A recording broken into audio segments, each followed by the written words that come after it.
Well, a very good morning, everyone, and welcome to Watkins Glen. Look at me go on a Saturday morning as we start about 12 hours?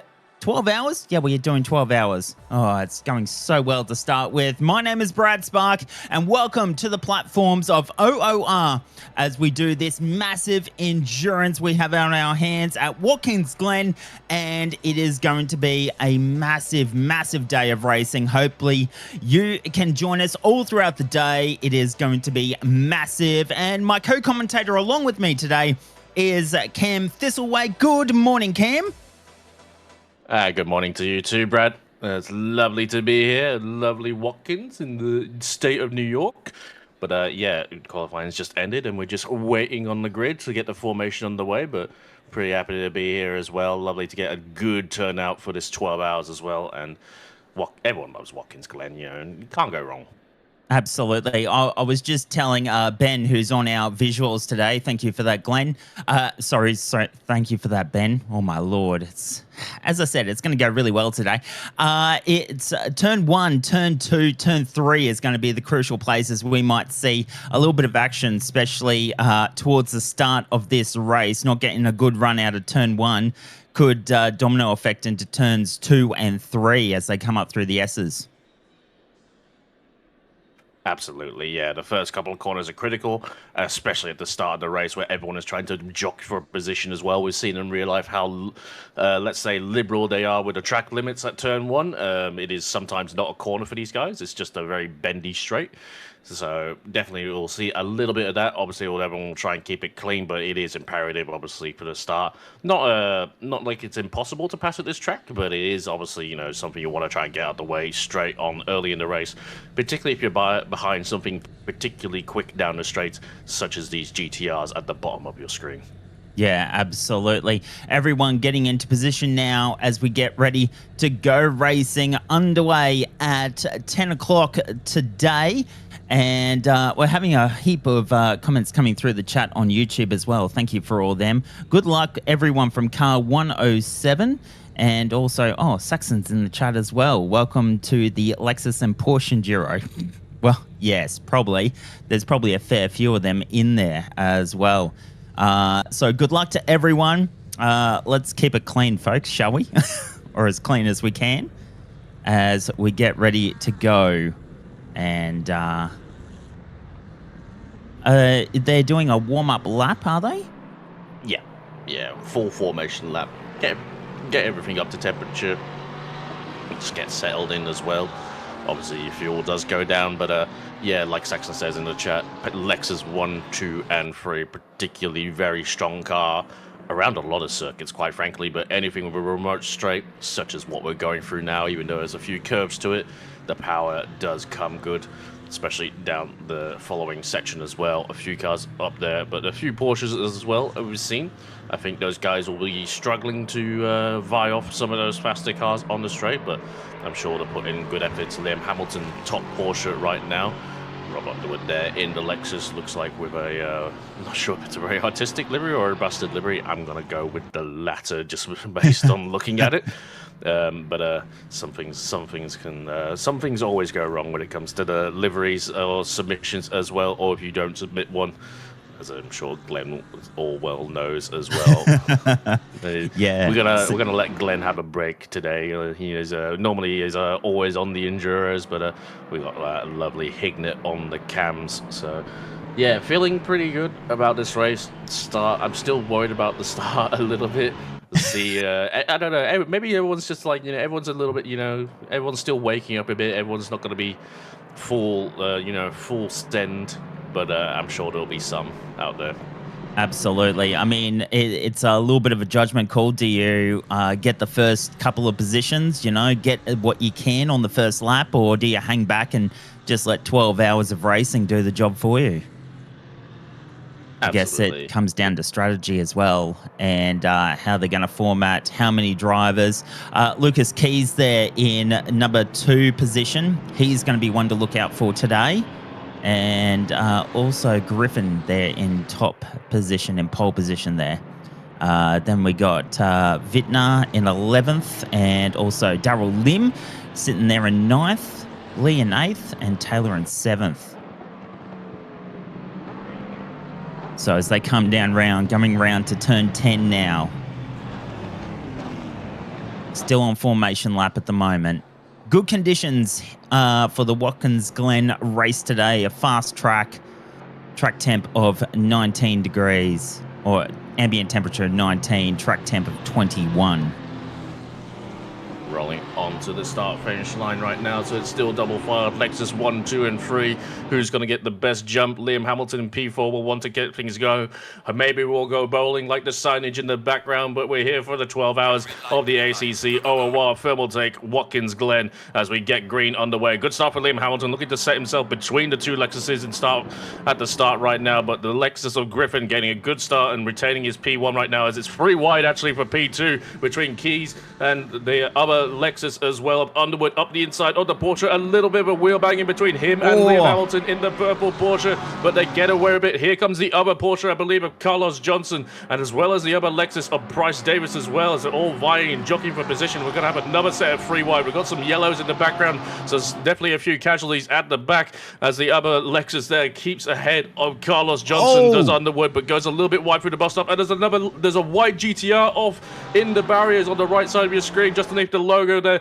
Looks like they're getting going again, but unfortunately a few casualties on lap 1. No signs of a safety car at present as everyone vies through going into the heel and towards the toe right now corner, as things are pretty even at the start. Griffin really making a good start, but Lucas Keys having to work for that P2 to stay ahead of Liam Hamilton, who got an excellent start up into P3 from P4. Underwood dropping back to P4, like said as well, but overall, pretty clean start for everyone at the front. Sometimes if the guys at the front get it wrong, unfortunately the rest of the field pays due, as Griffin looking a little bit actually more on the threat right now from Lucas Keys, maybe having to find his feet a little bit. But Keys, I'm sure, will want to get past ASAP. Same machinery, so not going to be too easy for him, but we'll do a good effort, I imagine, as well. Bryce Davis looking at the back there of Audi, but I'd say, Brad, pretty good start overall, but with that said, we've yet to see some replays.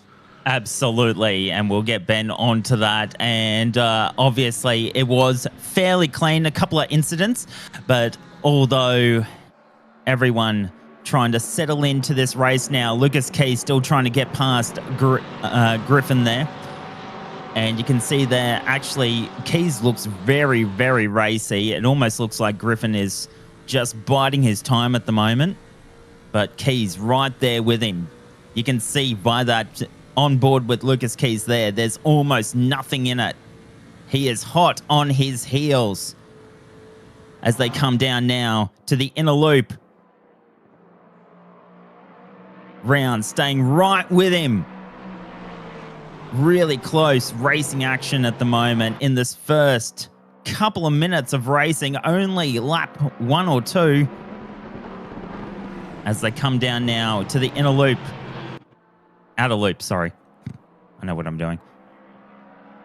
All well and good as they come through to the boot section, as we refer to it, because that's what it looks like on the track map. But Griffin doing a good job right now. Unfortunately, we weren't able to bring you qualifying, but Griffin, not too sure if Griffin was the car that set that time right now. He is racing for Team Timu, along with Sicanius, Bishop, Billet, and Stan Buskovas. So, but he's out there still holding his own, so I would wager that he probably did the lap. Maybe a bit of a hidden talent out there that we are not too familiar with. I haven't seen Justin Griffin before, to my knowledge. I apologize if he has raced in the OOR, but definitely a bit of an unfamiliar name, especially when it comes to the sprints races right now. But have to get up pretty early in the morning to displace Lucas Keys, and keeping behind you right now, Liam Hamilton just behind him as well. Liam will be joining us in the booth later in the race, in the second half, along with Saxon as well. And I think maybe making his debut, as Lucas goes a little bit deep in turn 1, goes a little bit wide, and that puts the Porsche right on the back of him, and he's going to be in the slipstream going up the hill. But is there anywhere to go for the Porsche, even if he had the run? And you can see the run. He had a good run off turn 1, but the Lexus power really takes over and is just pulling away despite the slipstream for the Porsche there, and that is the power of the Lexus RCF GT3. In real life, going to be its last year in competition potentially, as the Toyota GR GT3 is potentially going to be, he's going to arrive for 2027. So the old workhorse is gonna stay strong in the sim. In real life, maybe not so, but definitely a popular option all around since we brought it back to OOR. But yeah, definitely the worst car to be behind, that's for sure, because you can't do anything on the straights to the Lexus. No, absolutely not. Got great straight line speed, and is really proving itself on screen at the moment. Just doing a little bit of an update from our YouTube chat. Car 200 is apparently a mess. So we'll try and have a look at where. Oh, we got a replay now.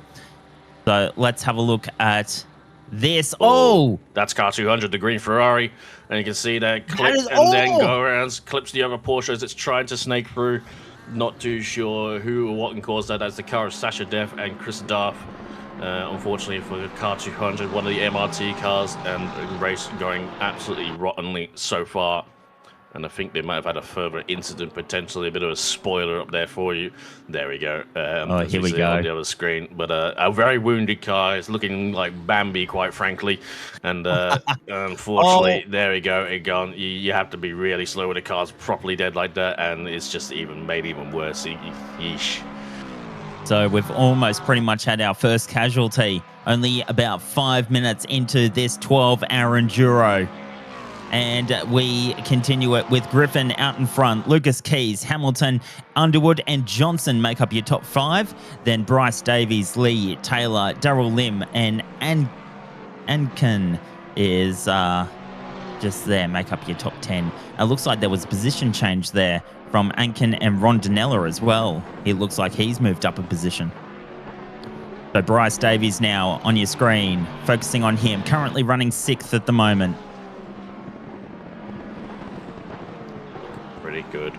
Right now, just staying in, getting things steady. Got another replay here. Thank you to Mr. Hingnett on the cameras as we follow that white GTR and just going alongside the McLaren, and unfortunately just having to go wide. I think that's Vintner. Yeah, that's unfortunately Ben Vintner. And it's all go wrong. Those boards there are very much solid to stop cars cutting through that whole chicane and causing a further incident later on, but just being caught out there. Not too sure. It was kind of weird. I saw the McLaren kind of he drew alongside the McLaren on the outside, not the place you would have ideally wanted. Maybe just caught out by someone being a little bit more easy, as Lucas Keys all over the back right now of Justin Griffin at the moment. Blue flag car up ahead. I think one of the cars that was caught up in the earlier accident just trying to do its thing, so he'll have to be on his wits, need his teammates to spot him.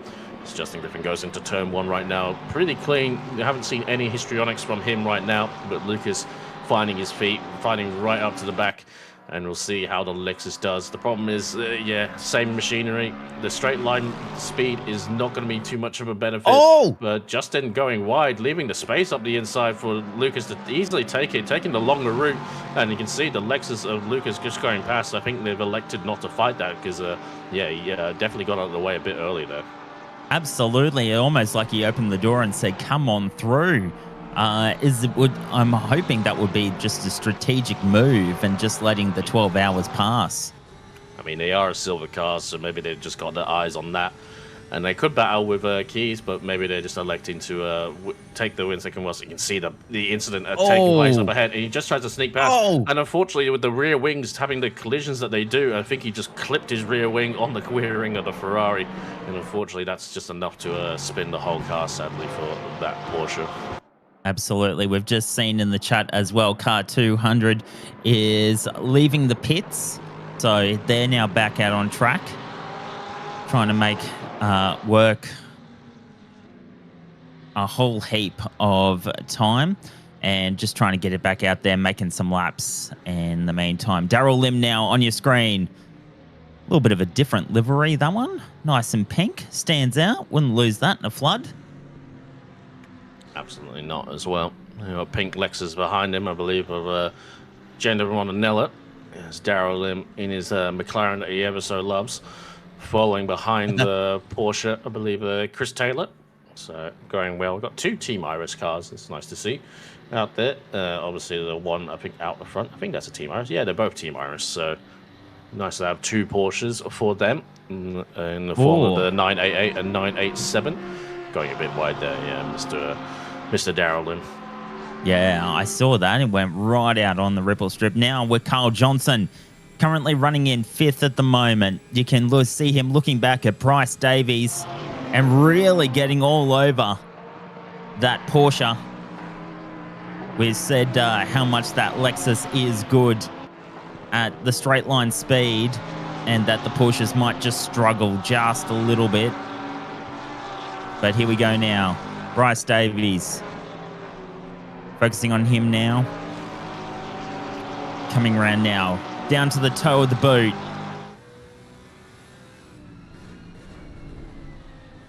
Big sweeping corner as they come around. Come back uphill section to get the traction down. The TC is really firing as it's a very steep uphill incline. Is a little bit banked, but sometimes not too ideally. And you just have to negotiate a blue flag in all of that. It's doing trying to do its best to stay out the way. But yeah, it'll be interesting to see what Carlos Johnson in the Porsche is able to fend up. I apologize earlier. I probably had Carlos Johnson pegged for the Lexus. We got a bit mixed up there early in the race. He has been driving a Lexus up lately, but you can see the Lexus behind the Carlos in particular. We'll be able to see what Bryce Davis is able to do coming in the not the Bic, the Tick liveried Lexus as they go into turn 1 right now. Carlos tipping it in nicely. Got a little bit of a slide on the entry. The Audi behind going a little bit wide, and the Lexus going to try and force the issue as it already has a run, and so close to a little bit of contact. It needs to be a little bit very, and unfortunately that run, he's kind of caught them too soon, and now he's going to pay for it down the straight because I don't think he's going to catch him in time for the inner loop. He's in the slipstream and in the draft. Will he get there close enough in time? Will Bryce Davis, he's trying to force the issue again, but elects not to put the nose up in there, and then goes through the inner loop, and now has to watch for the Audi behind of Aaron Lee going into the outer loop, but not able to get it done right now. A little bit of a wiggle there for Bryce Davis, but I think he'll get away with it. But looked like Carlos just had a bit of a bad run off the first corner, and the Lexus kind of just caught him at the time he probably didn't want to. You don't want to catch him too early, otherwise you have to kind of live with it with the rest of the straight. Yeah, absolutely. It did seem like he got a bad run out of there and was under threat by that Lexus. But now that Lexus is under threat by that Audi. Couldn't get by, so now the Audi wants a crack. And you can see via there, that Audi is right there. It's sitting there. It's waiting to pounce. Looking back from Bryce Davies, this is Lee we're looking at now at the back of Davies in the Audi. You can see there as they come back onto pit straight now.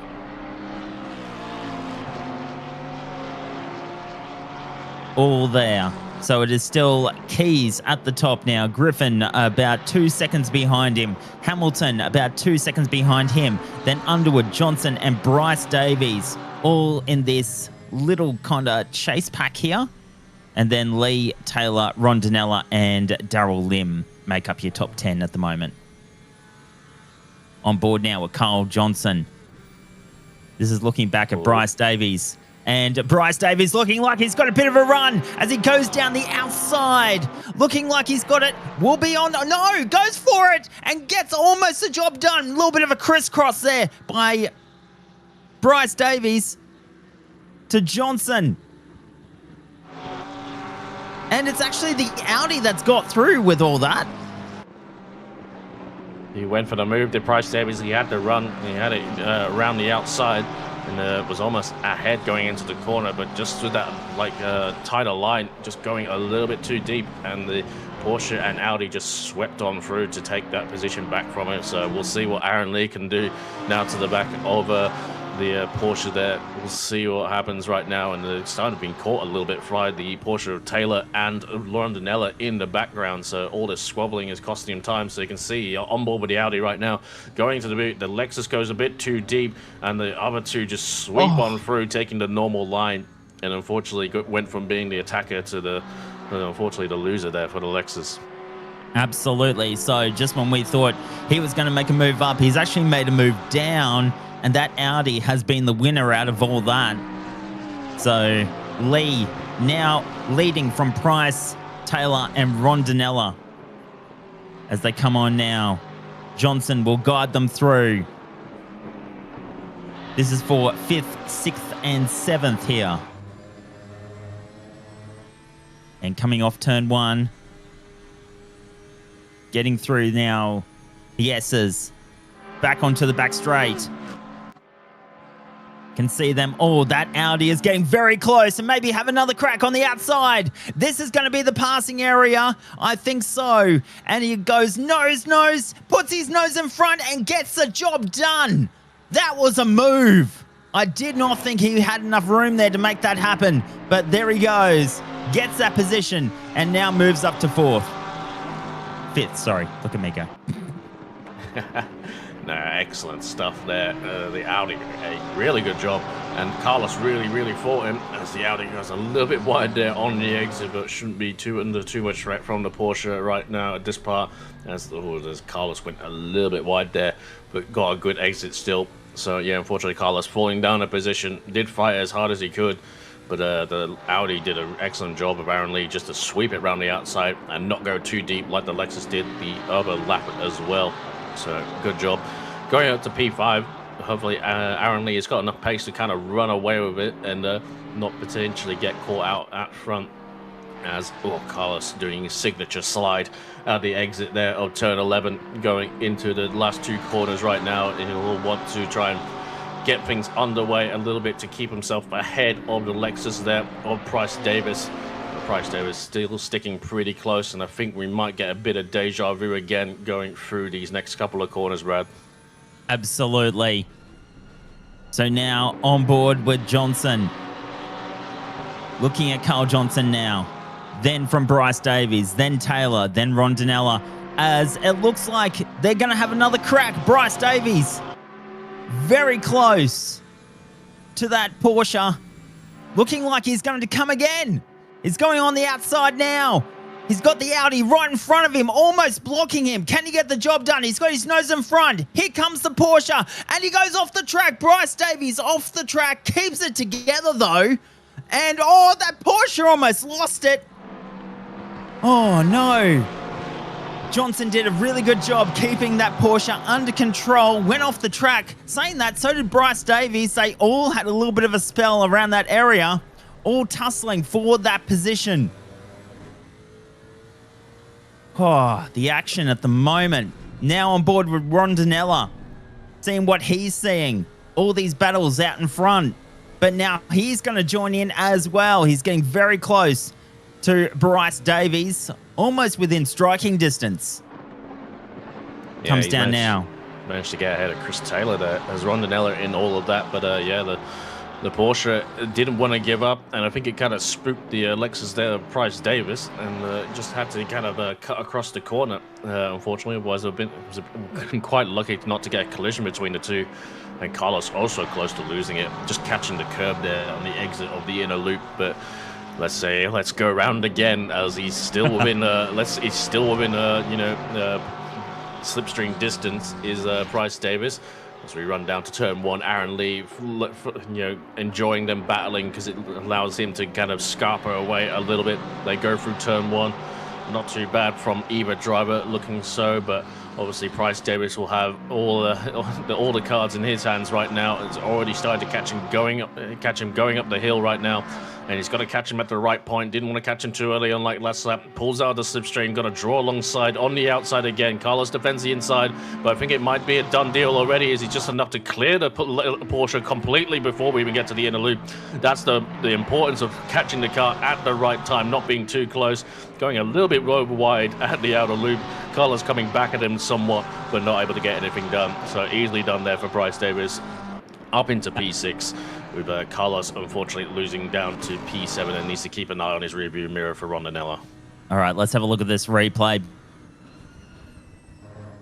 That was a previous lap. And, Carlos caught the inside. And then caught the bounce again. Did a really good job to keep that thing straight. I didn't realize he had a slide going into the corner as well, the inside curb. But did a really good job. But Bryce Davis is ahead for now. I don't think the Porsche will have enough to come back at him on the straight, but if he makes any mistakes, I'm sure Carlos will definitely not hang about. Absolutely. We'll start to use that Lexus speed now to try and pull away from that chase pack.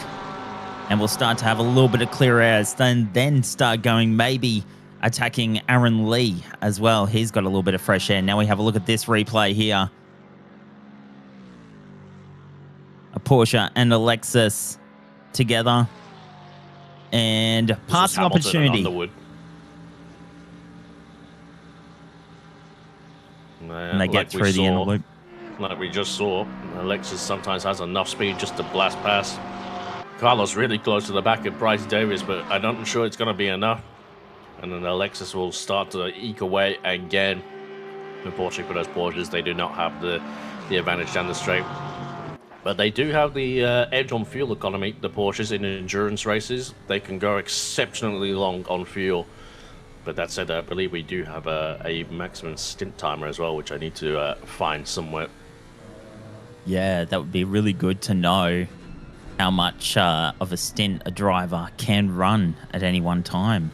Because obviously that will go in and justify, I guess, strategies and what they do with the cars and how much fuel they put in at any one time.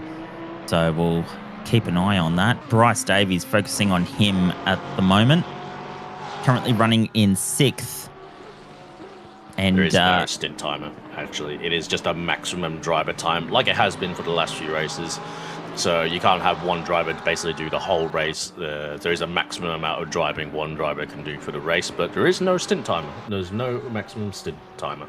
So those Porsches, like we've seen in previous Enduros, can somewhat get towards 90 minutes on one tank. Wow. That's incredible. Now, looking further down the pack, we're on board with Griffiths at the moment. He is looking at Vintner. This is for 15th and 16th. And there's actually a little chase pack up there. Vintner, Gibbons, and Bushell up there. Just running all together as 3 as they come down into the start-finish straight. Looking at turn 1 now. Coming down now. And Vintner actually getting a decent pull off there. Come back around now. With Callum Gibbons now. Currently running 14th. Part of that little chase pack. He's on board the GTR as he makes that move. Both going down towards the inner loop. And gets that job done. Callum Gibbons just makes that happen. As they come back around now to go to the outer loop and on the way down to the chute. Still focusing on Benny Vintner now. He's in that little... What? Oh, a little bit of a slip there from Bushell. Kind of just the back kind of stepped out of it. Still running right on the outside. He just had a little bit of a slip. A little bit more of a slip. So there's obviously a little bit of an issue with that Porsche that he's on board with now. Looking back at Bushell. And on board with Bushell, looking back at Vintner now. You can see that Lexus just sitting there. Waiting for an opportunity. And they come down now to turn 10 and 11. And even Vintner going a little bit wide. Just having a little bit of a slip. And then Campbell is not far behind him as well. So they're all within that little chase pack.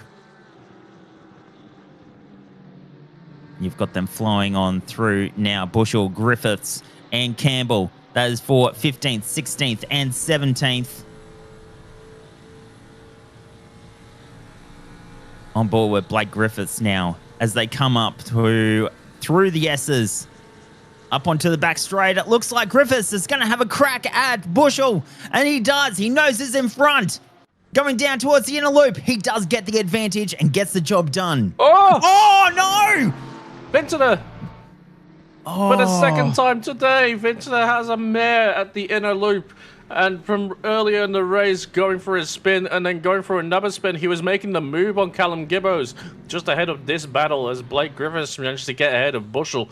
But yeah, Gibbo and Vintner there coming to blows at the inner loop potentially. We'll have to see what happened there, but Gibbo coming out still on track as Campbell as well as the other GTR, Brian Kong, all catching this group right now as they've all been squabbling.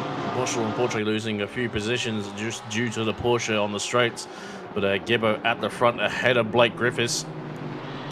Campbell as well and Kong just behind in the yellow Aston and blue GTR replay here. So this has been to the, he is putting a move on Callum Gibbo, going around the outside, drawing alongside the rear axle, and there is, he just has alongside, it goes a little bit deeper and bounces. I think Gibbo left him the space. But unfortunately, a small little touch just unsettled Vintner there, and we went for a spin. This bad day gets worse for Ben Vintner there. As Lexus now of Rondinella, I believe, on Carlos Johnson. They're going to draw alongside.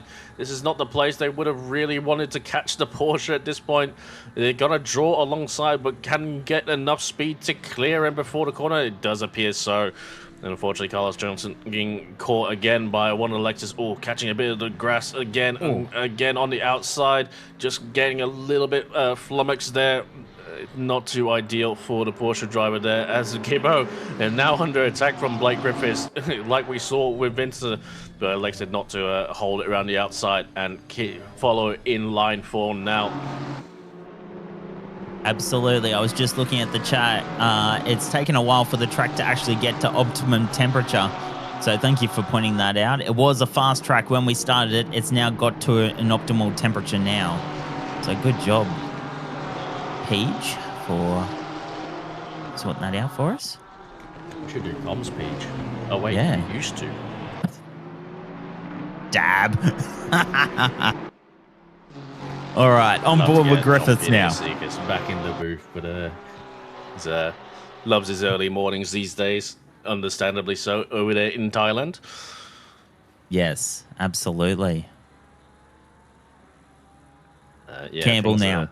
Having a few little, we've had a few little moments here and there. You know, it's an endurance race, but everyone's still going to fight in tooth and nail. As these two are getting a little bit close between Campbell and Kong going into the second to last corner. Bushell, I think, will start to get a little bit bored of being passed on the straights, but I don't think it's he's going to have to endure a little bit longer with these two behind him. Yeah, absolutely. As they come on down, Griffiths, then from Bushell, then Campbell, then Kong. They come on round. And that is Gibbons leading them through at the moment. This is Blake Griffiths looking at Gibbons. That is P13 in front there. And coming down the back straight now. Going towards the inner circle. Just keeping it nice and controlled at the moment. Just biding his time. But still reeling in that GTR. Just keeping it consistent as they come down now to the boot as they make their way to the toe.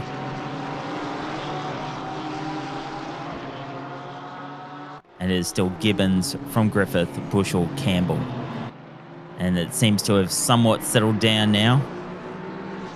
Just getting into a groove. It looks like there was a pass there by one of the pink Porsches, making a bit of a move. And also, Griffiths had a little bit of a look, but decided maybe not against that. Yeah, coming around now. Who's in the background? I think it's, yeah, all these guys have been catching this battle right now. And ooh, what's up in there? That's Darryl Lim, isn't it? Darryl Lim going slowly there at the second to last corner. What has happened to Darryl Lim? He is ahead on track. He's getting out the way. Something has happened to Darryl Lim, and he's going to elect to get into the pits. Oh no! Come into the pit lane. Maybe he's had an issue and has to, unfortunately, trying to give up the car early, but not too sure. I saw him kind of being caught by this pack quite quickly, so it was a little bit suspicious. But unfortunately, it's going to promote every one of these guys up one position, as Darryl Lim was in the top 10, but unfortunately now going to drop back. As Bushel just catching the back of the Lexus and trying to get out the way. Unfortunately, is going to ruin his run a little bit going up the hill as Campbell and Kong go at it again. As Campbell going to break out the slipstream on Bushel while Kong is trying to do the same to him. Campbell up the inside under yellow. Aston Martin but clips the inside, goes along and gets it wrong. Still keeps it straight for the L-plated car and gets it going again, but yeah, just getting it a bit wrong while trying to get a move done there at the inner loop. Thankfully survives to live another day, as well as does Bushel and Brian Kong. But yeah, that was a little bit sketchy. I think he caught the inside wall. I've never seen that before. No, absolutely. It did get a little bit sketchy there. Almost could have resulted in a whole lot of carnage. He was very good to keep that car under control, just get it off the track in time. Keeping with Bushel now. And you can see Griffiths and Gibbons still going at it as well, just out there in front. Then Bushel. Here we go. We're going for a replay now.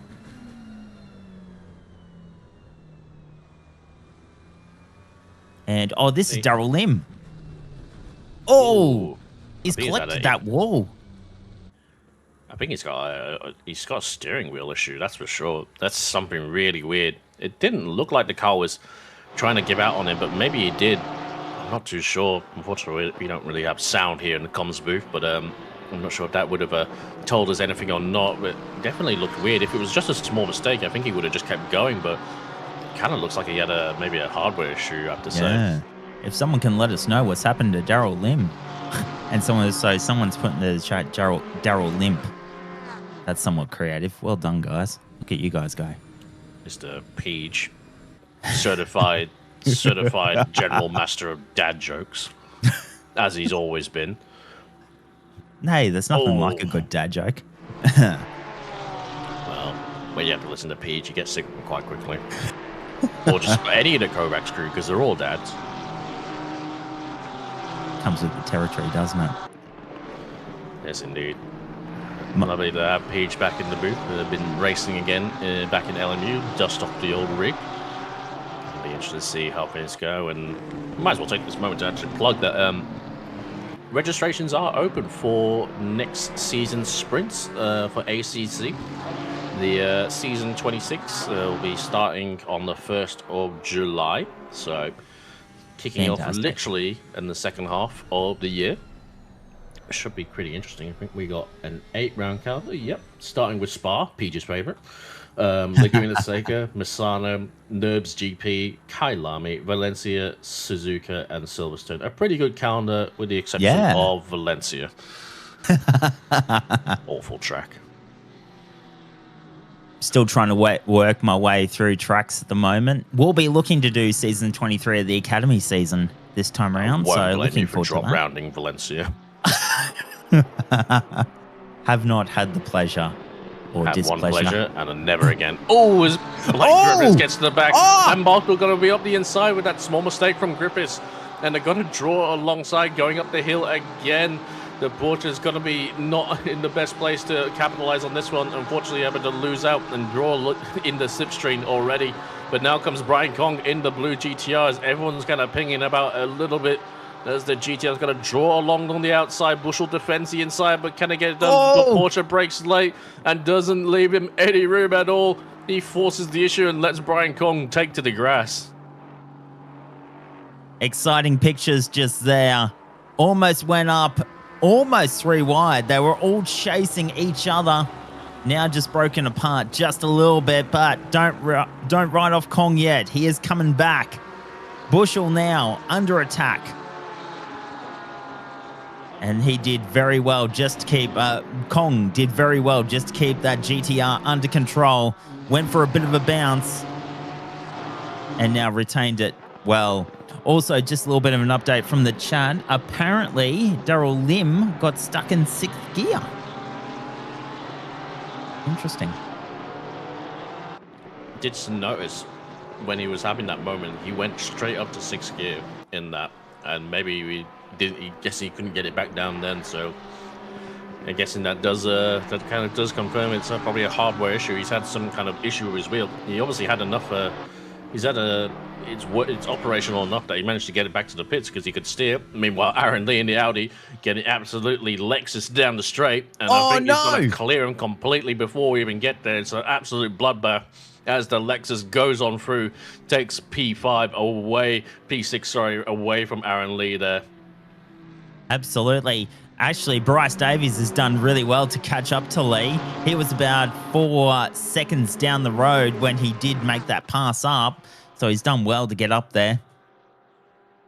Now let's have a look in the mid-pack now. I'm having a look at Bank.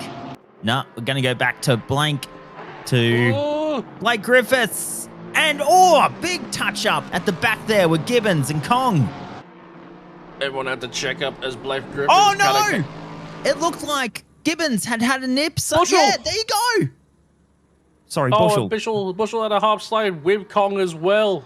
Oh dear, He's managed to keep going, but he's fallen 3 positions down as everyone else has come through. Vinter on his second recovery drive has managed to get back up into P16 right now, P15 now that Bushell unfortunately went for a slide, but everyone had to check up from that moment. Blake Griffiths tried to send it around the outside there on a Gibbo, but kind of got it a little bit wrong, went a little bit deep, and had to kind of brake and slow down on the apex, so the other two had to just completely check up there. Interesting. As they come on through the hill, coming up to turn 9. Focusing now on Liam Kay. One of the Porsches running a nice pink livery. And chasing down Kong now. Let's have a look at this replay. Watch the Lexus just up ahead, and everyone has to stop as the Lexus on the track. Oh, big bounce over the grass, and there's the other. That's Vincent was up the inside, so then he made contact, and then secondary contact for Bushell again. Thankfully, manages to gather it all up. Liam Curry gets ahead of Vincent. Yeah, everyone caught up. I didn't realize Vincent was also a party in that as well, not having the luck. But yeah, quite remarkable that we've had all these cars are still going in a straight line after all that contact. Absolutely. They would be maybe starting to feel some sort of damage. I'm not sure what the damage ratio in the ACC is, but it looks like they're all steering. They're all still steering. They're going where they need to go. Let's have a look at this replay now. And this is Bushell again with Kong. And a little bit of a touch up there. And, this is that same one. Goes for a bit of a bounce. And then just touches. And that's all it took. So as Kong was having his bounce over the track, I think Vinter and Bushell were just trying to get up the inside, and they both kind of arrived there at the same time. I don't think Bushell was probably looking in the mirrors. He's probably looking at the GTR flying in front of him. Yeah. As everyone kind of slowed up, because all those guys got slowed up, and everyone else was arriving at speed, at normal speed. So it was just one of those situations where everyone kind of just arrives on scene at the right time, wrong time, right place. But unfortunately for those guys, unfortunately for Bushell, kind of the big loser out of all that. Yeah, absolutely. Oh, the MK smacks the barrier there on the exit of the last corner. Not going to help things, as Vinter will have a run down the main straight, but will he just stay behind and save it for the straight, because he does have the power in the GTR. They go through the first corner, but the NASCAR line from Vinter there, exploring the off-track, as Kong is actually making a move up ahead, I believe, on Griffiths potentially, as everyone's fighting it off. Already in the first half hour, so much has happened. Liam Kay now making a move. And gets it done. Keeps ahead of Vincent in the white GTR. Just about. Replay here. I believe this is Trab Bank, I think, on the back of Roy Atkins. So they're going into turn 8 and gets up the inside, but there's a small bump. And the Ferrari slides wide onto the inside grass. Doesn't go around, thankfully, but I think he'll feel a little bit of aggrieved on that one. Yeah, absolutely. Having a look at the chat, there's been some talk about there's been some awesome saves, and there has been people just going off the track, but then just keeping their composure and keeping their cards for as we're on board with Kong now. Looking at Griffiths. Been part of this little chase pack for a little while now. As we come on down through to turn 10.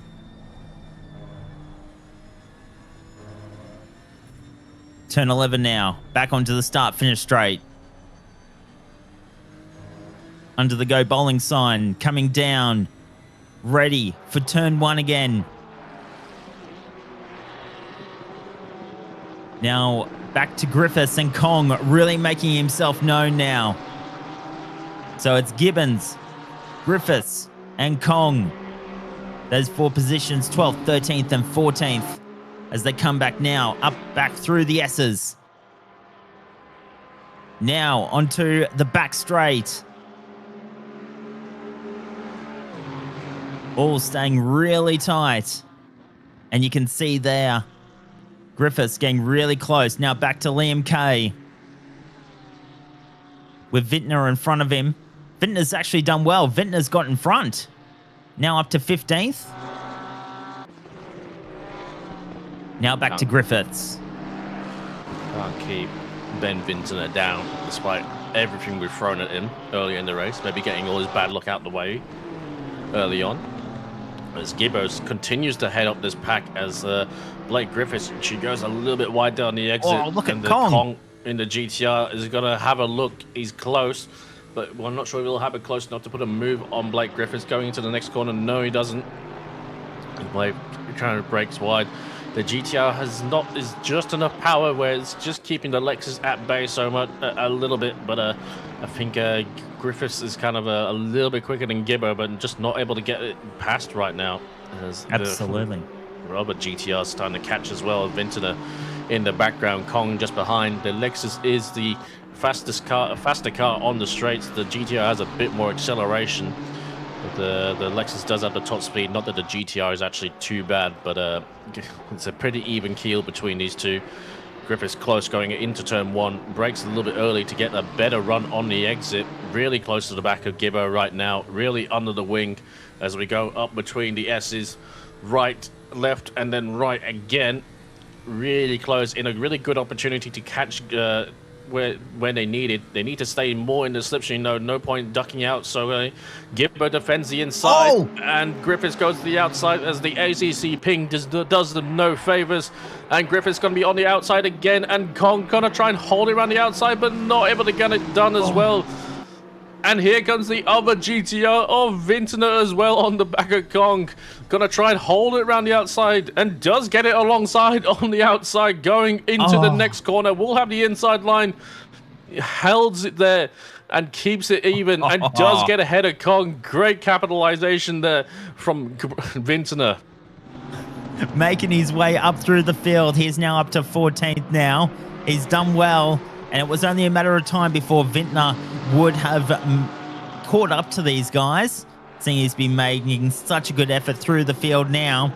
Now let's see what he can do now. He will have Kong behind him.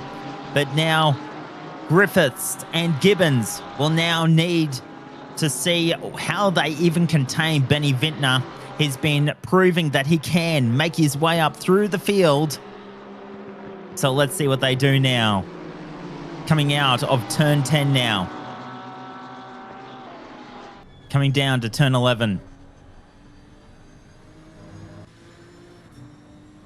On board now with Benny Vintner. Keeping it consistent. Keeping it nice and clean at the moment. Down through turn 1. Away up on the ripple strip. Now preparing for the S's. He comes through now. 2. Turn 3. Turn 4. Back up onto the back straight. Working his way up. It is still Gibbons, Griffiths, then Vintner. Been heaps of competition between these three positions here. As it looks like Vintner's just varying his time. Gibbons, or Griffiths, I should say, just maybe getting a little bit impatient. And you can see Benny Vintner is now on scene. As they come on round, he's getting very close. Almost making it 3-4 cars together. Callum Gibbons now looking back at Griffiths. You can see how close that is. There is nothing in it. And then you can see Vintner in the background going, hey, let me in, guys. Look at that. Such amazing racing from these gentlemen. All following tightly behind Gibbo again. Like they said, all aboard the Gibbo train. As Blake is so close to the back of Gibbo, but not able to get things done. And just needs to set themselves up again to catch him at the right point, just up ahead. I believe that Porsche just ahead of him is a blue flag, but these guys have been fighting so much they haven't actually been able to catch them so far. Blake gets so close, so much more confidence through turn 1, and is in a good position to stay close. The other two fighting just behind him again. Kong having to back out a little bit because he's catching Vincent too soon, as Gibbo now getting caught by Blake Griffiths. Goes to the inside to defend again. Griffiths on the outside, trying to do a switchback, trying to scare Gibbo to give it up the position, but not able to get it done. And just nowhere to go, unfortunately, right now for the Lexus driver. Vincent is still falling behind, followed by Brian Kong again. Still in line formation that we've seen. They will have a blue flag just up ahead. Hopefully it doesn't affect this battle too much.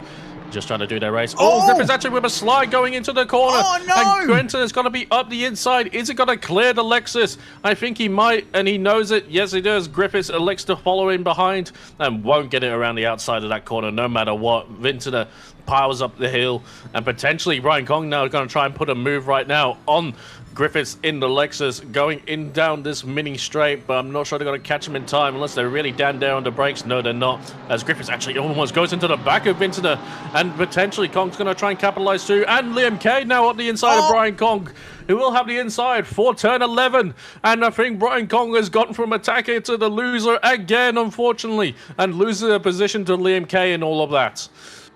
Oh, wow. You just see all that. It started with a little bit of a mistake from Griffiths. Then Benny Vintner went through. Then Griffiths went through. And then Kong was the loser from some of that. Looking very strong there. But still on the back of that Porsche. As they come on down now. Up to turn 2 and 3 through the S's. Brian Kong now all over Liam Kane. And looking to make a little bit of a move. Comes alongside him. Stays on the outside. Decides no, let's not do that. I thought there was a little bit of contact there as they come through the inner loop. Still staying with him. This is Liam K looking back at Kong. And you can see that little battle there. There's probably a little bit of an air gap now that that has all somewhat settled down, but Kong not giving up yet. And it looks like Liam Kane is looking like he was going to make a little bit of a move at Griffiths there. Getting very close. On board with Gibbons now. He's been holding these races at bay for a little while now. Now he's got to deal with Benny Vintner. Been moving his way up through the pack, and he is getting very close to Gibbons. Almost within striking distance. They come up through the hill. Turn 9. On their way to turn 10 now. Coming round. Still playing consistent. Tries to have a little bit of a look. Just goes on the outside and just has a bit of a look. Comes down on start and finish now. Now let's see what sort of a run he will get out of turn 1. Is Gibbons going to be able to contain him? See them come up the hill. Going up to the S's. On board with Vintner now. And see there, he's literally all over him. Looking at it. Coming up to a blue flag now. This is going to be interesting to see how this plays out. Vintner comes alongside Gibbons. Both side by side. A little bit of a kiss. And Benny Vintner gets it done. Moves up now to 12th position. That was a good move. Coming onto the back straight. And just gets ahead. Griffiths now on board with him, seeing all this unfold in front of him as they come down to the toe of the boot. Around the corner now. And you can see Benny Vintner has successfully pulled off that move very well. Yeah, really good job by Van Vintner there. Kept his nose in it, and Gibbo left into space. Actually, Brian Kong having a move now on Blake Griffiths going into the next corner. Is up the inside. Blake holds it around the outside and will have the inside for the next corner. Though there's still even keel between the two. Going into turn 11, Brian Kong's got a mission to hold it around the outside. He gives him the space. Keeps it on the outside right now, but has managed to get ahead of Liam Kay and all of that as well. But might potentially lose a position again to Liam Kay, as he's going to get caught out on the outside again. But Liam Kay also close, so close between the two of them. Liam Kay now on the outside again. And unfortunately, these two still going side by side, going down the start finish straight. Kong trying to get the move done there, and Griffiths yet again, but unfortunately losing out. And Liam Kay just keeps it in behind as well, going on to this turn 1. Oh, all these guys have been giving us an absolute fight, as Liam Kay just following in the footsteps of the GTR. Will have a mission though to get past on the straight. You can see the GTR already starting to just eke ahead a little bit. Nothing the Porsche can do, as the blue flag lets these guys go as where they can. But yeah, it looked like Blake Griffiths was gonna lose that move for a second, but manages to retain it. But I'm surprised these guys haven't had a bit more of an incident, as all this fighting usually means someone eventually kind of pushes the luck a little bit too far, but everyone else has been doing a good job. As the blue flag gets out of the way. Is there a little bit of a touch? I'm not too sure there. But not ideal, not the place really for that blue flag. But Brian Kong and Lim Kay make it through. Absolutely. Disaster-free at the moment. And it has been good work. Probably the biggest mover at the moment is Benny Vintner, up to 12th now. He's done well. And just having a look at the chat, there is a 12-second gap between P1 and P3. That may have just increased a little bit. Oh, as Gibbons goes off. And Griffiths. I think they had a moment. They were fighting, and both of them have gone wide there on turn 11. And Griffiths goes wide again. Through goes Kong, through goes Kay. And gets both of them in all of that. Get some free positions. That was a little bit of a spell. We'll try and get Benny onto finding what actually happened there. But Liam Kane now jumps up a couple of positions, along with Kong, who will lead them down. Let's have a look at this. Let's see what happened. This is Rondinella, I believe, with Iron Lee. And unfortunately, isn't much of a contest between the two when it comes to the straight line speed. And Rondinella just gets ahead of the Audi, going into the inner loop like we've seen many a times today. Unfortunately, Audi, like the Porsche, not having the legs on that Lexus, sadly. Not that anything really is getting close, with the exception of these GTRs can keep them at bay somewhat. But yeah, Kay there, just dropping back a little bit from Kong. But Gibbo and Griffiths both dropping back. I was trying to say as well earlier in the race, noticed Tarab banking P10 in the Porsche did have a 15-second penalty, I believe, for that contact with Roy Atkin that we saw a few replays ago. But yeah, all been kicking off for these guys. Absolutely.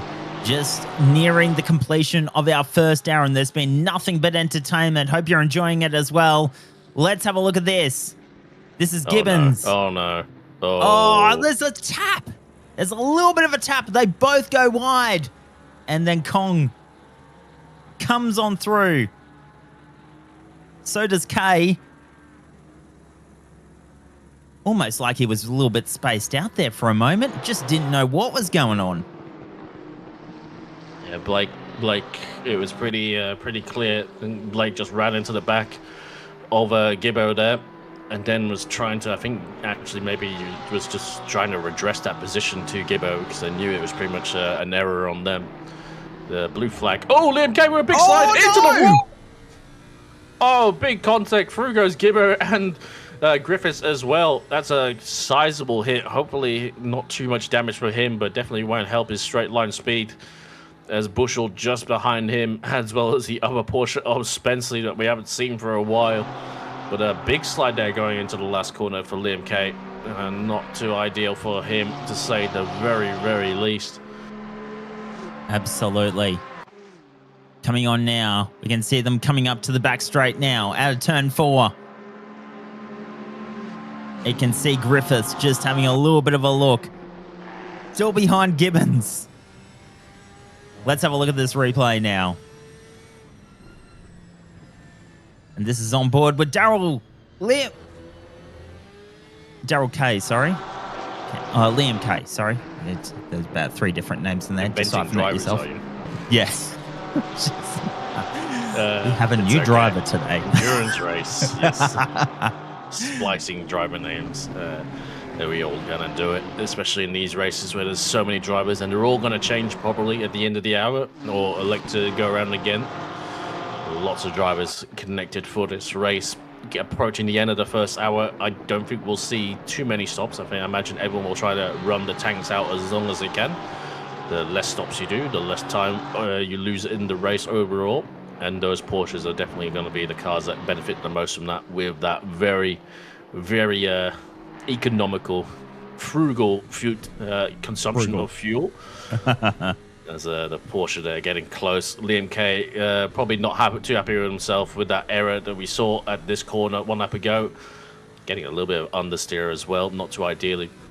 I think he probably would have got away. This is not iRacing or LMU where you can hit the wall and you probably got suspension or steering damage. The cars can take a bit of damage before they get any kind of alignment issue, as Roy Atkin right now being caught by the GTR of Vintner. This will be for P11, and I think Vintner is going to get this one done. He's going to clear the Ferrari before we even get to the inner loop, and easily done there for Vintner in the Super King slow. Nissan GTR doing a very good recovery drive for the 3rd time today. Absolutely. Been working his way through the field and has been doing a good job of it as well. Being so clean and consistent, and that's what you want. Let's have a look at Blake Griffiths now.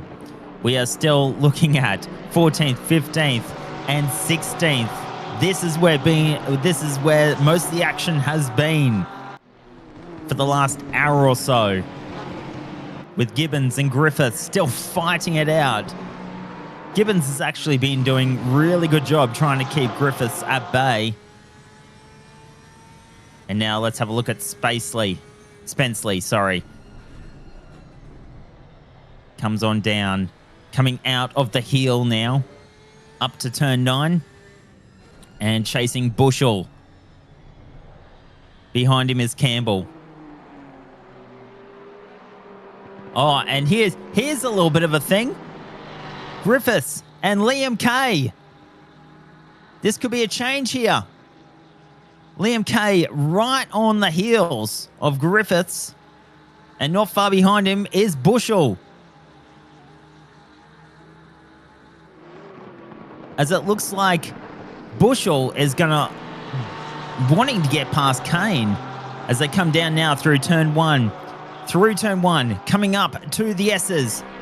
2, 3, and 4.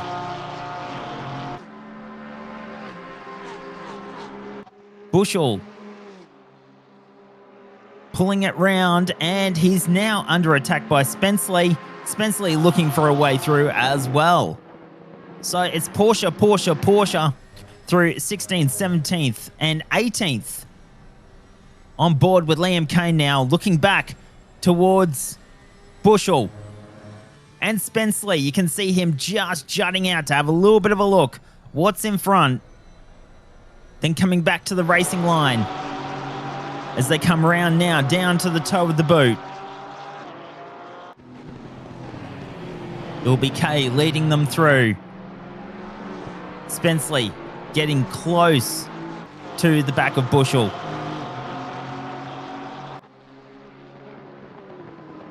As they come on now down to the heel. Opened up a little bit now. Seems to have settled down. Coming back up now to turn 9.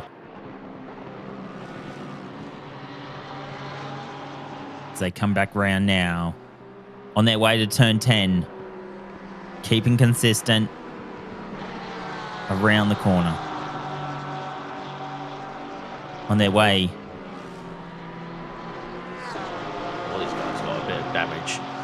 on their Porsches. They're going to lose a bit of time repairing it in the pits. I think it's not helping some of these guys' overall downforce while it not affecting their alignment. Liam K, I think, just struggling with a bit of understeer in places, not too surprisingly considering the hit that he had. Bushell having a few scars on his Porsche as well from the earlier contact with Griffiths and I believe Kong. Replay here. So this is lap 1, I believe. I think this is Liam K just behind one of the Porsches, and that's why we saw that contact with the Ferrari. Blake Griffiths doing a very good job to actually avoid all that, as Liam K did as well. Really hard to decipher what went wrong in all of that, quite frankly. Yeah, absolutely. It just seemed like it was just Constantina effect. It just affected so many drivers. But all still trying to keep straight at the moment. Back on now with Bushell. With the Kovacs Racing red.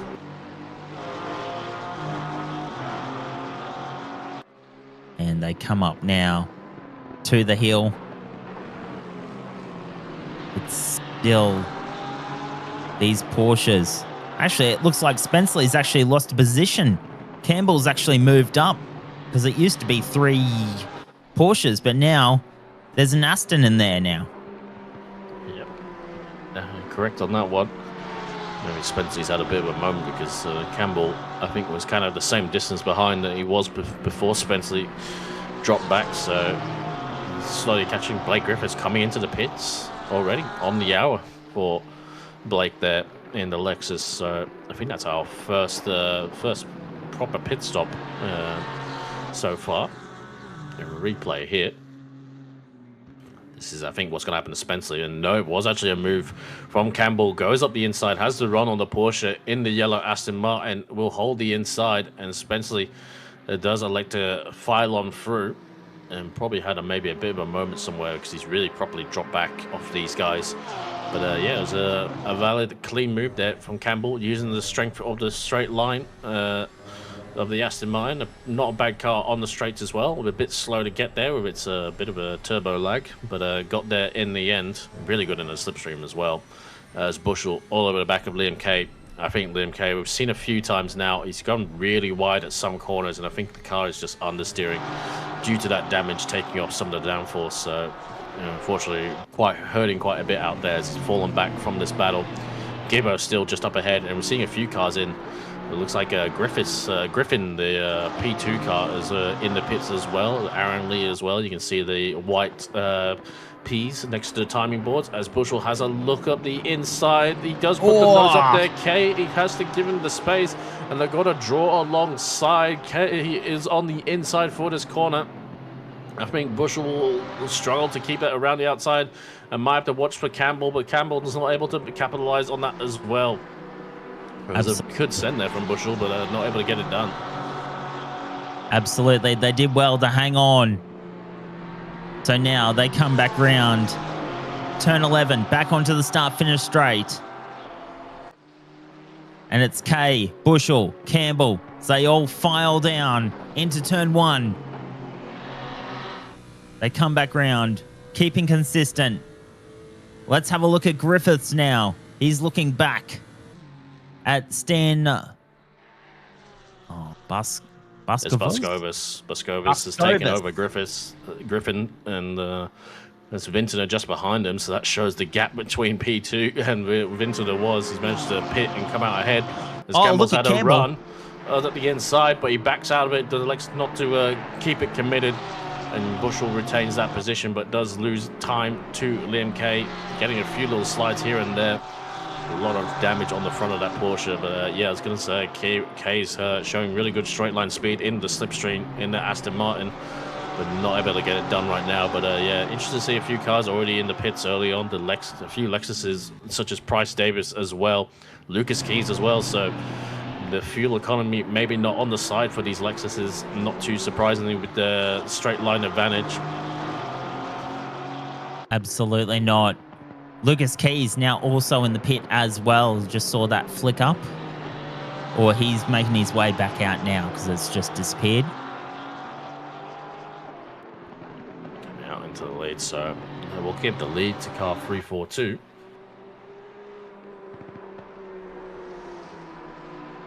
A few Lexuses able to go a little bit longer. We should see how things go. I think we'll see all the Porsches. I don't think we'll see them in for a few more minutes, to say the least, if they're running things to the most optimum. The GTRs are actually surprisingly can go quite far on fuel, and it looks like for once the Lexuses are not so economical on fuel. With I think the few straights around here and a few start-stop stones, it's not the most economical track. It's been to quite a lot of the back of Buscovas. Vintner won't have all the fuel on board right now, but he will have older tires. So Buscovas will be on a fresh set. No reason why not when you do a driver change, because the driver change takes 30 seconds, so you might as well do a set of tires as well. So it does take the same amount of time. Staying with Bushell now. Coming down to the boot itself, turn 6. Now on their way to the toe. Been battling it out, these guys. 13th, 14th, and 15th for Campbell. All the Lexuses are in as well, as you can see in the picture-in-picture, Underwood, as well as Rondinella. So every Lexus at the front of the field, I think every Lexus has had to come into the pits for fuel, I'm guessing. So all the Porsches, this is where they shine. Having that longer fuel tank, I think we will see them probably not come in until about the 80-minute mark. I don't think they'll get to 90 minutes because, as I said, with all the straights, I don't think this place is the best on fuel. Bushell. Oh, Bushell! What's happened there? Has a big moment. In a straight line, goes up to... Oh, he's got an issue. Oh, no! Something's gone horribly wrong with his wheel. He's had to come to a stop. Might have to be doing a wheel restart. And that's absolutely ruined things for the car 91. Hopefully they can get going again. But he's still stopped on track. You can see the yellow dot on the right side on the track map, just at the exit of turn 12. Kovac's luck strikes again. It's currently still stopped on track. Might be getting moving again, but I wouldn't be too surprised to see them immediately come into the box and just hand that car over to someone else. It looks like he is moving again, but it does look like he is on start-finish straight now, and will continue on start-finish straight. So it looks like he's going again, but he's lost a whole heap of time from there. Oh, no. So this is a replay of him just pulling off to the side. It's not really the best place to pull off to either. So he must have had a terrible issue with that wheel or whatever he had. Yeah, something's gone horribly wrong there. Whether he's had to just completely restart the wheel, or maybe even had something on his pedals, because it looked like he had a little bit of steering input, but yeah, not too sure. I believe he does have a Fanatec wheel, a DD unit, does Mark Bushell. And sometimes the games can be very funny if your wheel disconnects. You have to kind of lose all force feedback. Yeah, maybe that's what happened to him. He still had some input, but the wheel completely felt funny. I'm sure we'll find out later on in the race. Absolutely. Like Sayo says in the chat, as I believe Campbell is coming into the box, and I think everyone trying to stay within the lines. Gibbo actually in the box as well. So one of our GTRs already in. So Gibbons and Campbell. Be interesting to see how things go on up ahead. But yeah, like Sayo says, it's Layla Belt in the chat, and they're leading the race for card 987, and they got card 988, the other team Iris car, they're in P3, as Underwood going to draw alongside and potentially even pass Roy Atkin. Yes, he does, going into the inner loop again. The Lexus just clears him, but he catches the grass on the exit and goes for a slide. Oh, a huge slide there for Rob Underwood. Won't do his tyres any good, and not too ideal considering he's just come out the pit, so he's got to carry those on for quite a bit. But getting ahead there, Roy Atkin, who's yet to stop as well. Absolutely. Staying with Underwood now as they come through the toe. The Lexus currently running 9th at the moment. been in for their stop. Their first stop of the day, I should say. As they come out and make their way to turn 10. Coming around now. He's got Bank behind him. Actually focusing on Bank now, sorry. Coming on to the start-finish straight. Bank looking like he's going to have a little bit of a go at Buscovis here. And lets it through.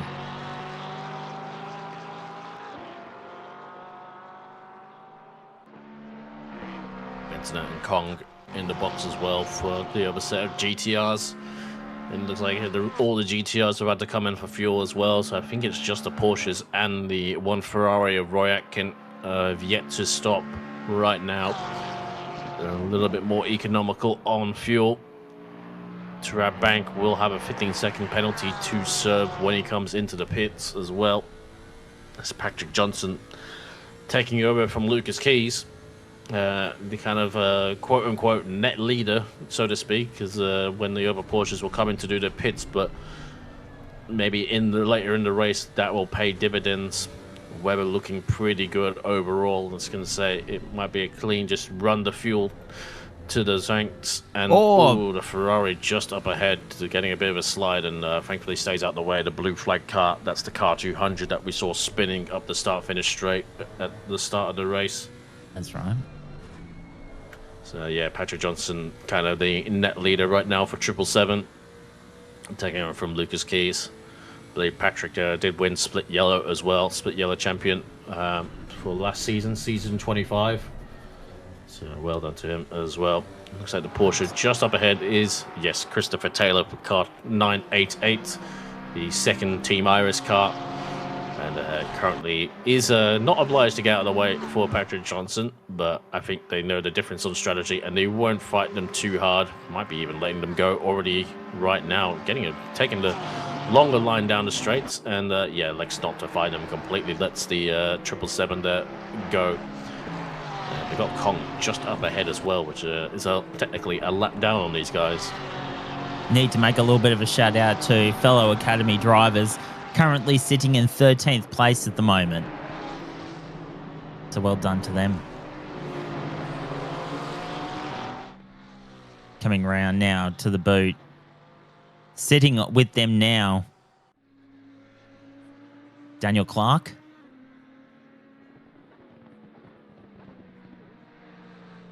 Coming around turn 1 now. I've just realised what's on the side of that car. Which I'm sure now I've mentioned it, Holder Hignet's going to really put it up close on the camera, I imagine. If you live in New South Wales or Queensland, I'm sure everyone knows what this is. Can you guess what it is yet, kids? It's it's a banana! It's the big banana! Yes. So super excited for it. There you go. How good is that? The highlight of landmarks in Australia. That's the peak. That's the best we have to show. Not the Harbour Bridge, not the Opera House. That. The big banana. Certainly worth going to see. Yes. I think I've seen it 3 times, and I didn't need to see it more than once. It's kind of one of those attractions where you go there and you're like, yep. That's a big banana. You stand in front of it, get the obligatory photo, and then leave. Oh, dear. But well done to those Academy drivers. Running 13th, doing well. And burnt through the first hour and 15 minutes of this race. And we've still got a good heap to go. So make sure you keep joining us on the platforms of OOR. Martinez now, having a look at him, currently running in 19th on the outer loop at the moment. Coming out of that on his way down to the chute. Car 455. Lucy Martinez, having taken over from Blake Griffiths. Doing a good job. Blake not enjoying the wall of gibber as they have been in chat. Obviously stuck behind them for quite a while, gave us a lot of good fights, but yeah, sharing that car with Lucy Martinez and Maddie Garcia. female crew for car 455 going down the straight, going into turn into the heel. We should see how they go. I'm not too familiar with Blake's co-drivers, maybe not regulars of OOR, but going on out there, I get the feeling they may be from, they are from a country that's not Australia, to put it that way, based on their ping, because you can see the car is tracking ever so screwed, but they are under the ping limits, so doing a, no issue on that part. It's only if there was a potential issue. I'm sure the race director will get involved, but looking good. Oh, there you go. Prime position of all the drivers. Yep. And where they've come from as well. Something like the American flag that kind of gives away where Martinez is. See the ping cycling through the drivers as well, next to the on the timing board. Always catches people out because people think people's pings are spiking, but no, it's just the ping bars cycle between all the drivers that are connected. Oh, that's good to know. I always wondered what that was. So look at you guys. You filled me in. Yeah, another unintuitive UI feature of Kunos, because there's a lot of them we've all had to learn over the years. Just like the whole hit box menu, quite frankly. As Price Davis on the back of Spenley. Gonna draw alongside and get well up the inside, and potentially you're gonna clear again like the Lexuses have done for most things going on to the inner loop. And gets it done pretty well. There's Price Davis in the Pro-Am car. Quite a bit of a under appreciation for Price Davis's talents being in a Pro-Am, but I suspect that's probably due to his potential teammates. There's a balance between the drivers. Price is doing a good job holding down P8 well ahead of the next Pro-Am car in P14. They come around now. I was just looking up some interesting facts about the GLEN, as it is also referred to. Served as an exclusive home of Formula One in the United States Grand Prix for 2 decades, from 61 to 80. So there you go. Yep. It's been a staple of American sports car racing, and a few times F1 as well. It's not just in the modern day area that you used to have multiple F1 races in the Americas. Back in the days, they go to Detroit and Las Vegas and all of them. I don't think those tracks are any better than or worse than the current iterations right now, quite frankly. But to say the least. But another fact as well to know about Watkins Glen, this track is actually owned by the NASCAR Corporation. Oh, there you go. So this place is definitely a staple on the NASCAR. Whenever they go to they depart the ovals. Not too surprisingly, they like to come here, considering the corporation actually owns this track. So keeps it nice and safe from probably people trying to get it shut down, like all the people that tend to get racetracks shut down. As Price Davis gets past the Porsche. Does he kill it? Stops? Yes, he does. For the inner loop, gets past Liam Kay. Not too surprising, considering that Lexus will be on the fresh tires, has done their pit stop. These guys in the Porsche have yet to stop. So while they got a little bit less fuel, they obviously don't have the tires underneath them. As Liam Hamilton is in the box for our first Porsche. Makes his way down. Oh, there's more in the background. I think all the Porsches are now coming in as... Liam Kay goes for a spin! Kay! I'm pretty sure that was Kay, just having a little bit of a spell, just on the toe. Oh, no. It was looking a little bit ragged, and maybe we've had a few slides from the rear, from that car in particular, early in the race, like we saw at the last corner. But I think those rear tires have just given up the ghost, unfortunately, for Liam Kay. And unfortunately, I'll lose him a heap of time. I think he is rolling again. A replay here. So I did notice too. Yep, so going into the heel, and it completely goes on the brake, and the rear tires are just gone. Maybe the way as well, Liam likes to get the car stopped. Everyone doing a good job to avoid him, and he waited for a gap to rejoin. 987 in the Porsche is coming out of the box and actually going to be ahead still of this car, Price Davis. So definitely not ahead of the leaders, that's for sure. The leader had such a lead. The car 777. The car 777 is right now has gone past the toe towards the heel. and is well ahead of everyone else on track. Replay here. So this is the Nissan GTR, and just kind of getting a bit deep and goes around the outside instead of the inside there.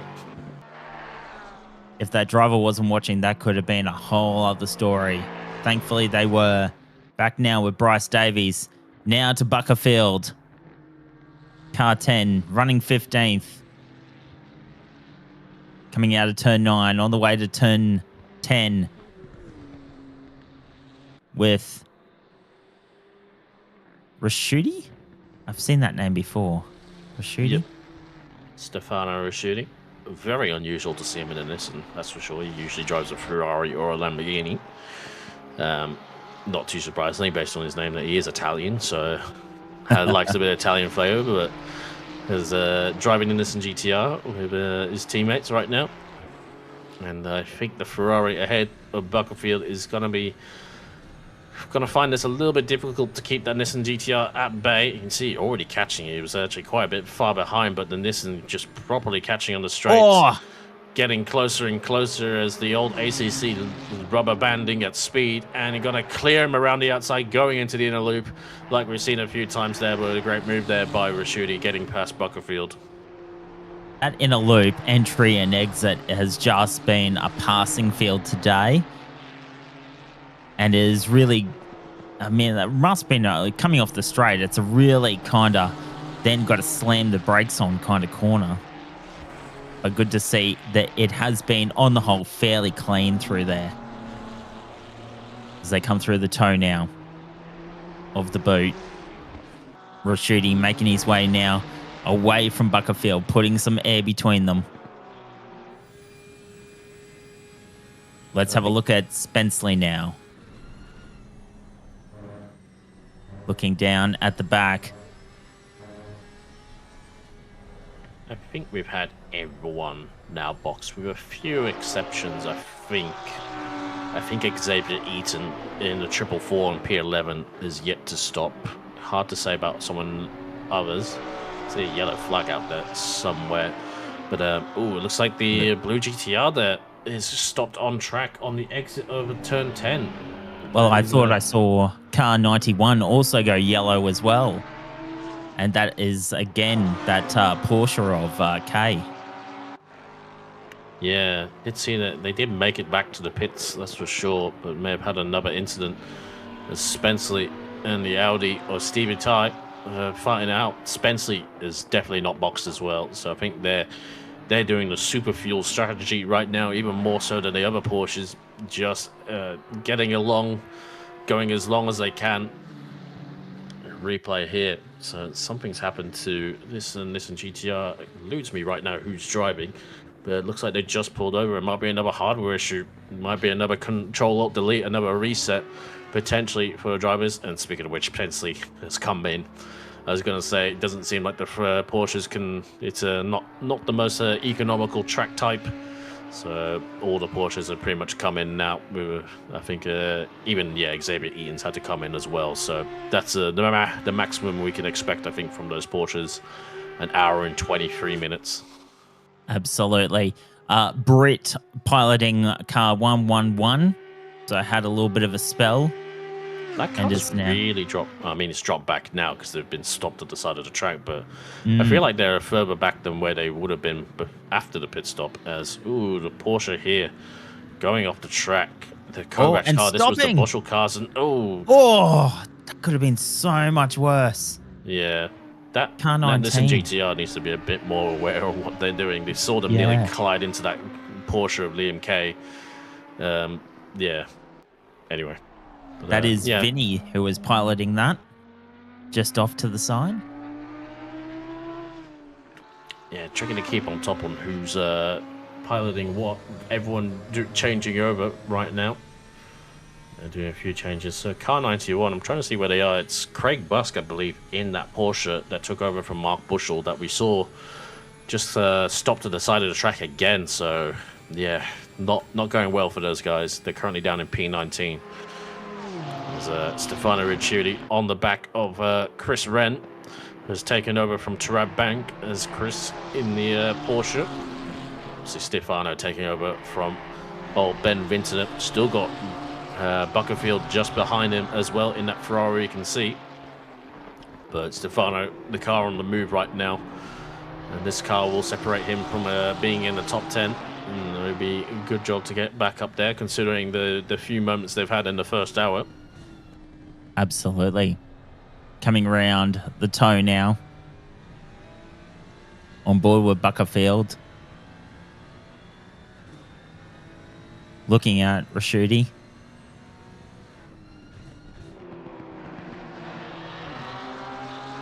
Then Ren is actually 1 lap down, it looks like. No, they're in P10. Oh, it might be 1 lap down. Oh, they've been hit! Oh, they've been hit by Stefano! Oh. Sorry, I realised what you meant about 1 lap down. I think they are, because the leader is just that far ahead. And Chris Wren, unfortunately, pointing the wrong direction in a place you don't want to be in. There's still cars coming through. And unfortunately, just got a tumble from P10 all the way down to currently P15 and still having to wait. There is a gap after these next couple of cars. And, oh, he's elected to go backwards. I would have flick spinned it round forwards instead. And Paul Britt has to come round this corner, and looks like the Porsche's managed to get going again, at least. But, oh, that's all the way down. That's all the way down to P16. 6 positions lost from that spin. It's absolutely crazy. So Ren, from a little bit of a spell, goes down to 16th as they run their way down the start-finish straight into turn 1. Runs out on their way now to the S's as they go up towards the back straight. Now let's have a look at this replay Ben's got for us.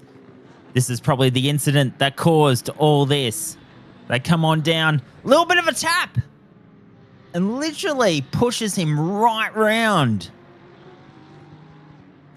I think Stefano will unfortunately cop the wrath of that one. I think it was obviously, don't think it was wasn't intentional, but I think it's just one of those cases where the car ahead just doesn't carry the speed you expect it to. And unfortunately, just that small little tap is enough to send the car around. It looks like they just get out of the way. I believe that's one of the Iris cars coming back through.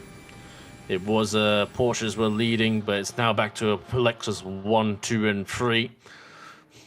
As the Kovacs cars in line formation on track, but unfortunately not for position. The red markings denoting the 91 car, which is unfortunately in P20. But Pete Viney in the other Kovacs car, same colors, blue mirrors, getting onto that P9 behind a few cars as things fighting on. So it is a big fight between these top 3. And it's Liam Kay actually trying to put a move here, getting past 988, which is it's the P8 car actually right now. So looks like Liam Kay is faster than the car he's been lapped by, but Pete Viney actually goes on through, and now Viney is actually fighting this car ahead for position, while Liam Kay is trying to unlap himself. He's got the pace, but right now he's unfortunately having to obey blue flags, even though he is faster in some places. So a little bit between a rock and a hard place for Liam Kay, having all those issues early in the race. And technically he is actually fighting for P20 with P20, who's right behind him in the other Kovacs car. It's all getting a bit confusing, but right now they've settled themselves out a little bit somewhat. Absolutely. Still staying with Viney at the moment. Vinny?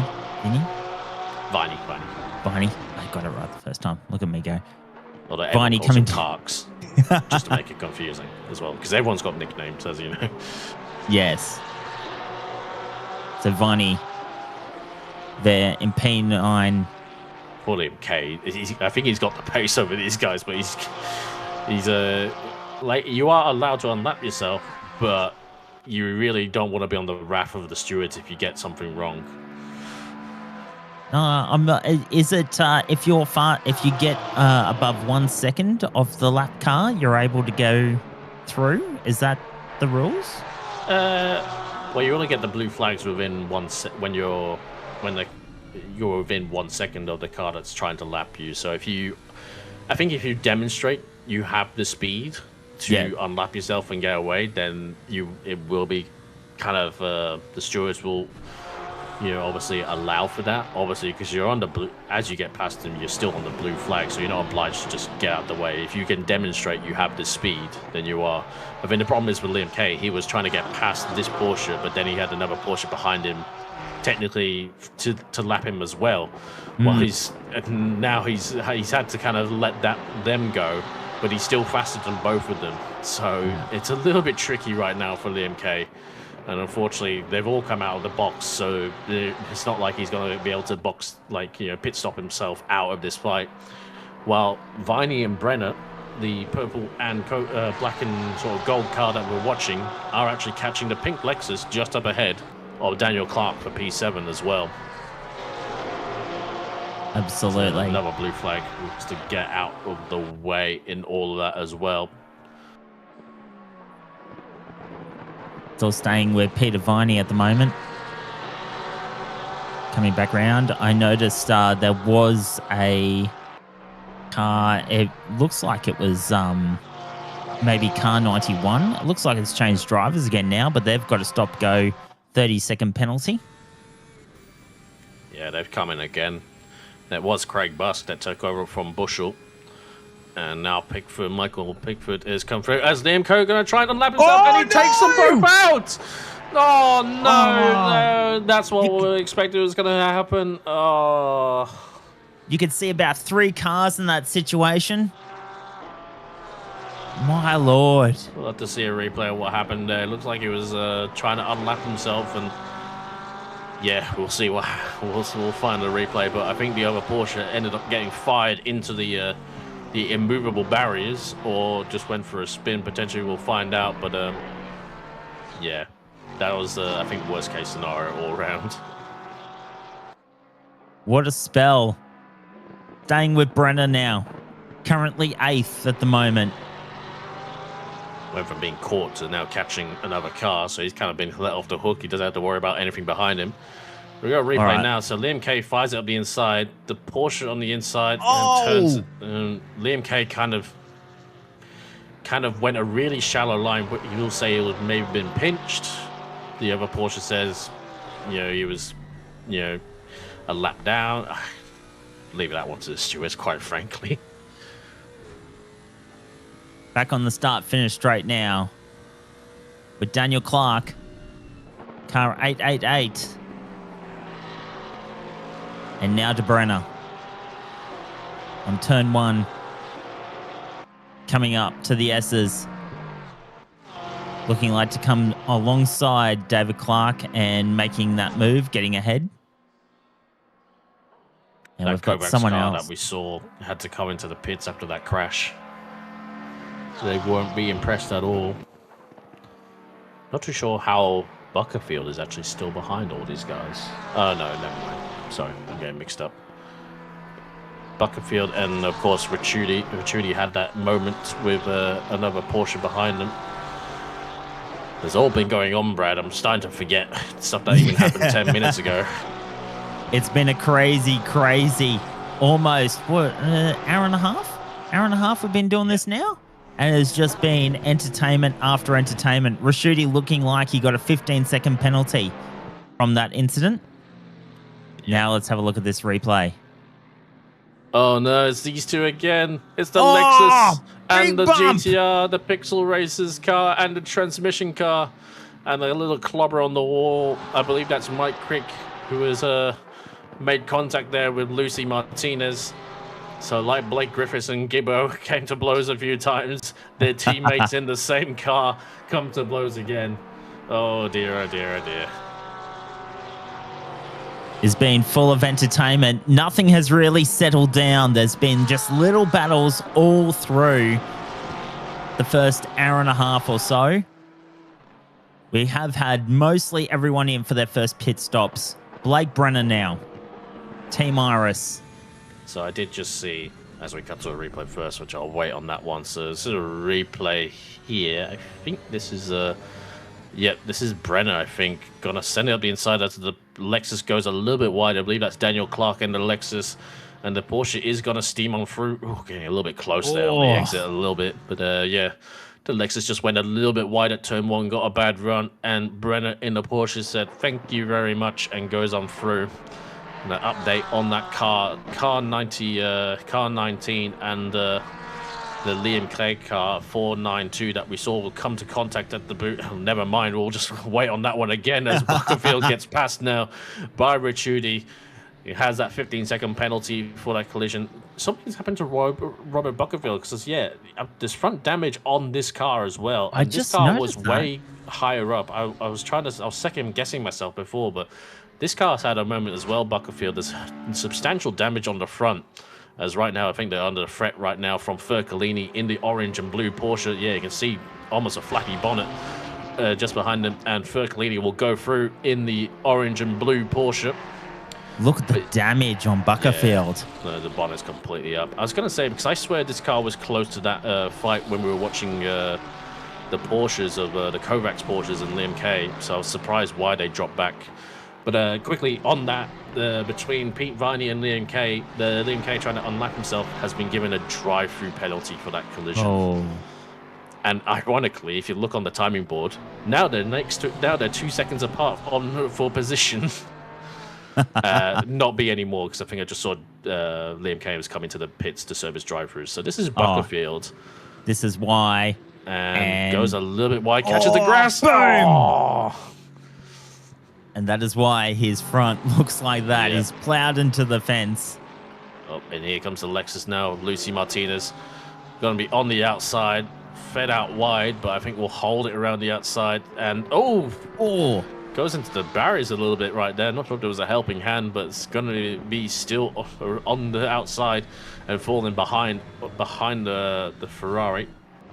There's a few more penalties come through as well. I'm seeing on the other screen. 492. Oh dear, that's Liam Kay again for another causing a collision. A stop-go penalty 10. Oh my lord! So that may not even be with the drive-through. I'm not too sure on that. There's 2 potential issues with Liam Kay causing a collision, from what I'm seeing on the penalty board.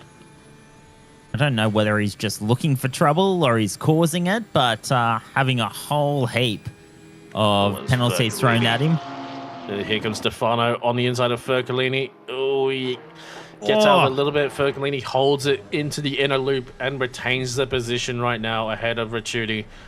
Ricciuti racing to try and get past, but knows he can't really afford to get himself under too much trouble with already a 15-second penalty, but clearly got pace. Coming around now. Buckerfield in the pits as well. I was going to say that damage looked not too surprising. He probably is coming in just to repair that damage. Absolutely, just so he's got some downforce back, because it looked like that completely wrecked the front of his car. Chris Taylor in chat just says there was also a collision with Paul Britt. I'm guessing that's referring to Liam Kay, because there are 2 penalties. So they've had a penalty. They obviously had that collision. Not too sure which penalties were which, because obviously one's for a drive-through, one's for a stop-go 10. We saw the one happen in real time with Pete Viney with the 19 car. So Liam Kay has had another moment with Paul Britt. Where is Paul Britt? He's in P14. That's the Calsonic Nissan GTR, the blue one. Currently in P14. We did see that car stopped by the side of the track, so I think Mr. Hignett on the broadcast is just fishing through the last 90 minutes to try and find out where that has.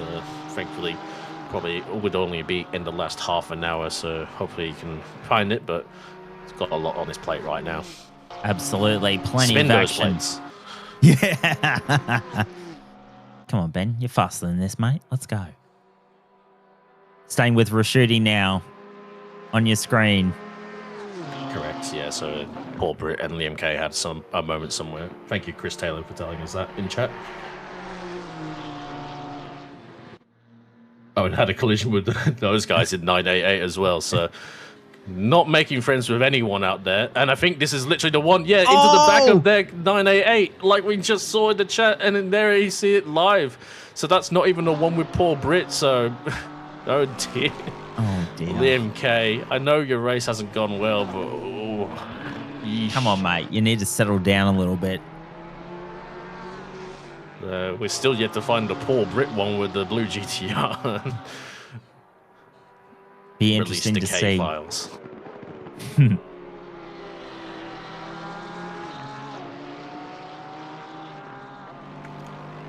Yeah. Chris comes on and says Ben is tired. Yeah. Actually, Ben's actually going to be doing a really good job today with us for the full 12 hours. So, Yep. I think we Really might have a nailing it. break in 20 minutes, so maybe you can put things on autopilot for a bit. Because it's just you and me for the first 5 hours, so I think we might take a break for the second, for the next, between hours 10 and 9. I don't know about you, but there's already been so much going on. I kind of don't want to go away, but I realize we got a long way to go still, Brad. absolutely. I think we're through until about 3 o'clock this afternoon. And then there'll be a driver change in our pit box. Pit box? You know what I mean. Yeah, I think Stevie Ty will be jumping in at some point, as well as Nathan Daniels as well, and a few other people. Liam K was doing the schedule that night, and then not Liam K, Liam Hamilton will be jumping in a bit later on, and Saxon as well. Those guys sharing a car sharing the 987 car, currently holding down P4, so doing a good job for those guys. I believe driving with Layla Bell in this race, looking pretty good considering they are top Porsche, and the Porsche obviously with their fuel strategy looking pretty good. Will be more in contention later in the race if things go on, but maybe we'll get some weather to change up, to throw the strategy in the bin. Absolutely. That will just really throw the cat amongst the pigeons as we continue this race. And it is still an all Lexus 1, 2, and 3. Johnston, Buscovas, and Underwood. Then Hayes, then Bryce Davies, then Stevie Ty, Brenner, Clark, then Thurlini, sorry, and Rashidi. Wrap up your top 10. Then Martinez, Crick, Britt, Daniel, Wren is your top 15, and then Marsh, Viney, Jones, Buckerfield, Kay, Wells, Beasley, and Pickford. Looking at Underwood now, currently running P3 at the moment. Car 342, making his way up through the S's now to get onto the back straight. Just keeping consistent. He's got plenty of air at the moment. Got car 455 in front of him. And that is actually Martinez, who's running 11th at the moment. Been flying quite a few cars as 455. Had to work for every bit of moment. They've been in that battle with Gibbo when Blake Griffiths was in the car as well. Martinez getting through, and behind Stefano Ricciuti just up ahead in that white GTR, who does have that 15-second penalty, so it won't be too ideal for them at the end of the race. We saw most of these Lexuses get around 1 hour, maybe 1 hour and 5 minutes at most. So I don't think a lot of them will be going too much longer. I think the GTRs can go a little bit. We saw a few of them go a bit longer as well. Porsches and the Ferraris were kind of the class when it comes to going long on the fuel tanks. But as I said, this track with a few straights, it's not as economical as others. But we'll see how things go. I mentioned before, obviously, ACC Sprints registrations are open for season 26, starting July 1st. I'm sure Le Mans Ultimate registrations will probably follow shortly, probably sometime next week, I would hazard a guess, and don't quote me on that one, but... You going to go around again? Oh, for sure. Got to race some point. I'll be racing in LMU in something. I haven't decided what. I believe we can say for sure, I'm pretty sure it's confirmed that the Friday night Le Mans Ultimate ELMS series will be moving to a late Tuesday slot instead. Ooh. So no more Friday night racing. Understandably, I think we had a decent turnout considering it was a Friday night, but it was It's Friday night. Other people have generally got plans, so it wasn't ideal.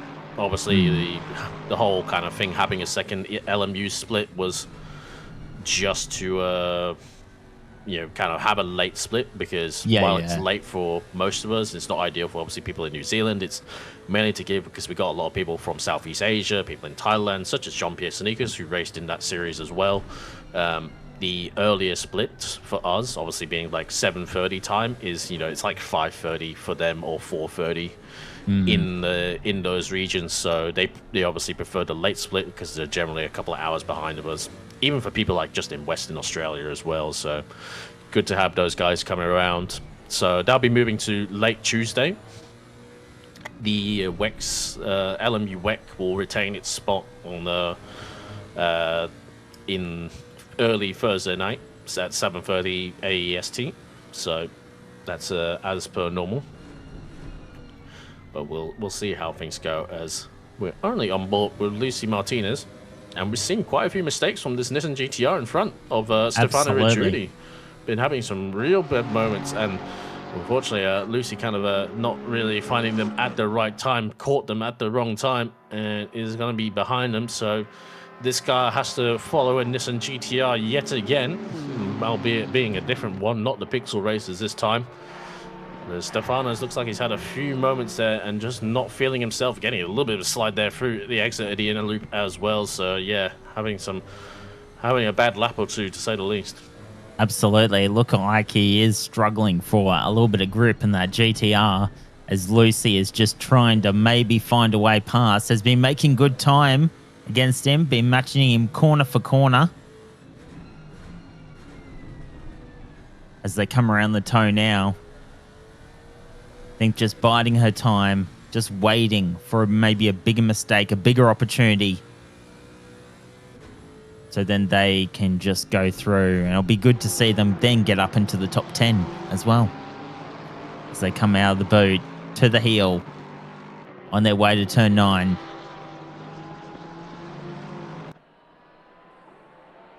On with Ricciuti now.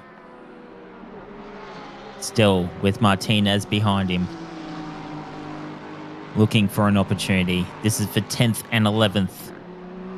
Or a little bit of a slide there from the GTR. It's obviously not well at all. Can Lucy have enough speed to get up against it? Has a bit of a look down. Come back down, thinks better of it, and just tucks in behind. Goes in for turn 1 now.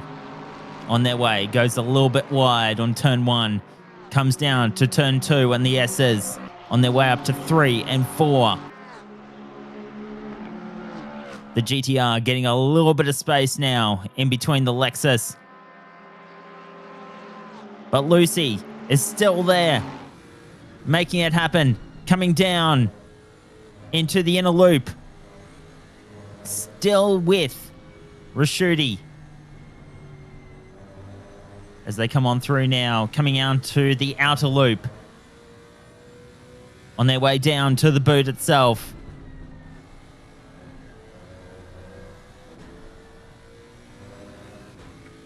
Big sweeping corner coming up for the toe.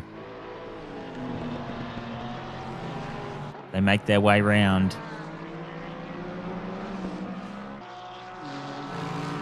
Now on their way to the heel now.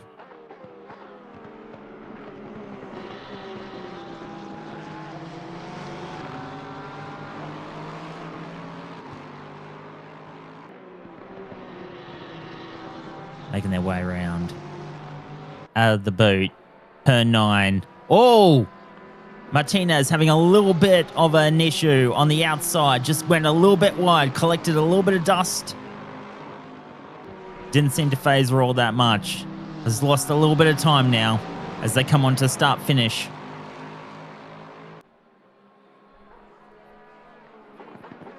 Everyone in chat trying to distract our broadcaster right now. I noticed what was going on.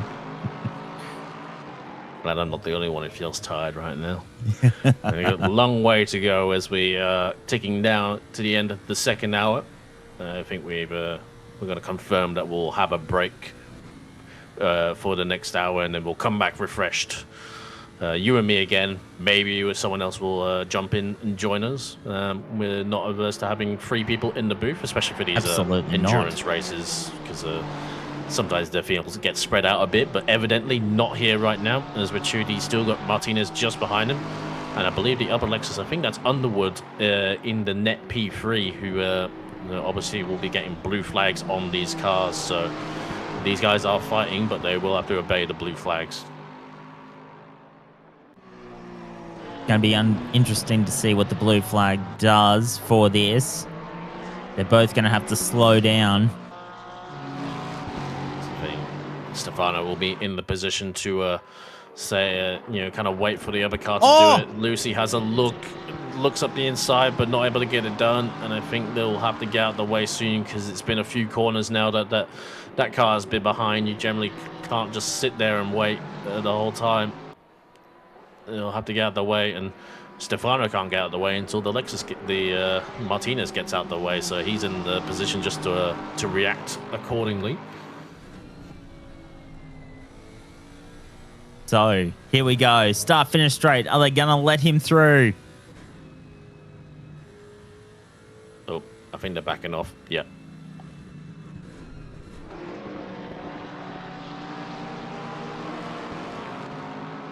And Ricciuti gets through. Now gets blue flagged again. Martinez just chilling back a little bit. You can see we're on board now with Martinez. Taking a look at Underwood. No, sorry, that is... That is... Ooh! Oh, big off for Martinez! Obviously misjudged. Yep. It's the thing, sometimes when you have to let a car go, you just kind of lose your rhythm. And sometimes those little mistakes can catch you out, but not too bad in the grand scheme of things. Went for a little bit of a flight, but came back down on all fours, pointing in the right direction. A long way to go, so absolutely not too bad. As Ricciuti here has played things well, and is going to let them go now, and has a nice gap as well to Martinez, especially with that losing that position. It'd be quite tactical with the blue flags as well. You do have to get out the way, but you can, like anything, you can minimize and maximize it to your advantage without, breaking the rules. Absolutely. A 2-second gap there from Ricciuti, then back to Martinez. Because there's no lap traffic there anymore, so they should be able to go on through. This is 4th position now. Saxon Hayes. What a rock star he is. Now Price Davies. Coming on to the start-finish straight now. Car 3, that Porsche.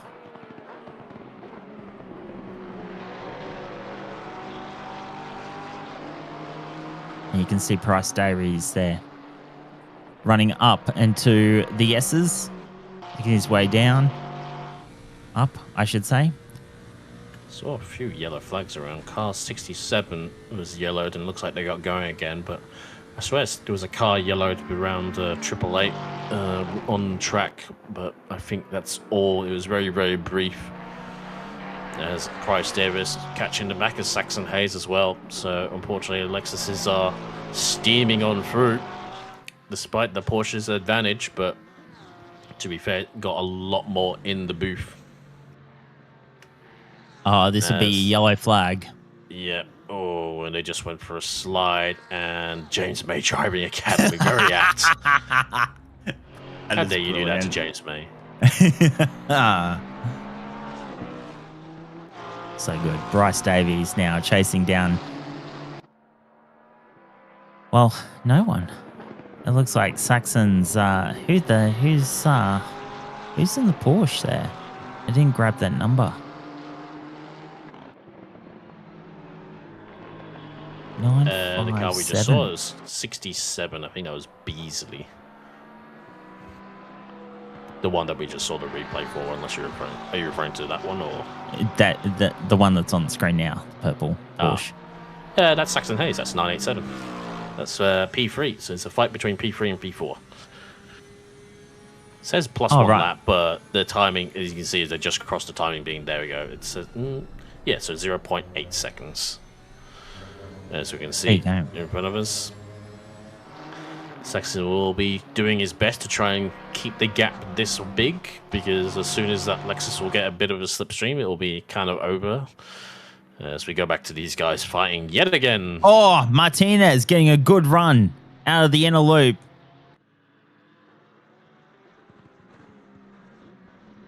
Still, this little battle continues. And she has closed that gap well and truly from being 2 seconds down. Now looking for a way through. These GTRs have been good at keeping the Lexuses at bay. Still 3 of them on top at the moment. Martinez having another bit of a look and decides against it. Just trying to scare Retrudy into making a mistake, but he's been around the clock a few times. There's Retrudy, not saying he's old, as Retrudy, you can see he's trying to go around the outside of Fergalini, but he's been in this league for a long time, as Retrudy, I think longer than me, and that's saying something now, to say the least. Yeah, Stefano is a wily fox, a very quick guy, but very experienced. Unfortunately, he did kind of just have that little bit of a contact with, oh God, I forget who it was now. Chris Wren, who it was, who is P14, so they're slowly trying to kind of recuperate what they lost. Absolutely. It's rare to see a mistake like that from Stefano. I think it was just one of those unfortunate moments that just ended up on his blame. As unfortunately Fergalini getting caught. Oh, as the ACC warping causes nearly another collision. And he gets so close to the back. Martinez just behind him as well. And yeah, that was quite scary. You see that a lot. Unfortunately, yeah, just at high speed, ACC just loves to do this kind of warping back and forth somewhat. It actually is a little bit, you know. It's really dangerous, yeah. I think it doesn't help when some drivers are streaming or just have not the best connection, which, to be fair, is not saying much in Australia. Yeah. Well, I remember having a chat with Nathan on the final of the LMU Rec that we did last Saturday, I think it was. And we're having a bit of a chat about terrible Aussie internet. Yeah, I thought that might have been the servers, but it could have been a provider. We're not too sure what happened to that one. Oh, Martinez having another big spell, and that is on the exit of turn 9. Obviously, just letting the car slip out and just letting it go into the wall. Hopefully, there's not a whole lot of damage there. That was a whole lot harder than the last time she hit that. Martinez looking to have another go. Just always has a look at turn 1. Just sees. What are you going to do? As we close the second hour of racing, some of these cars might be looking for another splash of fuel, another driver change maybe.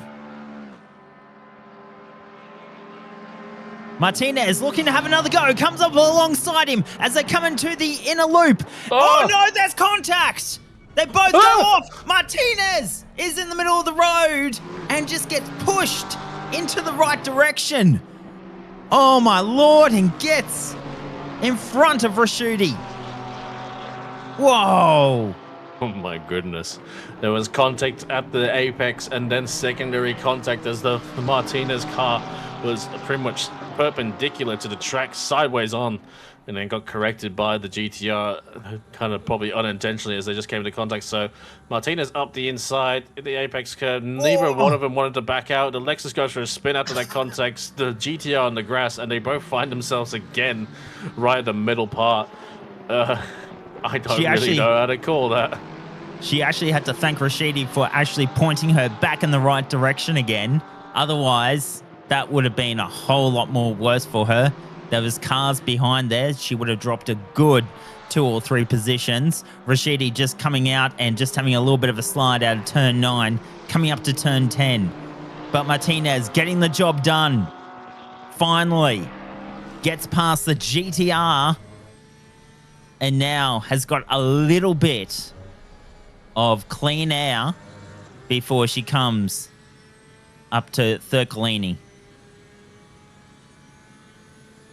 So coming down start finish now. You can see Rashidi not happy with that. So let's go back to the top now. Saxon still ahead of Price Davis. I think both of the previous drivers that we just saw, Ricciuti and Martinez, will probably have it. I'm not sure thanking would be the words that they would be saying in the moment, to say the least, in that. But yeah, Saxon trying to keep him at bay. We can see how much the Lexus just caught him down the straights. He's doing a good job, is Saxon, given the speed that Lexus has. But I get the feeling that Lexus, like Chris Taylor said in chat, is probably not too much further away from a pit stop, where I think this Porsche has got a lot longer it can go right now. Probably looking at, I would wager this Lexus can probably go another, I want to say like 30 minutes, maybe 20 more minutes. I think this Lexus is going to be in very, very soon though, or most of them going to be probably within the next 10 minutes. So let's say the Porsche's advantage isn't as big as it has been, but I think that extra 10 or 20 minutes per fuel tank is really going to pay dividends. Absolutely. While the Lexuses are in, they can still be going around the track. So certainly going to be an advantage. As we see Saxon currently running in 4th with Bryce Davies behind him. It's building a good enough gap at this point of the track. But this is where the Lexus will start to come good. Even on this little bit of a straight, it'll be catching ever so slightly with the slipstream. Going into turn 1 now. Needs the best run he can, does Saxon, to keep the gap, but I think the Lexus is still in the zone it needs to be to get a move done. We'll watch the Lexus now going up the hill, catching ever so slightly, might be a bit too far back, but he'll really get close, I'd wager. Getting back closer onto the back and closer. Mm. Getting really close, but I think he's just going to catch him just short. Yes, he is. So there was just enough of a gap there for Saxon, but really not much, or any less than that, I think he would have been in trouble. Absolutely. You can see that Lexus just got all over him just as they went into the inner loop. We got a nice little battle on our hands for 4th and 5th. They come around the toe now. Porsche would be so nice coming up this hill in comparison to the Lexus. She's got all the grip, all the traction, all the punch out the corners. But the Lexus is pretty good still around, even in its weaker areas, it's still pretty good. Hence why it's we see so many of them piloted in this race. Catching a blue flag, who hopefully won't impede things too much. Might just be a little bit of a distraction for Saxon. It can be just it being there sometimes is enough of a distraction, depending on what kind of driver you are. It does get out of the way on the main straight. But Price Davis has actually fallen back far enough. I think he's definitely not going to be fighting Saxon going into this next straight. Actually, way far back. Yeah. He will need to go past that blue flag before he can start competing again. That blue flag will let him straight through, though. So the fight's back on. Even though there is a little bit of a gap there, it looks like almost a second gap between Bryce Davies and Hayes. And Johnston still leading this race. Car 777, then Boscovez, and then Underwood, then Hayes, then Bryce Davies is your top 5. As they make their way down the chute on their way to turn 6. We're meant to have a break right now, but we can't pull ourselves away. I knew this was going to happen. Come on, race, be boring. can't just tell the race to be boring. Man, this is exciting stuff here. I mean, there's just so many little stories that have just made their way through, just like this one. And it's good to see another little bit of a battle up the top of the tower. Making their way round turn 9 now. Bryce Davies just biding his time. Go down to turn 10. A lot closer this time. This could be on if he stays close for these next couple of corners. Getting a good run out. Corner. Does he have a look? They come on down. Oh, does he jut out? To defend. Oh, and a touch. Ooh. Not much of a touch, but it's really dropped Bryce Davis back though. He's not going to catch him with that kind of gap. Replay here. I think this was the 107 car. Yes, it was. I saw it yellowed. Oh, just caught the inside of the curb and goes for a slide. Oh, and tank slappers back around. Front damage on the Aston Martin. Really unfortunate for those guys as Saxon was far enough ahead to stay ahead of the Lexus, but that little touch at turn 1 was just enough to upset the Lexus a little bit. I wonder if a number was called for that one. Absolutely. They come on down. He's back a little bit. Ever since that little bit of a tap, he hasn't been as racy, but he's still there. Maybe give him a lap and he'll be back on Saxon's tail again. Looking for a way through as they come out of the toe towards the hill. Here at Watkins Glen. Doing 12 hours around here. We've already done 2. And there's been no short of action. Hope you're enjoying it. Car 14's boxing, so I think the Lexuses are all going to start peeling into the box because I think they've hit their fuel tanks. We'll see if Bryce Davis goes around again. So it might get Saxon just up the hook, but looks like Bryce Davis is going to go around again. They're really good through this last corner, that Lexus, which puts them in prime position to be close enough going onto this straight and then set themselves up nicely for the next straight. Looking really good. Needs to get this turn 1 bang on. Same for Saxon as well. He's a little bit further back than we want to. This might be another case where he gets close, but not close enough. He needs to be a little bit closer to get really most of the slipstream. The Porsche of Saxon's doing a really good job to keep that gap though. And he's just praying, like, just willing that Lexus fuel tank to run out. He's getting closer, closer, but there we go. Not close enough. We already arrive at the corner, and you need to be well alongside to even be entitled to some space there. Absolutely. As they come around now, going down to the chute. I mean, it must be frustrating to come off that straight and you're just within millimeters of that car and then having to slam the brakes on.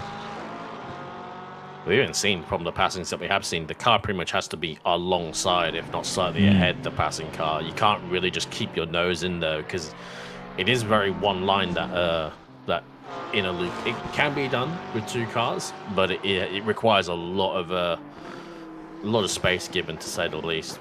We'll see as they follow this lap around. Saxon will be going in again like, are you going to box yet? Are you going to box, Come on, please? Mate. You can't keep going. Around things again. Looks like they've got Vintner, the Stefano Ricciuti car just ahead of him. That shows how spread out the kind of top part of the field is. We've seen it's kind of mainly condensed all the fighting we've seen in that sort of P10 to P20 region. As they go around again. Bryce Davis, not as close I think he would want to be right now. He's still in striking range if he can get a really good run through this corner, but Saxon's been doing a really good job through this corner again, and you can see actually Saxon's kind of built that gap, so he's done a good job there. He won't be under threat this time around. Absolutely not, as they make their way through, up on the back straight now. The Lexus is quick in a straight line, but once it gets that slipstream, it really starts to take off, but you won't get anything from this distance.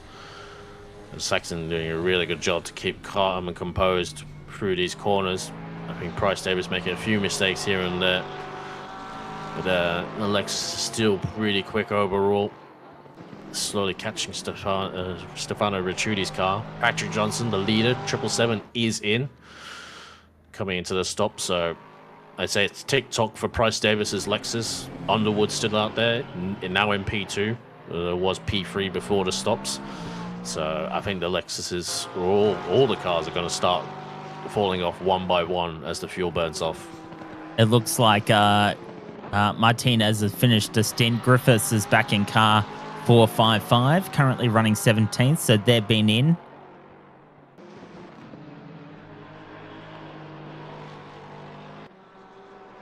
I think we'll run to have our little break because we got a long way to go. Preserve our voices, Brad. Absolutely. Once one of these guys comes in, because I think this battle might just end up. Oh, yeah, Price Davis. I saw him really slow up. Yeah, he's coming in. Ooh. There you go. Ooh. Almost missed that Pierce entry. Oh my lord. Yeah.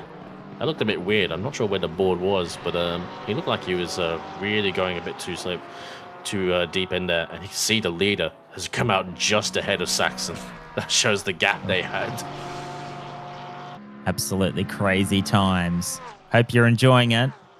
I think we will take a little bit of a break. Let this races settle down a little bit. Enjoy watching, and we'll be back very soon. Yeah, back in 50 minutes. So, yep. Thank you, guys. Yeah, we're just going to take a break because me and Brad will be in a bit later. Maybe joined by a guest, one of the drivers. Get some drivers in. If you are watching and you are driving, and just send me a message. See if we can try and get you in just to, get a bit of a driver interview. Why not? But we'll be having a break for the next 50 minutes. We'll be back at the end of the in-game hour.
Hello, we're back.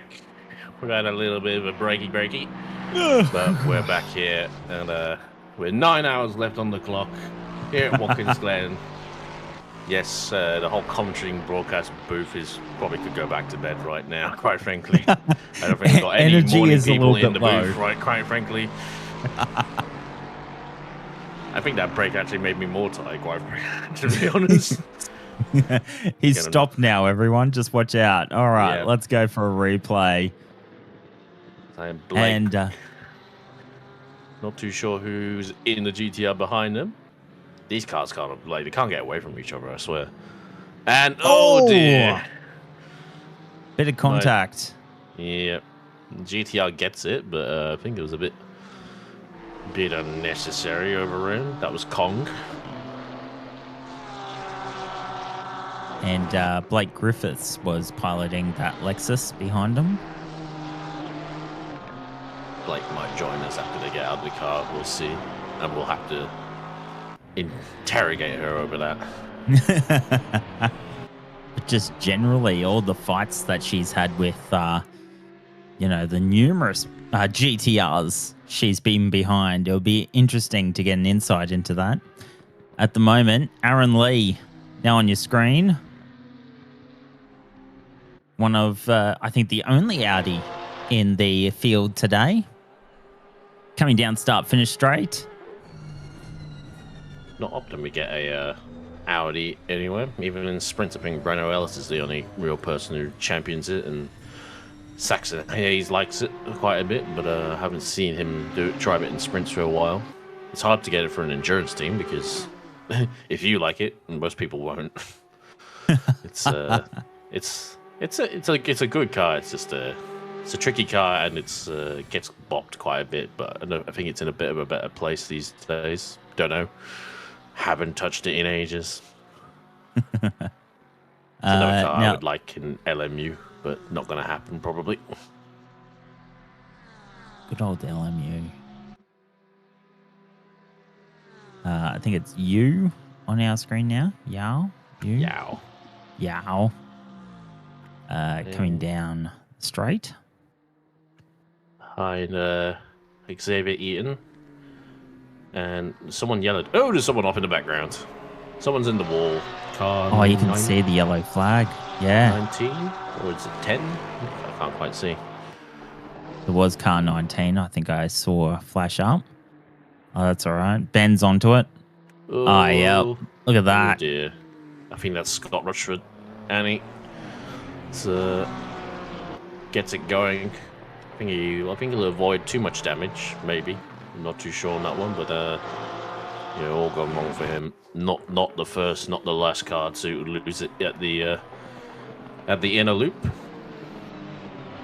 No, it's been a position where we've had a few people, probably the major passing area coming off the straight, and then people just misjudging it and then going into those bollards that are there. Let's have a look at another replay.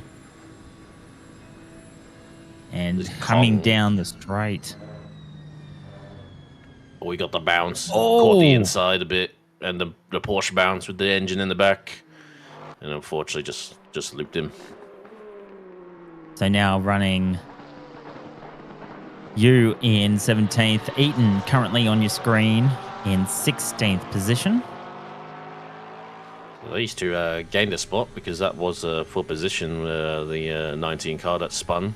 As we were watching before, this 492 car's been in the wars a bit, obviously with Liam Kay in it, so it's slowly kind of coming back into contention a little bit. Currently P17. Wesley Yao is a long-time Porsche driver. Knows the car well and pretty quick in his turn right as well. Xavier doing a good job in P16. Him and Nick, his teammate, offered me a ride in this car if I wanted to race, but I honestly not sure what I was doing and elected not to drive. Just not feeling it. Coming around the toe now. They've been caught by Blake Griffiths in the 455. So there might be some blue flags coming up. On board with her now, Blake Griffiths. Part of Transmission SR. Just looking at the top, since we've been away, it looks like things haven't changed too much for the top 4. Yeah, I'm trying to think who was. Looks like the number 3 car might have been the only one to kind of swap around between Tyler Everingham and Aaron Lee. Before we went away, we saw that Lexus was giving Saxon Hayes quite a bit of grief in the That's P4. right. But looks like that is gone the other way now. And there's probably a bit of a strategy to it as well, as Liam Hamilton in P4 gets lapped by the leader, so shows the gaps out front. Absolutely. Ben and I were talking before Cam came back on that we really need a safety car around now just to make things a little bit more interesting as the cars just kind of settle into their own groove as we go through, and we have probably better half of 9 hours left to go of this 12-hour epic at Watkins Glen. On board now with Wesley Yao coming into the tow. In and out, keeping the car nice and controlled, opening up the steering on the exit. Yeah. And then running to the hill. Keeping a pretty even gap to Xavier up front. While we're watching even lull, just as I start to say that, I think Xavier went wide and the gap got closer. But wondering, what's your plans for next season? Are you gonna go into sprints, academy, ACC? And I don't think you're on the LMU train. Maybe in the future. No, I think I'm just really gonna keep with Academy at the moment. I think I'm really enjoying what I'm doing there, and kind of I'm still learning really the craft of this, because it really is an art to what you guys do, and like when it's done beautifully, and there's like some really close racing action. And I guess I don't know, I'm one of these people where I'm my own worst critic, and so, yeah. No, I reckon I'll spend another couple of seasons just chilling in Academy. Still just learning how to get some speed. And then, I don't know, maybe next year you might see me up sprints. It's definitely a goal. Yeah, for sure. No, nothing wrong with that. Just feeling comfortable in Academy. It's kind of what it's there for as well. And but it's a really good training space, you know, and you got, you know, veterans. Can I call him a veteran? I don't know. But like Saxon Hayes and what have you, just like teaching us. And it's got, you know, your Stewarts and everything like that. And it's a really good idea for someone who's really just looking to get into sim racing. And it's just amazing. Been really enjoying my time there. Yeah, we all start somewhere. Everyone's always a bit deer in the headlights at this when they start racing online. I I didn't race online for a long time because I didn't really trust my wheel, because it had a very kind of busted secondhand wheel, not like a Logitech, but like one of those sort of entry wheels where it's like cheaper entries. It was the old Fanatec 911 GT3 RS wheel, and it was put it this way, it got to the point where I used it so much, it was already secondhand when I bought it, but you made it super secondhand. Well, I think it just naturally just started to deteriorate. Put it this way, I had to recalibrate it every time I went around the left corner. Oh no. So yeah, I elected to. I was always a bit of I would just time trial single player race anyway. At that point, I was like, I'm not going multiplayer until I get something I can trust. Yeah. Well, I've been having actually a little bit of. It hasn't been too bad over the last couple of races that I've been doing with it, but I've got a Logitech G29, I think it is. Staple.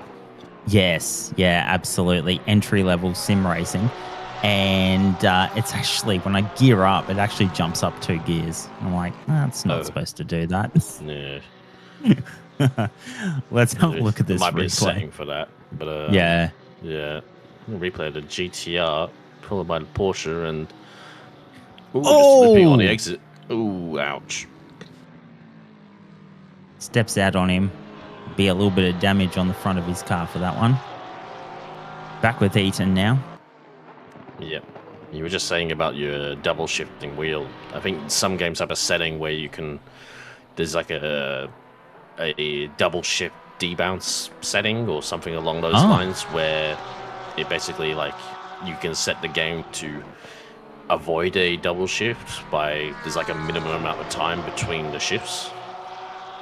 Some games have it. I'm not too sure if ACC has it. But that could be something, unless it's maybe a bit more of an issue with your wheel. We've got a replay here. And, it's a very sad-looking Porsche. It's the Car 91 car. It's been in the wars a bit and just loses the exit and tank slappers into the wall. It already had a lot of front damage, but it looks like even more so now. Unfortunately for that car, Car 91. That's Craig Busk, unfortunately, in P22 in that car. That car was so high up, and then it fell back so far as well when we saw it before we went to the break. And unfortunately for them, it hasn't got any better so far. No, absolutely. Pit stops coming in. Sorry, go on. And that was down at the toe as well. So that great big sweeping corner. It's not the first time we've seen a car just lose it on the rears going into that corner. I think we saw the MK earlier in the race. And the Porsche is a good car, but as soon as you kind of lose the rear and you don't have the tire underneath you, the pendulum of the engine being behind the rear axle unfortunately becomes a big issue. We were talking before we went on break this morning about how the track Watkins Glen is actually owned. And here's a little bit of a fun fact. Bankruptcy and Revival, the track filed for bankruptcy and closed in 1981. However, in 1983, a local partner, Corning Enterprises and International Speedway Corporation, purchased and restored the facility, returning it to its former glory. There you go. A bit of useless information for you. It's always good. It's good that this track got a bit of a revival. And it's a really good track. It's really kind of old school track, and I think that's the Corning branding that you just mentioned as well. So. There you go. Well done, Ben. Look at you go. Very nice. Yeah, this track's been around for a while. These two getting a bit closer. Xavier not having the best run through the first couple of corners. Wesley Yao in the Porsche just behind him in the slipstream, just having a peek on the outside right on the rear wing, but unfortunately not close enough to make a move. Likes it to play it safe. Sliding! Stays behind Xavier, and a bit of a slide as well. Drops back a bit. He's there. Yep, he's still there. Just having a little bit of a moment. But he lives to fight another one. Absolutely slid that Porsche in. It looked really like it was skating on ice, but kept it in control the entire time. Yeah, showing us really how to control a Porsche right here at Watkins Glen. Slide there for Xavier as well, just up ahead. Affected his run, and Wesley will get closer, but will he send it from that far back? No, it's straight. It's just a little bit too short to really get a move of descent. You go through this twisty section right now. I think he just needs to kind of just force him into a bit more of a mistake. There's a Wesley.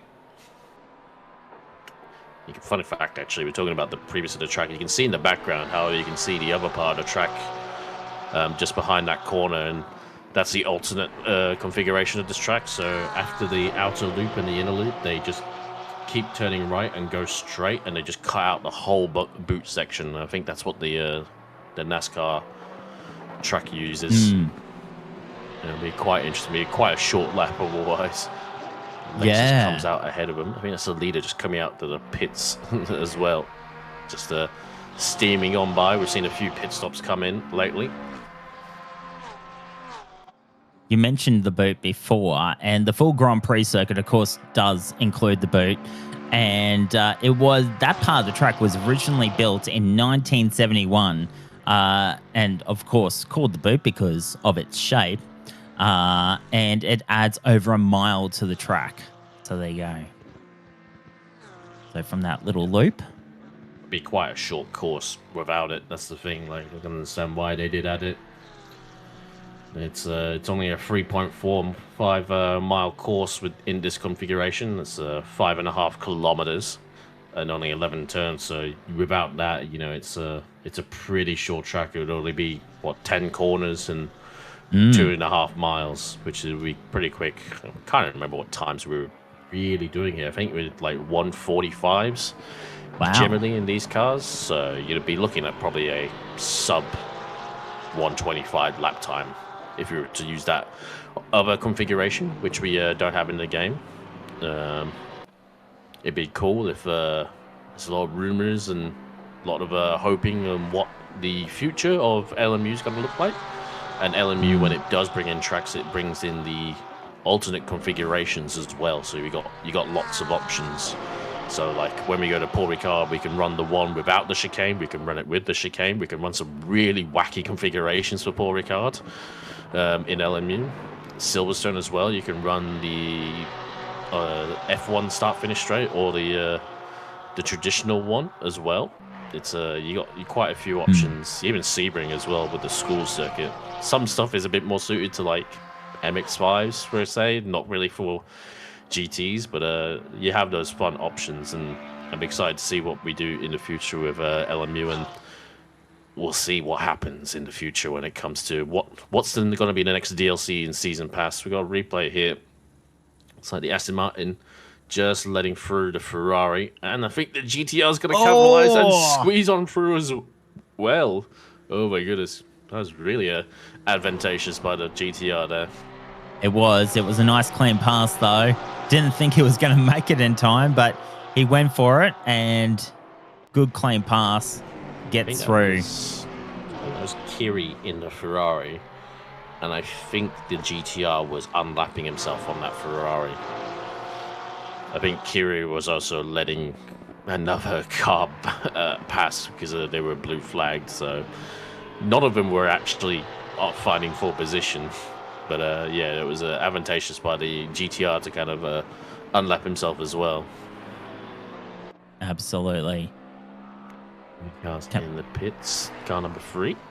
Sorry, go on. As we have a look now at Eaton. And now back to Kiri.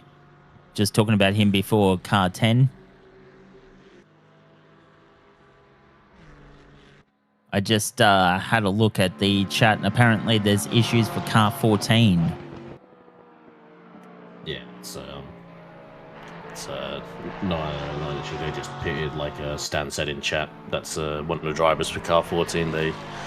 They just boxed, so Hamilton, obviously the Porsches all kind of going long as they have that advantage with their fuel economy.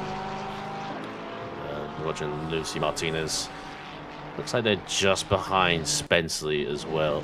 I think Martinez has just boxed because we saw Griffiths in that car not too long ago, and they are now.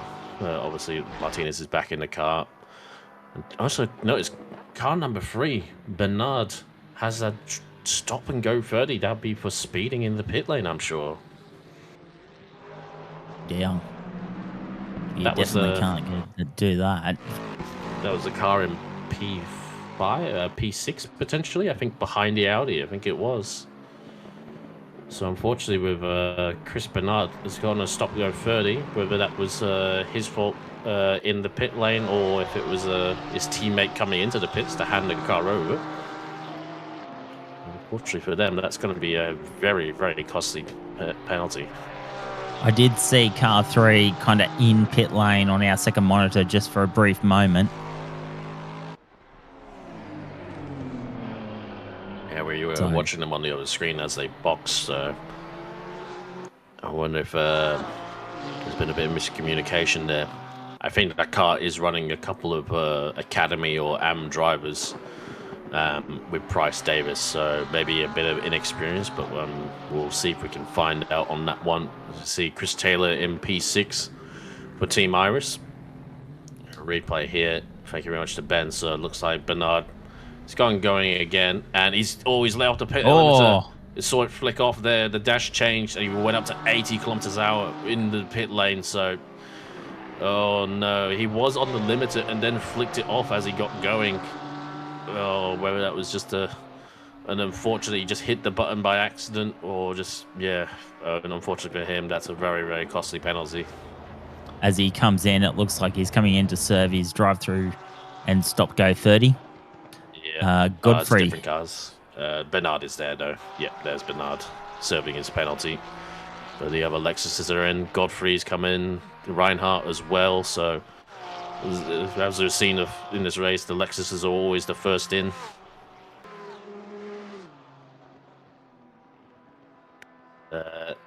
Porsche's still going. That's the thing, though. Like, I'm pretty sure, obviously, Hamilton hasn't come in. I could be wrong on that one. But we saw Patrick Johnson. I'm pretty sure we saw Patrick Johnson in the 777 already had boxed not too long ago. So I think despite them having that shorter fuel tank, they've had so much pace that they've been able to extend a pit stop over this car, despite its better fuel economy. So that's kind of remarkable in a way. Yeah, it really is. We already saw like they had a big gap. The 777, the 14 car tried to stick with him. That was with Griffin, but eventually kind of started to get dropped a little bit. Yeah. Looking at Johnston now. He's currently running pit 1. Yeah. I believe it's just Patrick Johnson and Lucas Keys in this car, so be 6 hours each, I imagine, or a little bit here and there. So just the 2 drivers for the 12 hours.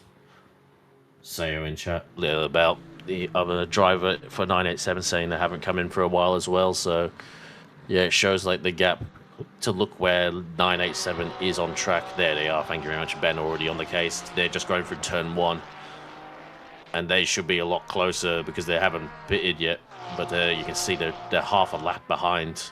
Yeah. And they'll probably be coming in somewhat soon, given the 777 has already come in recently, so they'll have most of the fuel in the tank. And Chris Bernard comes back in again. Did they not serve the penalty? We saw them in. We did. Did they not serve the penalty? Oh no! Or they got another one. Unless he sped out again. Exactly. Oh no! Oh, it gets bad. Where's the car? They were P5, I think P6. They were fighting in that position, and they're already P15, and now they're going to be stationary again for another 30 seconds. Oh, it's completely got to take them completely out of contention. I know there's 8 hours to go, but two is ouch. Yeah, because by the time you get down to the end of pit lane, and we can see just on our secondary monitor them just, coming down pit lane. And it's just so punishing to come down. I think this is the first time they came in to serve the stop. They get stopped, so they're a bit short, or they keep going. I think there's some confusion there.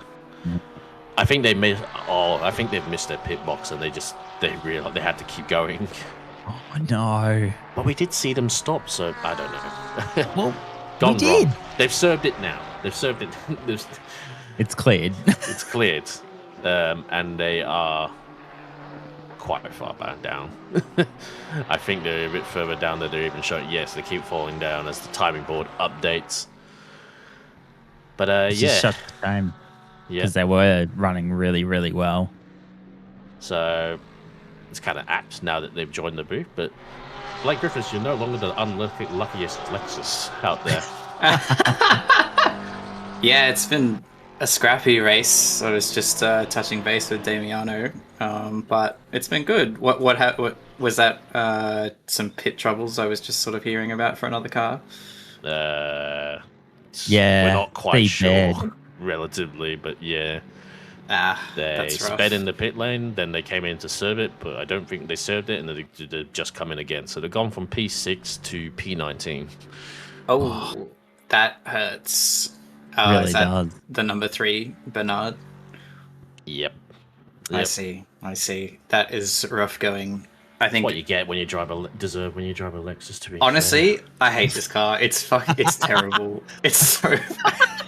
I don't know. It's skill okay. issue. Clearly, it's winning right now. I mean, yeah, it is. But okay, is it Lucas Keys in the lead? I presume, and Johnston. Might be. Hamilton. Yeah. No, it is. Yeah. No, So Johnston. those guys are barely human.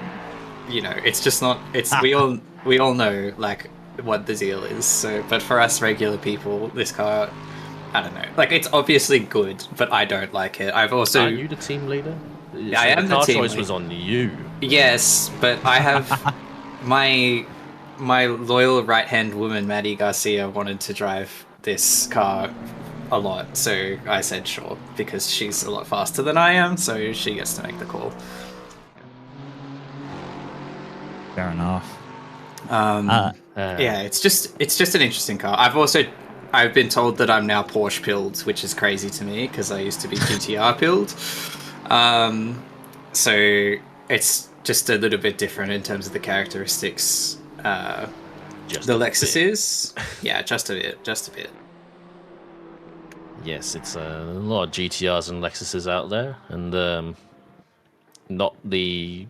not winning the fuel economy battle right now. But if you're Lucas Keys and Patrick Johnson, you've got pace enough to negate that. It seems at this rate. But a few Yeah. Porsches there looking for a good result. One of the top 10 Lexuses has faltered. We saw in car number 3. And these two are still going at it between Xavier Eaton and Wesley Yao. But yeah, Still obviously, nothing in it. Still nothing, exactly. Same machinery, so it's not going to be a clear case of one blasting past the other on the straight. And Wesley needs to get the good run through this last corner, but not as good as Xavier. Pulled away a little bit. I think this is going to be even keeled down the straight again. So they come on. Oh, sorry. Go ahead, Brad. No, you're right. I was just going to say coming on to the back straight, and they're still going to keep going at this little battle. So go ahead, Blake. Oh, sure. So does the GTR not get 132 liters here? Am I imagining that? I know it can have up to that. I don't know for certain. I Yeah. know some tracks it has like had its fuel tank shorn, but it can go longer than the Lexus we've seen. Yeah. The few GTRs we've had, the Lexus has always been the first cars to come in. Yeah. Rightly so, that's- quite frankly, given the speed. The So- speed. Not even just like a jab at you, but the Lexus is like the car's so fast. And Oh, yet yeah, so, yeah. 100%. It's surprisingly not that thirsty, but at this track it's really showing it a little bit more. But the GTRs I think have a little bit, either they're more economical or they actually have that little bit extra fuel tank. I'm not too sure. Yeah, so I know the Lexus only has 113 liters in the tank, so it's a form of balance of And performance. that's manual. Well, I think that's because everything usually defaults to at least 120 by Yeah. the game. So I think that's actually. I could be wrong on that. I'm not. Yeah, I'm quite not 100% sure on that one. We might have to get our resident admins to weigh on that. But yeah, I thought because I think Spa is also a track that the GTR gets 132, and there's like 2 others, but I'm not 100% sure which ones. I think Silverstone might be one. Yeah, I think you But- might be right. I'm not too sure, but yeah, it's a little bit more through on fuel than the Lexus. I think the Lexus kind of needs that smaller fuel tank just because of I think the issue is the Lexus has very little drag, which hence why it's got such high top speed. But this place is a little bit more thirsty on fuel that we've seen overall from a few cars because so we've seen at tracks Porsches have been able to get to 90 minutes, but they're not doing that here. It kind of Yeah. shows the overall these straights are kind of really chewing up the fuel tanks a little bit. Yeah, But, I mean you're very on throttle at this track, and a lot of the corners are quite fast, so it doesn't surprise me that the fuel economy is a bit harsher. Do you see Teo here having a bit of a look at Rockford? right now, and then just ahead was that battle we saw earlier. Oh no, sorry, that is no. What? It's another car. Where's It's a yeah? Sorry, Yao, Eden. I got confused with Kiri as well. So Yeah. they're further they're up the just road. up the field. They're not too far. They're Yeah. like a corner ahead.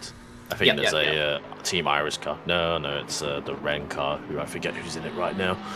In between them, I think every car in this sort of 10 to 20 has had a big moment somewhere. These two cars have been stranded at the side of the track in times. Darrell Lim had an issue early on with his wheel. I think he was the first one. Scott Rochford had a little bit of a spin, and the other Kovacs car, like Bushel, also was stopped to the side of the track. I feel like we've seen a few hardware failures today. Yeah, definitely. I think, by the end of 12 hours, pretty much everyone's going to have a story to tell. Yeah, I had my own nice little off at the toe, which was fun. And I don't know if I presume actually it probably came up, but right at the beginning there was a bit of hubbub at the back of the fields that I was so close to getting involved in. We did and see your perspective going through with the Ferrari going spinning. Yeah, that was We very kind intense. of haven't really decided. Like, we don't know what happened there. Quite frankly, it seems like everyone kind of just. I could tell you my perspective if you like. Yeah, go for it. So. These guys are fighting a little bit. Teo though. Trying to hold it around the outside. He's still there, actually, but he's going to run wide into the marbles, and then he's going to have to draw long behind again. It's very hard to go around the outside there. But still following Scott Rochford, Annie in the Kovacs car with the blue markings. Still on behind, but you get the feeling Jason Taylor's definitely got the pace right now. And I've just seen the team name, and it explains the livery, especially because I've been watching a lot of it last night. Top Gear YouTube poop. All the Top Gear memes. That's really funny considering that's what I was watching before I went to bed last night. It's a James Gaze special, that one. Probably, yeah. With the missing texture livery. Sorry, you were saying? Oh no, Ben, why are you doing this? I think we're getting a close up on this car, but yeah. So I just sort of as we were. I don't even know. It's God, that image of Clarkson like getting blasted in the aerial atom, such a classic. Yeah, I think from memory we had that Porsche sort of try and slip in a gap between myself and the Ferrari on my right, and I was like, surely they're not going to hold that. Good work, man. Oh, that's funny. Yeah, just slipped into that gap, and I was like, surely they pull out of that. I don't think that's staying open. And would you believe it did not stay open? And we just were very fortunate to not get caught up. Teo having another look here. They're side by side into the bus stop. Little bit of lawn mowing, if you don't mind, but keeps it into control. Really nicely done. Rockford rides all of that curb, stays alive, and manages to stay ahead. These guys really hammer and tong right now. That was nice racing. Yeah, so it was a little bit wild, and I think, as you sort of undulate through those S's, the gaps like close and open, and it closed when there was a car between us. So yeah, I think it's one of those things that, I mean, I probably wouldn't personally try it in a sprint race either, but in endurance racing I would just be taking it a little bit easier on lap 1 than that. I mean, but you were in plenty battles, like in the first part of this race. I mean, I felt like I was chatting with you the entire time. That's also fair. Yeah, I can't help myself though. But I think with a bit of experience comes is this move gonna be happening, or is this not even remote? Like, is it a low percentage play? Is it a high percentage play? Yeah, I got very well acquainted with the back of Gibbo's GTR, I will say, in that first stint. That's right, yeah. It was very, very wide for a very long time. He did such a good job. It was ridiculous, and I just could not find anywhere to get past him. Look who it is. It's the back of the Pixel races again. Yeah, Benny Vinton are just getting a little bit of a taste here of what I was going through. This car been in the wars quite a bit. Has been Vincent's car, and these two I just saw them. They came just out of the pits, and Eric Scarney, oh no, it's Weatherburn in the car now, has damage on the front of his Nissan GTR. That's a little bit odd. You can see the bonnet slightly up, and I'm not sure if that's desync damage, but I swear both of these guys were just in the pits. Oh no. No, it was the Pixel Racers car, and I think it was Brian Kong. Yeah, this car was way up the field, so I feel like something's happened to the 23 car. Because this car was very close to, I think, the Brian Kong GTR coming out the pits, and now it's all the way back now with Vintner. I'm not sure why Vintner's this far back as well. I don't know. I've lost it. There's too many things to keep on top of right now, but that damage is definitely something's got to miss there, as I think these two are catching Eaton and Kay as well. Actually for position as well, so no blue flags at all here. Yeah, that'll be interesting when it sort of comes up to it. Yeah, we're really struggling to get past them, I think, because the GTR's strong points are pretty similar to what the Lexuses are, so we weren't getting that run up the straight so much. I tried to get into the bus stop a bit, but here we go with the replay just in the pits. No. We're going to have a collection. Are we going to collide as we come out? Oh, it's a drag race to the pit line, though. Looks like the damage is already there, so I don't think there's been contact, so I swear this car was higher up, so something's happened before this pit stop even. Who knows? I'm not too sure. We'll see if Ben can find it, but Vinternet is all over the back right now, and Weberburn's GTR with that damage will be suffering in the straight line, and I think he's just elected to let him go as well. Definitely doesn't have that much straight line deficiency. But yeah, something's really gone wrong with this car, I just have to say. Because I swear this car was closer to the top 10, and now it's a lot further back. It's Vintner has now been unleashed to get after Wesley Yao and Xavier Eaton. Yeah, that will be a battle right there. Absolutely.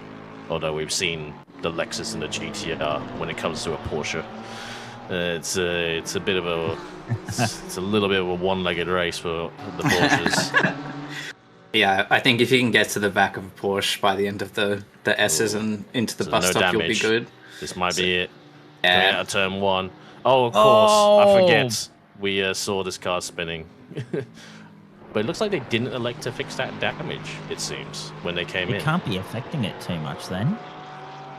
Well, we saw Weberberg just elect to let Vincent go. Well, maybe it is, maybe it isn't. Maybe it hasn't been visually fixed, and they just elected to let Vincent go. I'm not too sure on that one. That was Eric Scarney, I think, at the time when we saw spinning off the exit. I'm not. I might need someone else to correct me on that one. But yeah, unfortunately for 23, they have faltered a little bit.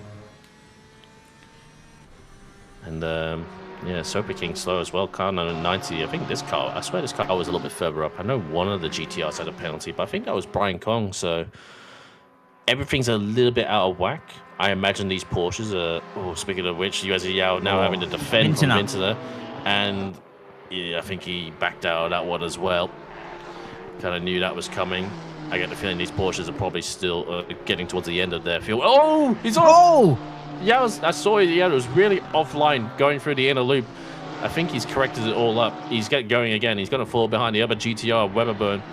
But unfortunately for him, loses 2 positions in that one. A replay here, thinking to Ben. So he defends to the inside, but I think he also backs off. Actually, I know the GTR has the straight line speed, but that looked like he may have didn't fight that one too hard. And I think he's just gonna find that bump. Yeah, keeps it under control though. Does a good job to catch it up. Yeah.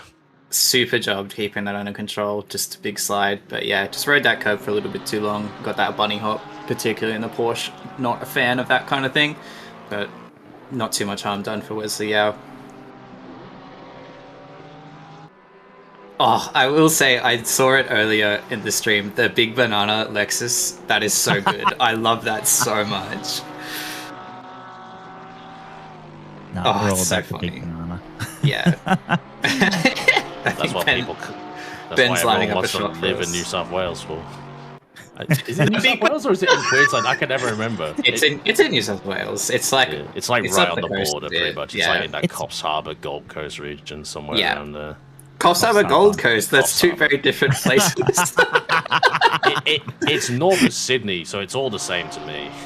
Look, the entirety of New South Wales is much bigger than England is, so Cam doesn't care about anything outside of immediate Sydney. Pretty much. Hilarious. Aye. I've been to Coffs Harbour too many times, and that's like 3 times. That's more than I would ever want to go there. I mean, you go there, you see the big banana. I'm not sure. You go there because you can't afford the Gold Coast. Everyone should just admit it. You can't afford Byron Bay, so you go to Coffs Harbour. I feel like isn't Byron like not that much further of a drive, or I think I might be thinking of Ballina. It's just like it's more touristy, apparently. Yeah. I've been there. It was much nicer. It's really touristy though, apparently. You heard it here first, folks. Coffs Harbour is the poor man's Byron Bay. It's like the beach there that's worth going to. Are you allowed it on beaches? I presume that the paleness of your skin blinds everyone. That's rich. I saw you at Bathurst. You can't make that comment. That is fair. To be fair, the UV at Bathurst was crazy. I've never, ever experienced the sun like that.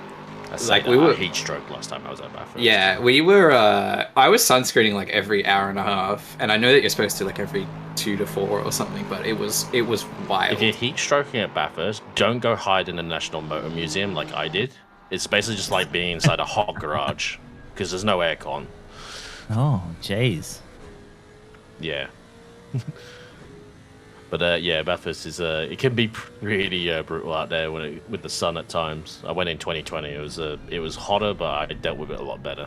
Yeah, that was the interesting thing to me is like it especially for summer, it wasn't hot. Like it was only like low 20s, so it was like temperature was nice, but yeah, the UV index was just crazy. So I was like, I don't know, I was dressed like I was traversing a desert or something, just covered head to toe pretty much. Yeah, really can be pretty brutal out there. There's no real. Ooh, it's Jack Miller just taps the barrier a little bit. He's right on the back of Andy Bishop, I believe.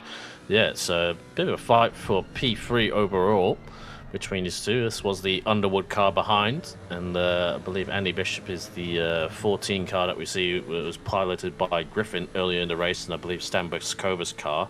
The team. Oh no, that's the team. I forget which one's which, quite frankly. But they're both running. One's a default livery and one's a broken livery, so it's kind of all merges into one. Oh, it is broken. I was like, it's a really interesting livery, but it doesn't look. I don't know. Like, it is actually kind of interesting. It's like it's giving BMW art car kind of thing, but yeah, I think they're pretty ugly, quite frankly. A lot of BMW art cars. A little bit. Okay, you could see the overlay of another car, like across the hood. On the roof hatch. That sums up the livery. That's really funny. As they come around the toe now. Only a little bit in it. Still with him, Bishop and Miller. So, looking up and down the grid, nice and tight there for Miller. Hamilton is a fair bit back from Johnston. Am I correct in that? And Johnston has already boxed, so that shows how much of a lead they had. Yeah, but don't forget, the Lexus is doing 11 stops, and the Porsche should be doing 9. But they've already pulled 1 stop ahead 3.5 hours in. Yeah, I think true. Hamilton has probably got to be boxing quite soon, to say the least. Yeah. Oh, something's going wrong. Something's going really weird. What's happening? Jack Miller's got a run there. There was some weird internet connection. I'm not too sure what happened between the two cars. Looks like they both kind of affected each other, and they're still going to draw alongside. Jack Miller on the inside, on the left side of your screen, now right side as the default livery. Lexus is going to be on the outside. That's Annie Bishop. Which one? Who's going to falter? And Annie Bishop backs out of it and lets Jack Miller through. But there was something really weird happened at turn 1 there. Yeah, it's like they almost like magnetized to each other or something. Just very, very strange, but good to see that no one got tangled up too much there. think both of them. I'm not sure if it was both of them had like some weird connection issue or if it was an internet thing. Because I saw the Lexus behind kind of did that weird sort of like, when we'll literally see here. So everything looks okay. Going down the start finish straight towards turn 1. Jack Miller just has a little bit of a look, and then yeah, things blink. And I wonder if they're just both distracted by the run, or if they're not seeing what we're seeing, or if it was also just Andy Bishop just getting a bad run out of turn 1 there. I think it's little column A, little column B there. Bit of, like, I would definitely get distracted seeing something like that in the back, and I don't think his run was that good. And then I think there was a slight tap from Miller onto Bishop too. Like, nothing serious, but yeah, just very, very interesting there. Yep, looks like Ben Vincent has gotten past Xavier Eaton, and now Wesley Yao, after falling behind Weberburn, is just behind him. I wonder if, get the feeling that maybe that GTR doesn't have damage, it just hasn't visually fixed, because it looked like they're still going and not affecting pace too much. I'm not too sure. We haven't seen Weberburn race in this race until now, so hard to say what his pace is like. He's just got a blue flag up ahead. Xavier doing a good job in P14. I get the feeling that car's probably going to be coming in quite soon, relatively. So it looks like there's a bit of fighting in the background as well between Stevie Tai, not actually with a lapped car. So we'll see how things go. It's kind of got to that point where everyone's a little bit jumbled up here, there, and everywhere. With a few cars fighting for position and a lot of blue flagging all the way around. Weberburn and Wesley are definitely fighting for position.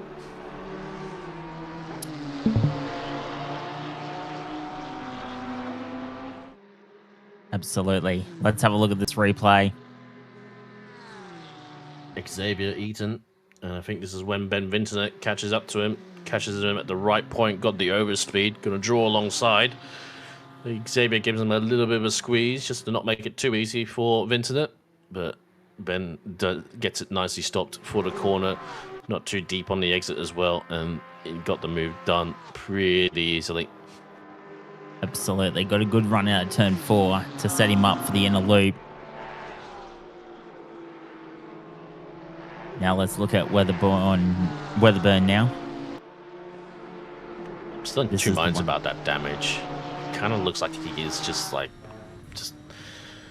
hard to say between these two drivers which one would actually be quick if there isn't damage, or to say not too certain. But yeah, I feel like Weberburn being quite a quick driver, not to say Wesley Yao isn't, but I feel like that damage might be still there potentially. Maybe he's just putting up with it. They just needed to get him out, because I noticed on that pit stop, like, they really wanted to get him out so he could compete. But then again, he gave away that position anyway, didn't he?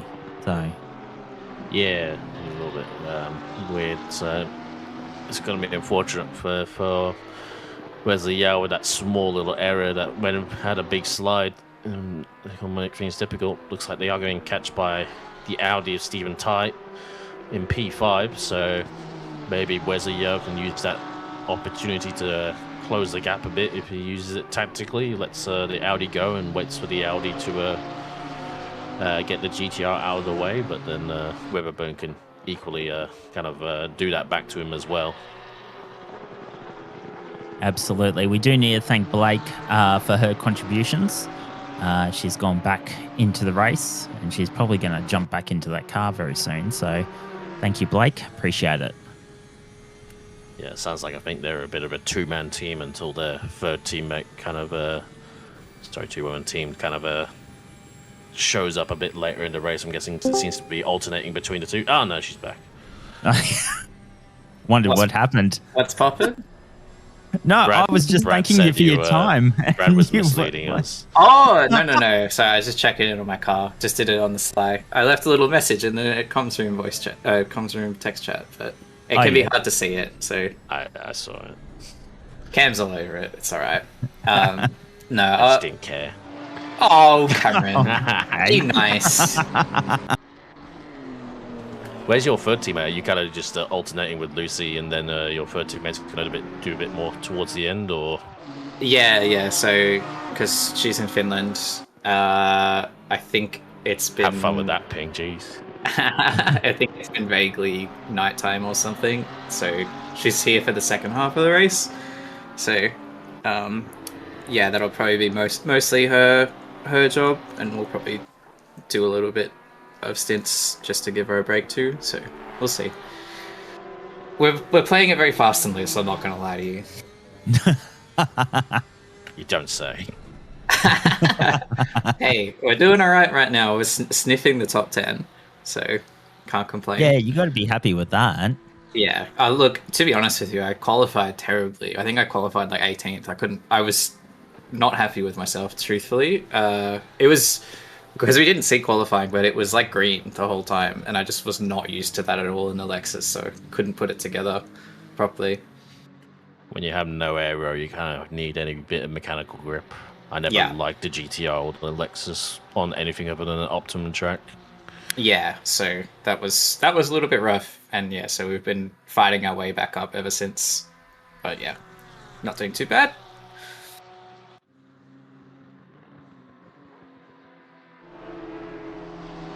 It's just starting kicking a bit again for me. As we get through things, getting towards the end of the 4th hour, and these two are gonna have to start obeying those blue flags because the Audi of Stephen Tye is right there on the back, and looks like Wesley Yao might, backed out and let him go just before the toe. And we'll try to capitalize on the GTR. I think if the GTR is smart, he'll probably let him go on this straight, which he is doing, Weberburn, and he's just going to slot in just ahead. So we'll keep the inside and defend the inside. That's very tactical, very smart there. That's heads up driving from Weberburn. Let the Audi go, but be able to hold the inside against the Porsche. Absolutely. Coming around now, up to turn 10. Wesley Yao still looking at the back of that GTR.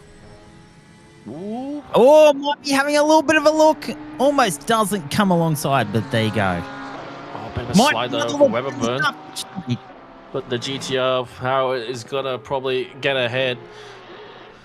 Wesley will have to be really brave on the brakes. Oh, he's quite early on the brakes and got it at the run. But, oh, Weber getting big slides in the GTR, but he's too far ahead to make the Porsche's going to be able to do anything about it from this distance. The Audi sweeps on up ahead. I'm too sure where these guys are relative to other cars. Teo, I think, is a little bit further behind, catching them in the background. I think one of the pink cars got three pink cars on the road in a row. I believe that is Daniel Clark back there as well, and the McLaren of Jason Teo just behind him. But yeah, Weber went ooh as Teo gets past Daniel Clark. I'm not too sure if that was intended or he was letting him go. There was a slight moment there for Clark just hopping the curb a little bit. Teo able to just swoop on under there. Quite a few cars have caught that little bit of a bump here, the inner loop. There's kind of two of them here and there. We saw you actually had a bit of a moment as you were trying to get past Gibbo. Kind of rejoined a little bit and then kind of caused a bit mayhem with Bushel and Kong coming to stopping behind you and then getting in their own incident with Vintner. Yeah. Look, unsafe rejoin, I said at the time. Oh, well, where was I going here? I can't just stop the car immediately. Just stop the car. Well, I can't just do that. Just stop the car. No, yeah, but I think, it was tricky. I don't know. Yeah. Well, I don't think we got penalized for it, but I mean, I caused it, but it's not necessarily my fault, you know? That corner is just so tricky. It's like both drivers have to really put a lot of effort in to actually go side by side through there. And it's a lot easier just to not leave the space because you end up clearing the car by committing to the corner like that car's not there anyway. Yeah, 100%. And it's just like, it's pretty easy to pick up some big damage because the walls aren't like that far away. It's a very, very tricky section. I really don't like going side by side into it, but I felt like my hand was forced a little bit a few times. Not so much forced, but I was like, I literally cannot get this to happen anywhere else. So I was trying to just really put the pressure on Gibbo. Oh! Weatherburn! Big hit. That As- was humongous. As they were coming down the chute. Oh, my Lord. Oy, oy, We were oy. talking about damage before on that GTR. This one's got Quite a long way ahead. So Just- is he just understeered? And oh, he's got a wiggle. Oh, Yeah. Oh, he kind of glances off the barrier, so I think he'll get away with any damage. But we've seen that car have a few wiggles now. And oh, look at that! The damage has magically fixed itself. So I think it was visual bug the whole time. That's good. No. He hit the wall, and now the hood's back in place. Cemented it back down. that's the technical tack, folks. Yeah. See, like, yeah. I bet you What- anything, if Hignett switches to the other camera, the damage is going to be back. Yeah. I love this track, by the way. Such a good track. It is I think, well, to say the least, I don't think it's not a big ask for it to be the most popular American track in the game because of what else is in the game. But the other American tracks are a little bit more polarizing, but I think this one's a bit more universally loved, and I do enjoy it as well. It's a pretty good track. I will say it's like this part of the track I think is really the only overtaking zone for the most part. Yeah, I think if you're pretty evenly matched, it's like a mistake into T1 that leads into something into the bus stop. Otherwise, it's pretty difficult. I think it can be done, but it is a bit more of a power dependent track just because of that whole start straight, not start straight, but like the whole run up turn 1 to all the way to the inner loop. Yeah, 100%. It's good though. It's good fun. Got It's the weird, actually, quote of the NASCAR. day Sorry, on YouTube, and it is, I caused it, but it wasn't really my fault. Yeah, you Call can you have Maxime Martin. you can have Actually, you can, no, that would be, he didn't admit didn't admit to anything. To be fair, you can cause it, but if you see a car having a moment ahead, you gotta slow down. You know what I mean? Like, I didn't cause the cars behind. Like, it was the knock-on effects of my incident. Hey, did I get a penalty for it? My hands are clean. God, The only Public- person court that of can public opinion penalty. the only person that can point fingers at me is Callum Gibbo, and I owned that one. What about down at the heel? At the heel, what, when I put myself into the wall? Yeah, I mean, that was my fault, but no one else got done in for that. No, you went into the back of Kivo. Oh yeah, that's what I was saying. Yeah, I called that. That's that. I own that one. I said sorry. It is what it is. It's in the past. Caught my 15 seconds. You know, You can't get away with all your crimes if you just admit to one. As he goes off, Wesley yells off. Yeah! He caught the bump, and for a second time, he's gone for a moment there into the outer loop. Lets Blake off the hook. Quite frankly, it was intentional. Come on, you just admit to your sins and then you're absolved, right? That's how it works. Yeah, Something like that. something. Do your penance. But rough going there for Wesley. Did not quite keep that one. No epic save this time. It's clattering the wall. We're gonna get a look at that in a moment when Benny Hignett lines that up for us. Oh, here we go.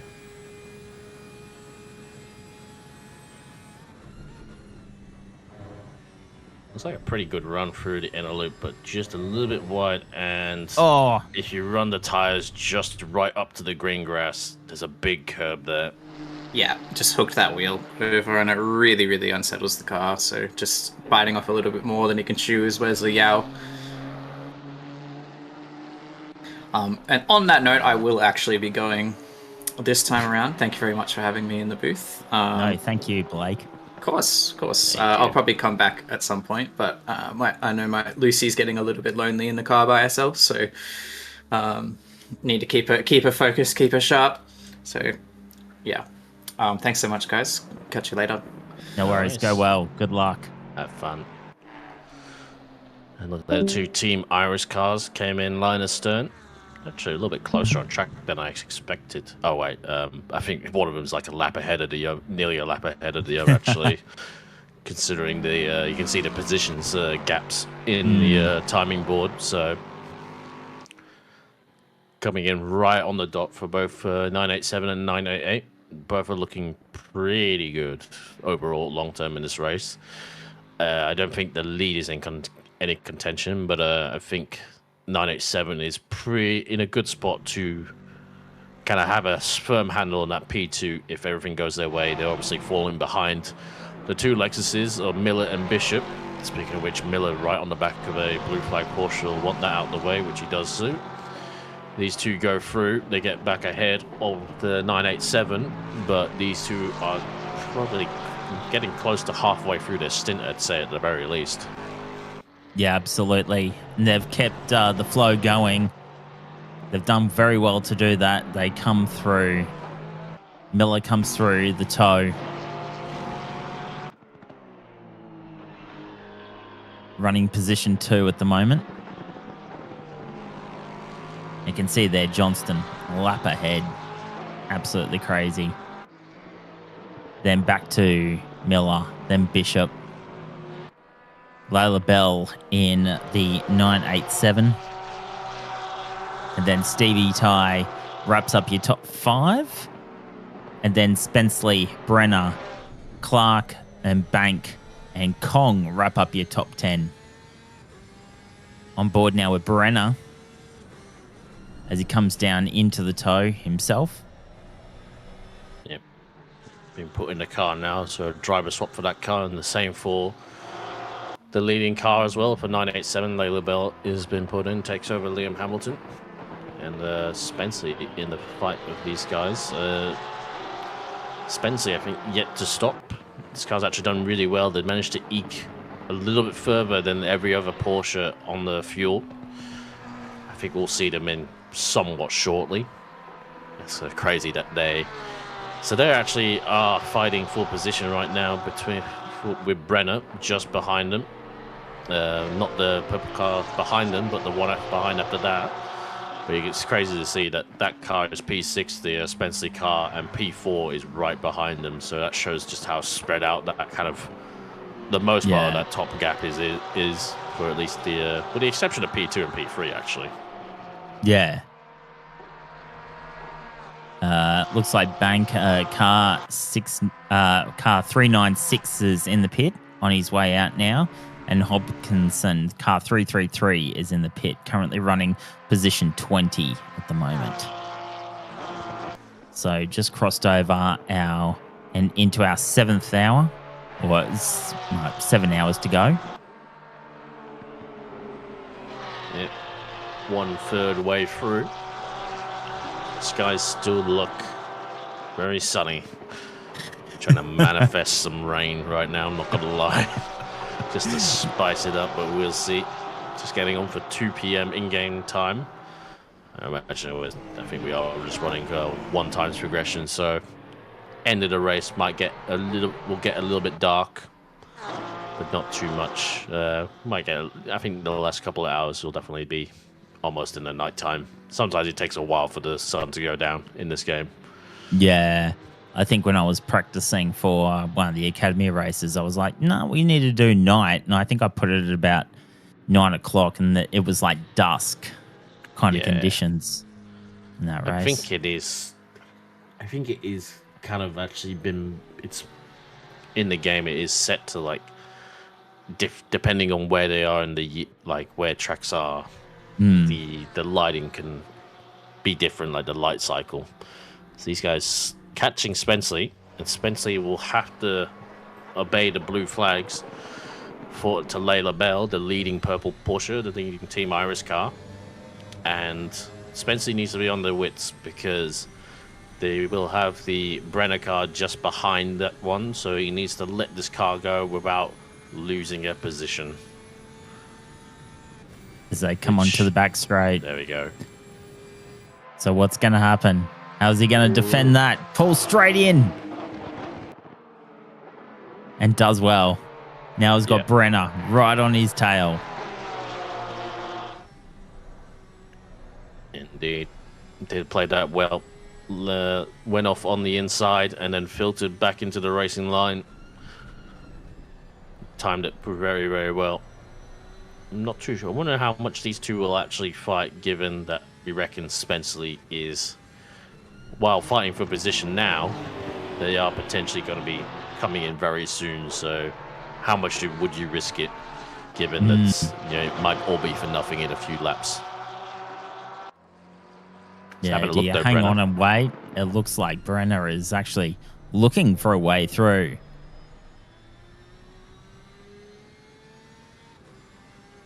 Having a look, we're looking at the back of Spenceley. Back to Brenner. This is for position 6 and 7. As they come down into turn 10.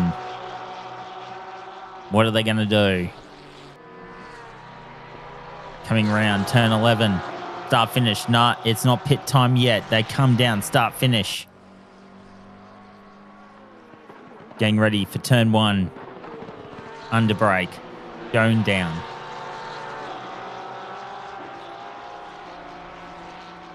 Keeping it very close and controlled. I mean, Brenner's got a massive gap back to P8, sorry. The 888 Lexus. So you can afford to take his time on this one and just maybe wait until Spenceley's fuel tank drops off. That said, though, maybe they are a bit more in the know of where Spenceley is. While we can't see the fuel, you can always guesstimate by just when did that car last pit stop? You could always have a bit of an idea. And I think they have said that a few times that Spenceley car has managed to eke out a little bit more fuel per stint, I think, than every other Porsche. The thing is, with those Porsches, they generally run them in any kind of enduro. They run them, so your fastest fuel map is generally map 8 in these Porsches, but they run them in map 4, which the difference between the two is one is quali power and one is normal power. But because the Porsche is so stifled in top speed, it generally lacks a lot of top speed because it has a lot of downforce. There's no benefit really to actually running in maximum power, so they can run normal power, not really lose any performance, and save quite a noticeable amount of fuel in the process. As I think Spenceley is coming in. Yeah, it's filtered into the pit lane, and there we go. The patience pays off for Brenner, and that's what he needed to do. He goes up to position 6 now. Spenceley in the pit. They move our way on through. It just pays off. I mean, we've got like so much time now, and there is the competitors have actually really kind of spaced themselves out a whole lot. So you have got generally on the whole a whole lot of time to just wait and I guess see what happens. Yeah, absolutely. Like, there's a long way to go, and you can unfortunately lose it all in a couple of laps, like we saw, unfortunately, for that number 3 Lexus. A bad pit stop, a pit speed penalty, and then failing to serve it potentially just meant they lost like 15 positions. And it's it might be Captain obvious saying this, but it's a lot easier to lose them than gain them. Yes, absolutely. Looking at our race leader at the moment, Patrick Johnston. Done well so far. Way out in front. And here is our second place. Jack Miller for Blue Flag Express. Doing well to do what he does. Then Andy Bishop is position 3 for Team Timu. Layla Bell there sitting in 4th. And that is for Team Iris. That purple Porsche. And here's Stevie Ty. And he is running 5th. That is your top 5 at the moment. As he comes on to turn 11 onto the start-finish straight. Yeah, going pretty well. They're not a million miles behind. P4 is Stevie Ty, but that car did just come out of the pits, and I get the feeling Stevie Ty has been out there circulating for a bit, so everyone's on that sort of different strategy. As we're seeing Josh McLaughlin, this car just came out of the pits, took over Spenceley that we were watching, and has Lucy Martinez all over the back of it. Oh, so close. See that? Getting also close there at turn 11. And maybe Josh needs to find his feet a little bit. He's got the leader in front of him, so safely probably won't be catching that car. And just needs to get himself up to temperature, get things settled in, keep the Porsche Lexus behind him, or not fight it too hard, because I get the feeling that car, we knew with Blake, I get the feeling that car is also towards the end of its current stint on fuel. Yeah, see how the absolutely. run goes. A bit wide there for Martinez, but I think they might get them still. Catching them up the S's. You don't want to catch them too soon now and pull out the track, but they're going to have a look. Is there a gap there? I don't think there was, and they had to back out of it. Sometimes can't really force the issue too much, but Lexus straight line speed might be enough for them to draw alongside, but it looks like they back out of it. Play it safe going into that next corner. That's the thing that, actually wide though from McLaughlin, going very wide. It might get crisscrossed. Oh! It's Lucy Martinez up the inside, but the Porsche holds it round the outside. But is he going to run a bit wide there on the exit? He does a little bit. The Lexus comes back at him going into, I think there was another bit of a touch there going into turn 8. But the Porsche still stays ahead of the Lexus. Been good run by Lucy. Really putting the pressure on at the moment. McLaughlin still looks like he's struggling for a little bit of balance in that car. And here comes Lucy again. Has a look. Doesn't send it. The Porsche brakes doing its job. And stays ahead for now. One car full of fuel. One car potentially very little fuel. So, but Lucy, we've seen, has been pretty quick all race. And I think they'll probably get them if they keep circulating around. I think it's in Josh's interest not to fight this too hard, given that difference. Whether he knows that or not, that's when you need your teammates to kind of feed you that information.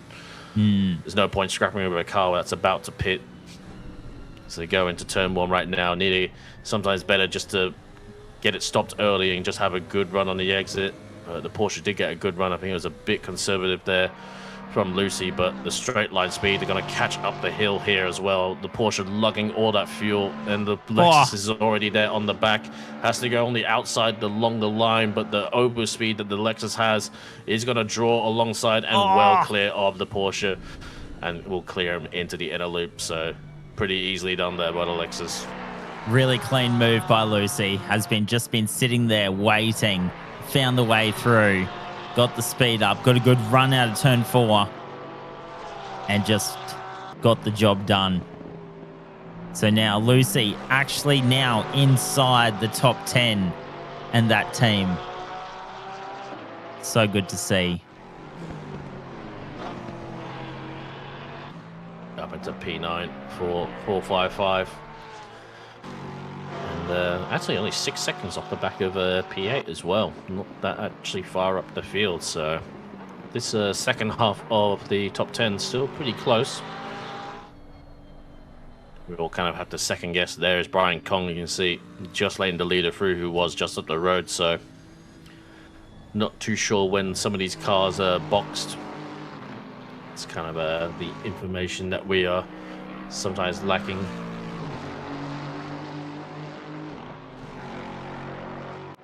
So just having a look at some of the comments on our YouTube chat. The 911 is 80 minutes into the 911 is 90 minutes into their stint, so they should be pitting soonish. Interesting. So that is the car of Josh McLaughlin. Yeah, it was a little bit back, so we obviously saw that car come in eventually. So trying to look at things right now. We do have some live timing courtesy of Scott Rochford, Annie Halleck on Twitch. Unfortunately, it doesn't give us the stint timers, which will be the good thing to know which cars are really fighting for position, to say the least, as we see Alex Kiri in the number 10 Pro-Am car, leading Pro-Am car, now that the number 3 had its troubles, in currently holding P11 in the pit stop. Probably going to lose a position or 2 or maybe even 3. Jacob Weberburn in this 23 Nissan GTR for Pixel Racers, kind of just doing his thing right now. Just getting on by now that unfortunately Wesley Yao has had his moment and fallen off back. Absolutely, just keeping it nice and balanced. Now on to start finish. He's got a fair bit of room around him at the moment. You want to know something that is kind of just says how quick the leader is? Tell me. They have fastest lap by nearly a second. Wow. And yeah. They have oh, sorry, I was looking at the last couple of laps. They have fastest lap by 6/10. Sorry, not a second. Right. That is crazy. Yeah, next cars. Sorry, I apologize again. It's actually more like 4.5. It's half a second. Some cars are still doing good times, actually. Stevie Tyre actually best lap of 44.9. So actually pretty close. It's the only other car that close as well. So yeah, most of the leaders, it's basically none of the Porsches actually really have very high fastest laps. They're but obviously they make it up in other ways with their fuel and strategy. But yeah, no one. They're the only cars in the 43s for fastest laps is the leader. I think the closest one is literally Andy Bishop's number 14 Lexus. Lucy getting a little bit bumped there.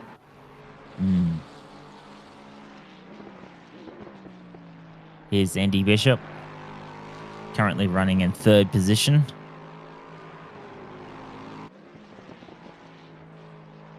In one of the Lexus cars. We've gone back to having all Lexuses at the top of the field. And then the next car make is Layla Bell in the Porsche, currently running in 4th position. I feel like it's been becoming a theme lately in our Enduros that well, to be fair, this one was a bit more track dependent, but it's been a theme of Porsches, Lexuses, and Nissan GTRs. But a bit more diss track because the Nissan and the Lexus are pretty strong here, to say the very least.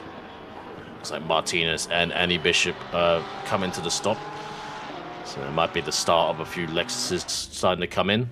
I imagine Jack Miller probably will be pretty close as well, given those two cars have been close the whole race and pretty much on the same strategy. Leader, obviously, 777 is kind of just in their own race, quite frankly. Well, we'll get past Andy Bishop. He's currently still in the box. You can see in the bottom right of your screen.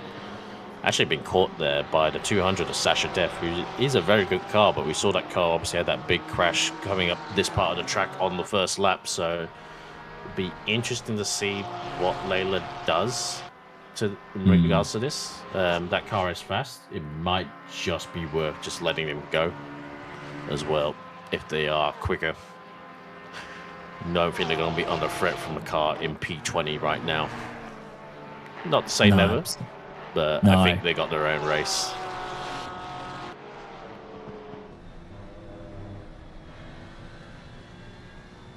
On board now with Sasha Death.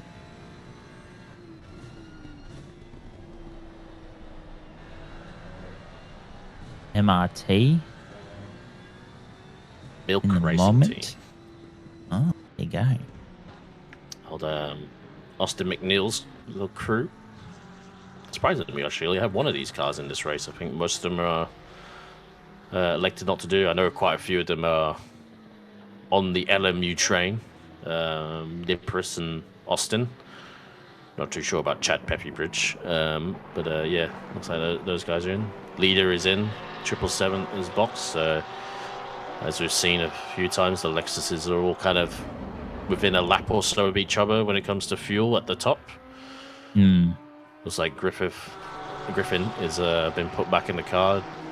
I don't think we've seen Jack Miller's yet to box, so we'll see what happens here. Layla Bell up into P3 ahead of Griffin now that they've done that stop.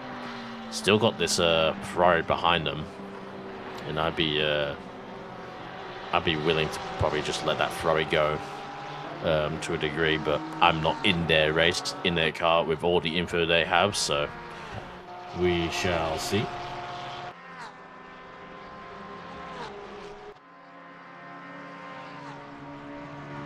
People in the chat as well. Chris Taylor wants his to drive his Honda, but yeah, I think he can only conjure like one person willing to drive it with him. Not too unsurprisingly, it's a bit of a bag of bolts in my opinion. But then again, I like cars like the Audi, which is also a bag of bolts, to be fair. I haven't actually driven any other manufacturers except for I noticed there's no Mustangs in the oh no, there is a couple of Mustangs, is there? No, there's none. No, there's no Mustangs. Mustang or the McLaren is the only ones I've driven. Decent-ish cars. I think the Mustang is not too sure.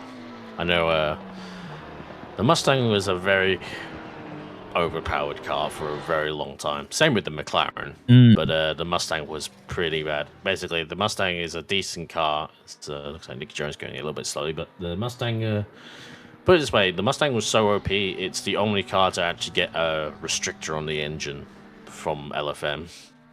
Yeah. Which says a lot. When you can't put enough weight on the car, you actually have to put the restrictor on. Because basically it was the only front engine car that wasn't a barge and actually handled well. But it was also ridiculously, it was Lexus fast down the straights. Wow. Except for it actually had mechanical grip and downforce, unlike the Lexus, which just brute forces everything. But yeah. I mean, to be fair, it's newer machinery, but the Ford Mustang was also kind of added to the game. It was kind of a bit of a like last minute, here you go, have it for free, before they kind of abandoned the game. So it wasn't bopped in the best way. No.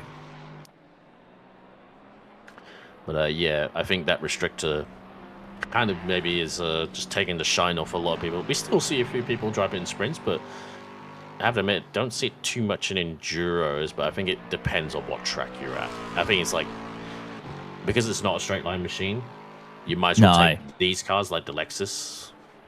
Is a straight line machine, will kind of do all the other things that the Mustang used to. So there's just better options for front engine, I think. And a few Mustang loyalists like Aiden Squires still run it in sprints, I believe. We'll see in the future if he continues that one. Seeing these Lexi here, I feel like they should have. Yeah, to be honest, the Lexus does need a restrictor. I think I'm not too sure it's the Lexus. The thing is, the Lexus it's fast on the straights, but it's not actually very. It's not a very torquey motor. It doesn't feel like it is. So it doesn't accelerate like crazy like the GTR does. But I swear the Lexus it drives in a vacuum. It just has no drag at all, which hence why it's so fast down the straight. Yeah. Looks like Layla Belt has elected to let that Ferrari go. And now they're going to worry about Ben Vincent right behind. Vincent currently sitting down in 10th at the moment. This will be a bit annoying for Layla because I don't think they were that much slower, but the Ferrari was just faster. And now the GTR is going to try and unlap themselves as well and does let them go. And I'm hoping those cars actually pull away because, granted, this is going to cost them a little bit of time. And especially if you let a car go and then it doesn't elect to go faster as well, it can be a little bit annoying. I could imagine you're just there running your own race, but then you run into that lap traffic and it just creates its own, I guess, kind of way you need to navigate around it. Yeah, for sure. Well, just get around it. So should be willing those cars to go on and get up the road, or box out the way as well. Ideally, given that these guys have just boxed as well not too long ago. But it looks like Vintner and Sasha Def are slowly getting there as well. Quick cars are a little bit further down the field. Vintner in the P10 right now, so it's doing pretty well. Not too sure how far. Oh, there's a car off on the right side of the track. I just saw in the background. Oh, car 69, yellowed there, turn 11. That is Richard Wells, I want to say. Looking at car 69 on the timing board. It looks like they are still there. One of the very few McLarens. Yeah, one of the very few McLarens. He might be the only one, actually, to be honest. I haven't seen another one. No, you might be right, Kim. There is only one. Good car, not that popular as well. As I said, you look at this field, it is pretty much Porsche, Nissan GTR, and Lexus. Yeah. With a couple of Ferraris. A McLaren. Replay here, thank you much to Ben. McLaren, Wells, going through this corner. And is he going to just drop a wheel? Yes, he is. And goes around, hits the wall, and is facing backwards as well for good measure. Oh, dear. It's not ideal. I think he looks like he's gotten going again. But unfortunately for him, looks like he might have definitely lost a few positions for that one down in P18. He was quite close to Chalmers.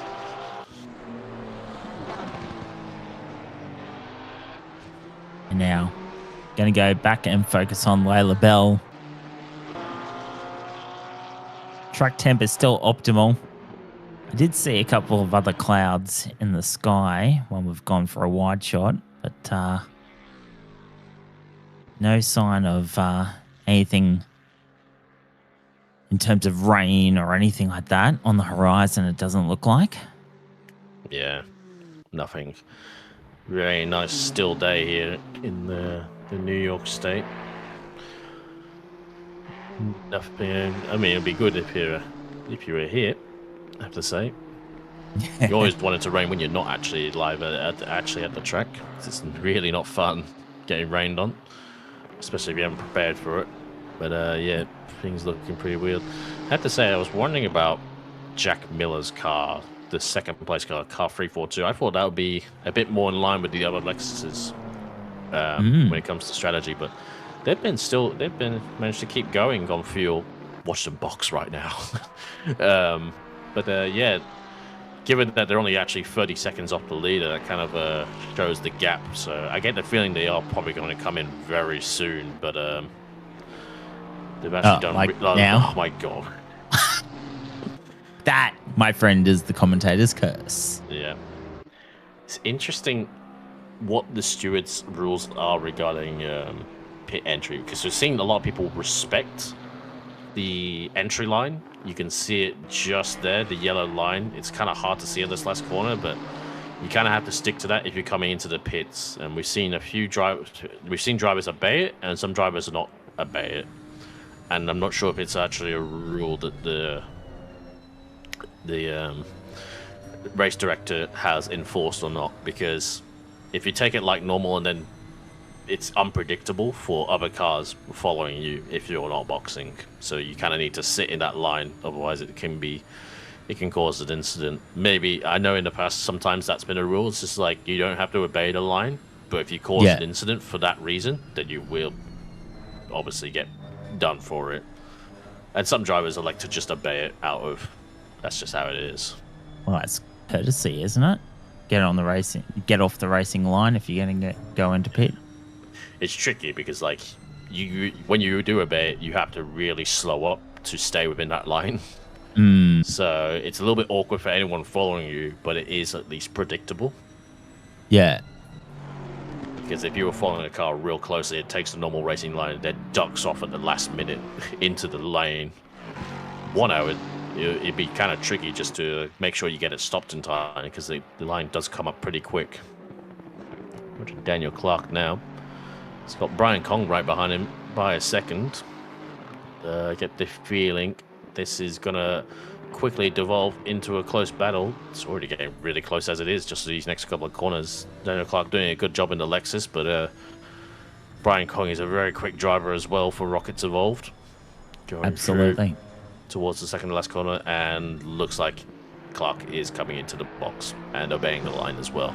So, no fight for us.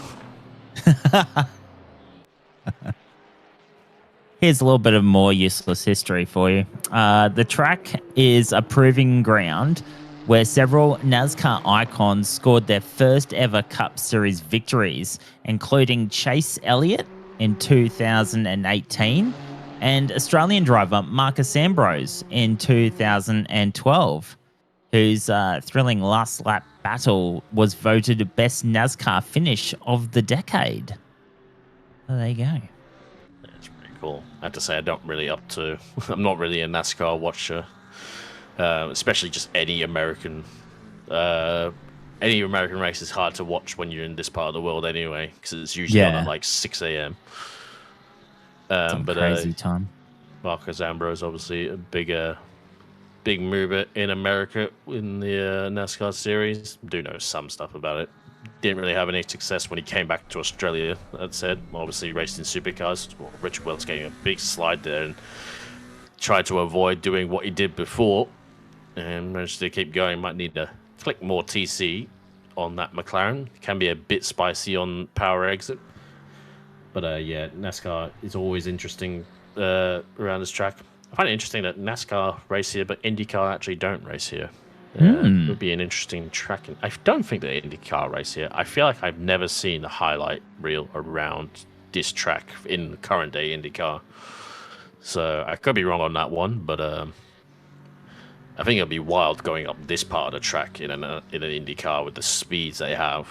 It'll be all flat, obviously, but maybe it might be that thing. Maybe the cars are just a bit too quick for this track.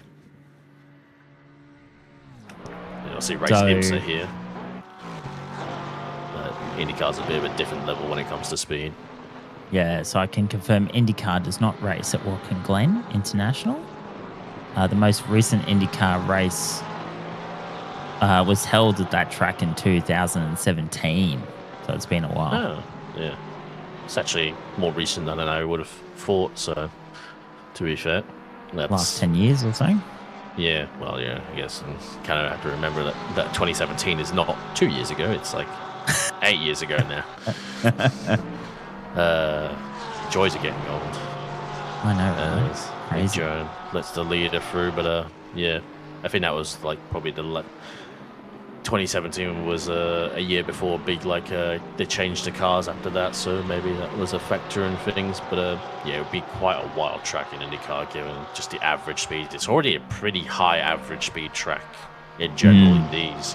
There's not a lot of very like slow corners. There's only, I would say, turn 10 and 11, and just generally the boot section. Other than that, it's actually very high average speed, so that is also a factor in things.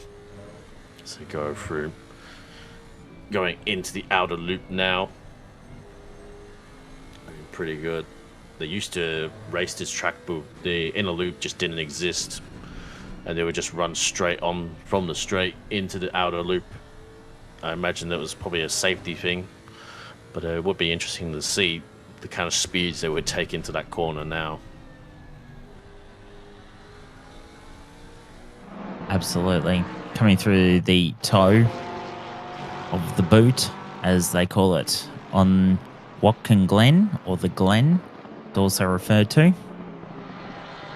Focusing on Justin Griffin, Team Timu.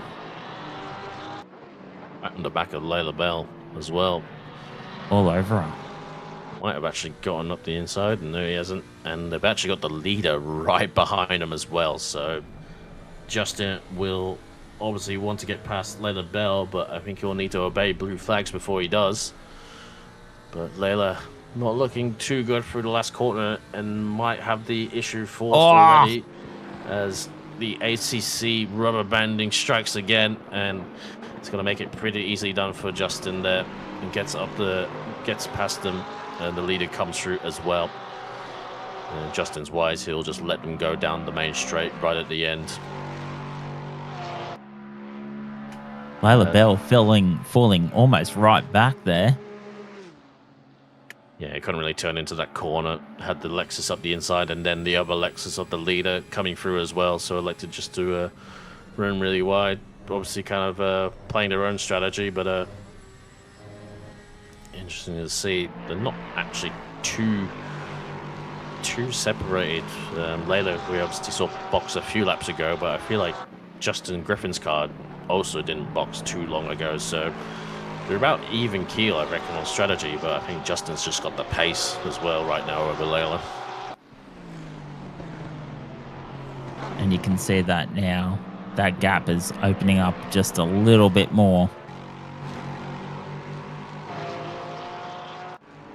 It's like as they come up.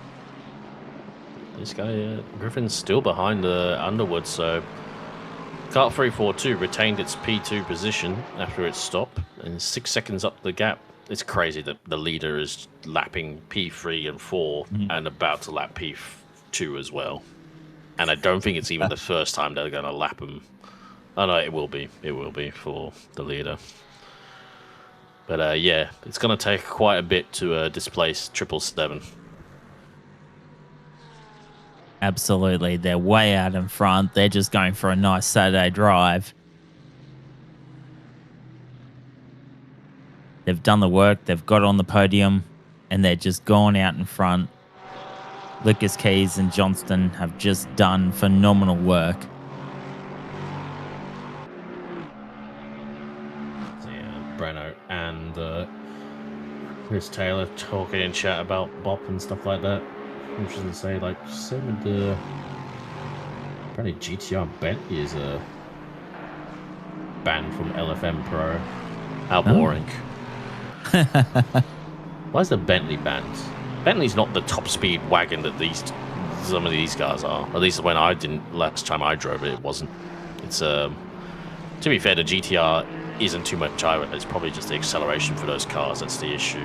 It's just probably better than everything else. So they are both the GTR and the Bentley are a bit like they got quite short gearing, so they kind of run out a bit towards at the top.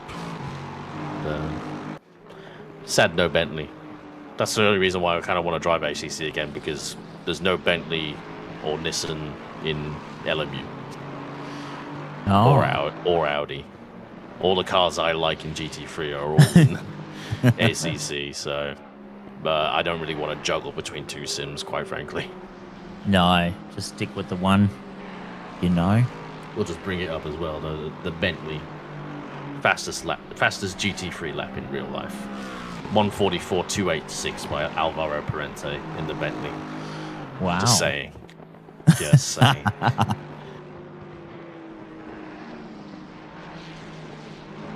Lucas Keys, you got him on screen at the moment. And he is way out in front. You see him there. Nice and relaxed. Just steering that car where it needs to go. Nice and controlled inputs. They come through the bus stop now. Out and on their way down to the chute, to turn 6 as they enter the boot itself. Yeah, I'm pretty even. We were talking about what we're going to do next season. What have you decided what car you're going to drive in a Academy next season? I tell you what, I've been tossing up. Like, I have been looking for another car because I really cannot sort. Hey, you Falcon. Well, I Hyundai XL. Hyundai XL. The Uber Eats mobile. Look, all great choices, but I think I am going to give maybe the Lexus a go next Academy season. I think just due for it. Of course, I've done the Mustang. I've done the McLaren. I've just finished the season 22 with. And so I just think, I don't know, I'll make my way through all the cars and just try and find one I like. Because I haven't really kind of found one that I actually resonate with yet.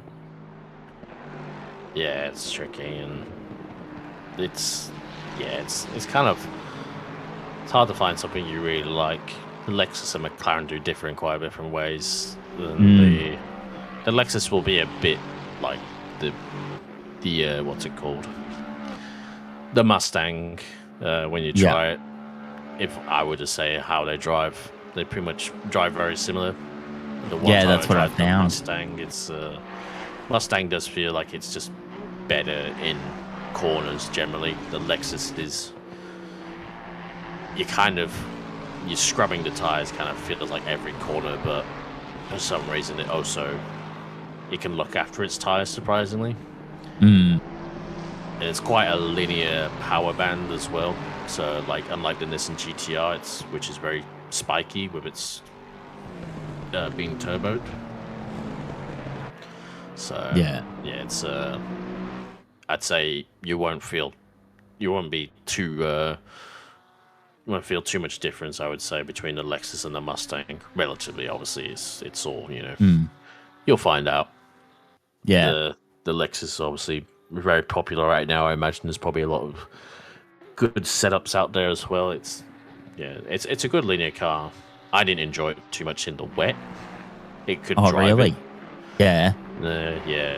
You are kind of like, you got all that power relatively, and you kind of are just kind of wheel spinning out of most of your corners. In the dry. So in the wet, that's a little bit tricky, and it's an older car, so the TC systems are not like as good as some of the newer stuff. But unfortunately, ACC kind of just works like just run the minimum you can, and you'll just be so much quicker. Unfortunately, running more TC and ABS just really costs you time in this game. Yeah, I have found that. That's what I like about LMUs. It's like you can actually run. You don't have to run the minimum settings.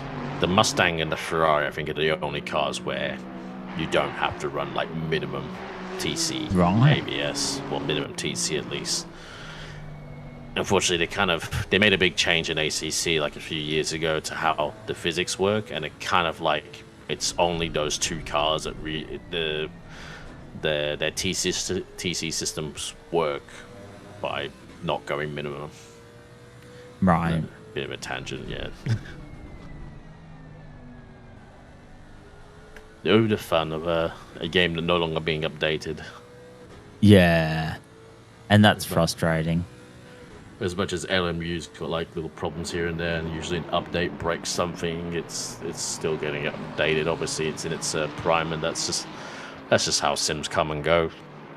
Do you reckon Evo is going to be any good, or it's not even going to be worth it?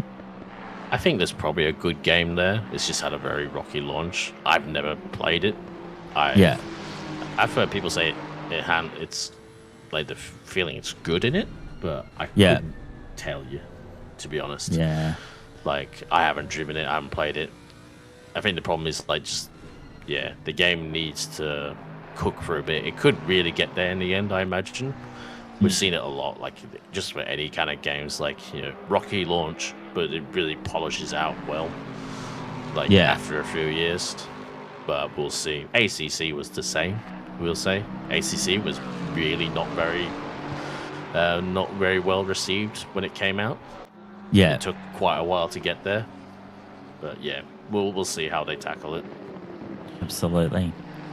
As we're looking at this little chase pack here, and this most of this is for position. So this is Luke Johnson, and behind him is Blake Griffiths. Talking to her just before. In caught ever so slightly. The Lexus is a little bit stronger and got the slipstream, but Luke retains the position, and Blake's entry run is compromised a little bit, and I believe they got Rosser there in the pink Lexus just behind, following suit. So it needs to stay on their toes as well. I wonder if Luke Johnson, I get the feeling Luke's probably just been put in that car, so maybe that car's just getting up to speed a bit right now. Just doing a lap to get some warmth into those tires.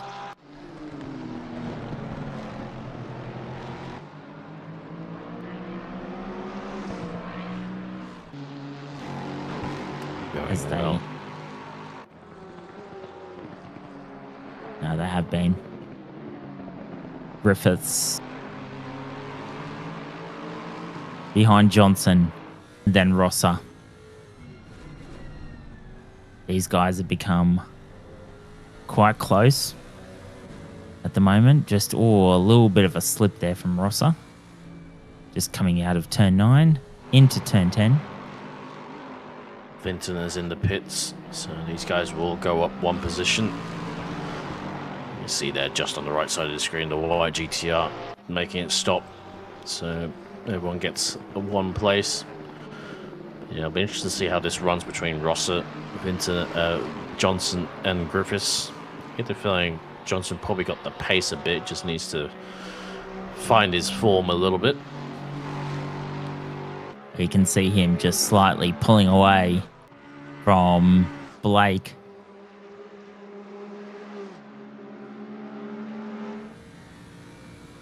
See, there is a little bit of a gap there. Rosser just sitting there patiently as well.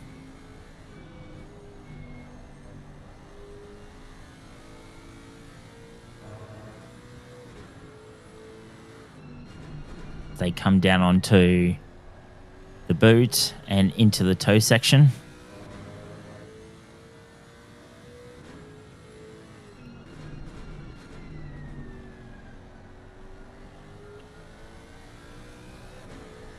Flying out now.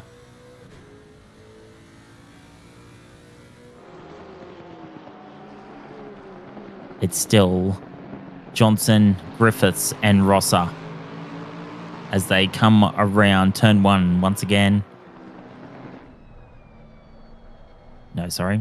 They're 8 and 9. Coming up to turn 10. Oh, a little bit of a slip there from Rosser. Just stepping out a little bit.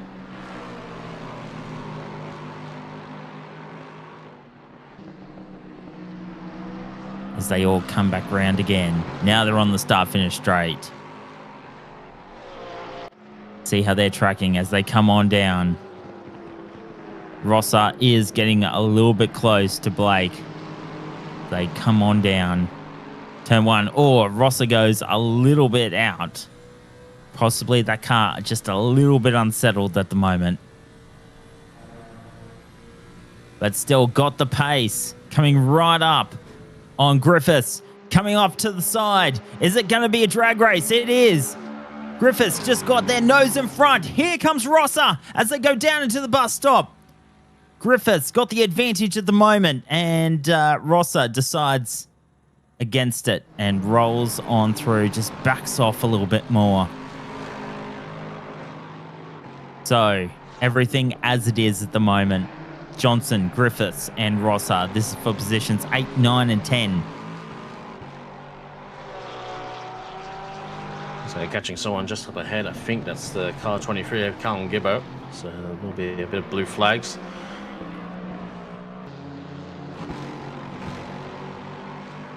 Going well as it is. Looks like Gibbo lets Johnson through.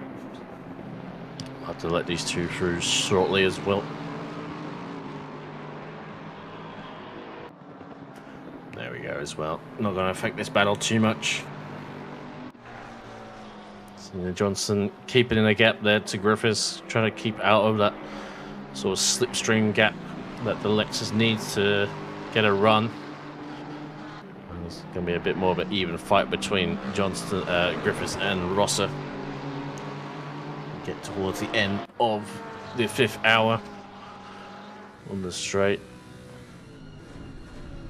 Absolutely. You can see Johnson's just pulled away from Blake. It's a little bit of a take and give between Blake and Rosser as they come onto the back straight now.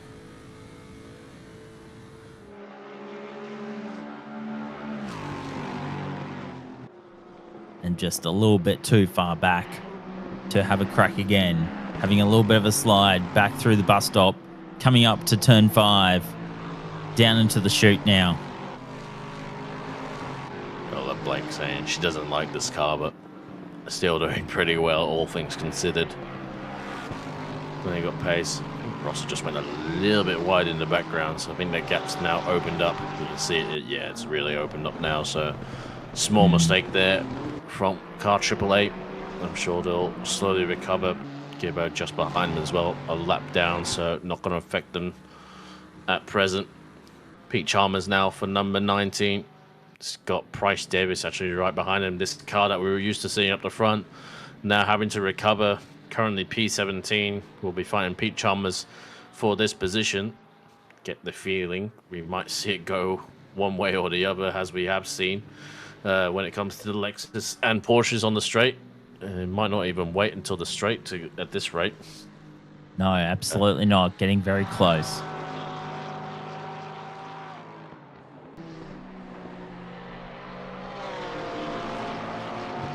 Someone's just come onto the chat and says, "Hey folks, how's it going?" Oh, it's going well. Been on for what is it, 5 hours now? Getting on that. A few people are joining with Wino Bricks, aka Emotes. Yeah. Talk about a unpopular car. I like the car, but it's a bit of a bop wagon, and not a lot of people enjoy it. And then Bryce Davis in the slipstream of Pete Chalmers draws along the outside. We've got the overspeed, and I get the feeling there's going to be another case where he closes off, and he's going to clear the Porsche. Pete didn't fight that losing battle, unfortunately. No contest down the straight against that Lexus as he does his recovery. Pete will just try and race his own race. Actually, not too far behind Gibbo, who is just up the road in that battle we were watching with Rosser and Griffiths. So we'll then progress onto that then. See them coming around the toe on their way up to the hill now. Back with Blake Griffiths. And you were saying, she was saying to us, as you said before, like she absolutely hates the car. But I tell you what, she is making it look really good at the moment. It has got a whole heap of pace today.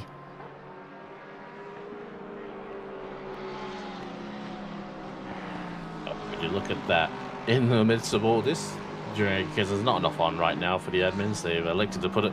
The sign-ups are up for LMU WEC season and ELMS season going on in the start of July, so do get involved in that one if you do like it. If you like a bit of LMU in the normal formats, I think I mentioned earlier in this race, Tuesday nights for ELMS, obviously moving from Friday, and Thursday night for, as usual, for WEC. So WEC will be GT3 and Hypercar, and ELMS will be LMP2 and GT3 as well. So rip the LMP3s that I was racing last season. The people have spoken. They want more GT3 options. So unfortunately, LMP3, just as LMP3 gets a free option, a free car, it gets dropped. Sadly, I mean it's a good car, but it's unfortunately I don't think we're willing to do all three classes for ELMS, understandably so. And obviously, a lot of people want to try GT3 coming from ACC. Yeah, absolutely. We do have a LMU Academy slot as well, which will be the early split on Tuesday night. So if you do want to get involved, you want to try out LMU, and you just kind of need to find your feet, you do have a Academy series on the early split of Tuesday nights. So we'll see how that one. That will have sign-ups next week or so, apparently. So not up yet, but for the main series, yeah, sign-ups are now up on SimGrid. Lovely to see that. Absolutely. And I think Academy, if anyone's interested in Academy, all those signs up are up now. So you can go and do that. And I think that is Tuesday nights as well. I don't think that has changed from its original plan, which is good to see. Running them kind of concurrently. Obviously, academies are not broadcasted, so we have everything kind of going on. We've got Monday with Club 50 as well, so kind of some things we can't broadcast everything, put it that way. Yeah, absolutely. So the way we're looking at the moment, Lucas Keys are way ahead in front. Car 777. He is running in top position. Then Underwood in second. Griffin in third. Layla Bell in fourth. And Andy Lee in fifth. And that is your top five. Brenner, McLaughlin, Johnson, Griffiths, and Rosser in your top 10. Very, very good. It's approaching the end of hour 5, and I think we'll be bidding you adieu as well, Brad. Thank you very much for doing the bulk majority of this first of the race. We'll have a few more commentators for the rest of the race, but we were a little bit lacking in the OSR, so I do appreciate you coming on and doing the first 2 hours and then these other 2 hours with us. We had a nice bit of a break just to preserve our voice boxes, as was Bryce Davis fighting with Gibbon as well. Not able to get it done.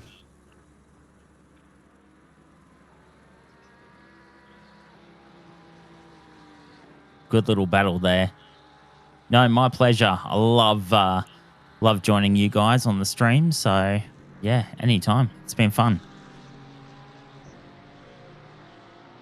As they all come down the start-finish straight. Looking like they might have a bit of a go here. Come on down.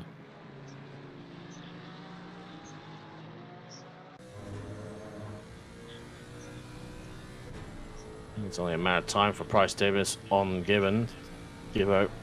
He's got a good run now and kind of in close enough to get a slingshot. If he catches there in time, the GTR not too bad on the straights. He likes to stay on the racing line, and Bryce Davis will hold it up to the inside and breaks it late and nice and deep. And Gibbo lets him go as well. A good move there by Bryce Davis. Still gutted for this car a little bit, considering how high they were up. Unfortunately, falling back now. Hello, hello. Entering the comms box. How we doing? Very good, Stephen. How are you? Good, good. Bit of a long day. First time that hasn't worked out so well. Had a 7 a.m. start on a Saturday, so not ideal. Bit lacking on sleep, but no, it's been good. It's been a good event. That's good to hear. You've been doing quite a few hours out there in the Audi with Aaron as well. I think is it just you two in that car today? No, we got Phil Slade, but he was out at work in the morning, so he's going to be taking the brunt of the night shift. And I've still got 2 stints to go as well after this, so will be a long day in the office, but it's good fun, 100%.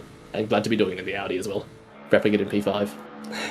Kudos to you to find 2 hostages to drive the Audi with you. I know, we are all hostages. It's really funny. We all like, what car should we drive? And no one has any ideas. And someone says, let's drive the Audi. And then we go, oh yeah. And then we start practicing, and it's just horrific.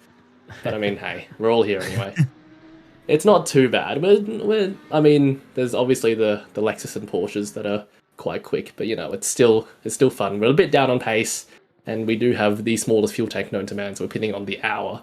Oh, but no. Look, we get to hear the glories of E10, so who's really winning? Yeah, it's in a bit of its heyday right now. Still better than the Lamborghini. Yeah, guess who drives both anyway, so there's no winning here. But yes, no, it's been good. I wouldn't choose any other car, no matter how much I complain about it. I do like the car, but it's like it could be just like it's one of those cars where the good can really get a lot of pace out of it, so the bop ceiling has to come down a bit and everyone suffers. Yeah, no, we suffer. We've got a plus 18 kilos here, which is I think the second hardest of any car, so it is a bit rough, but we are trucking along well, just consistently going along. Bit of no man's land at the moment. We've got P4 and 6 pretty much like equal, like on the exact same part of the track right now. We're just sitting in the middle of it, so like a minute gaps behind and in front of us, but still 7 hours, so a long time left to go. So we'll see what happens. What actually is your fuel tank size in that car? 112 litres. It's so sad. Wow, so you're actually 1 litre less than the Lexus. Yeah, so we're pitting about an hour and 2 minutes every stint, pretty much. That's really sad. Yeah, and we're pretty much on pace with the Porsches in front and behind us, but they pretty much do 1 or 2 stops less than us the whole race. So it's been pretty rough to try and keep up with them. So yeah, but it's all good. It's all good. Trucking along well. Bloody esport people have to ruin cars for us. I know. Imagine if my Audi didn't have ballast everywhere. It'd actually be a nice car to drive. But alas, we see. I mean, there's a few Nissans around the grid as well. A McLaren and an Aston back there. So a few Ferraris as well. So good field spread. But of course, P1 and 2 and 3 go to the Lexus. Yeah, it's kind of Nissans, Lexuses, and Porsches for the most part. Thank you very much to Brad as well. Sorry, I didn't really get to a chance to even there, but thank you very much. He's done a really good job to commentate through the first 5 hours with me. Thank you very much to you, Stephen. I think I put you down for this hour, and then you'll have a gap and then back in. So you only had a small window. As you said, you're doing a lot of driving, I imagine. Yeah, as a 3-man, you've got to do pretty much, well, in this car, it's 4 stints each, so a bit of driving, but glad to have the break in between to have a chat to the team, see if anything is going on, but I think I think we're in a pretty lullish moment right now.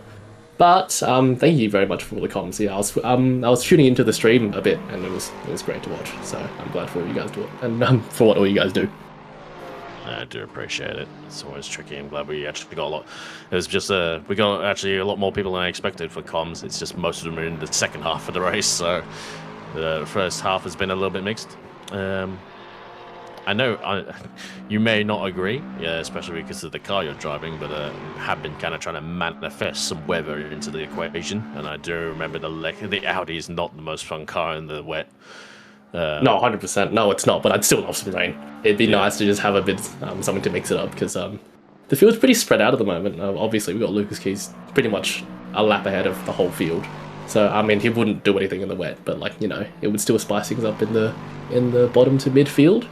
And, of course, we're not going to do too well in the wet, but I'd still love to see some weather. It's been partly cloudy the whole race, and the wind's pretty static, so I'm not too hopeful.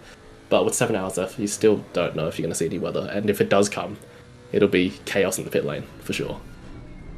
Yeah, it's pretty wild. I've seen in real life races, the rain can be pretty substantial here.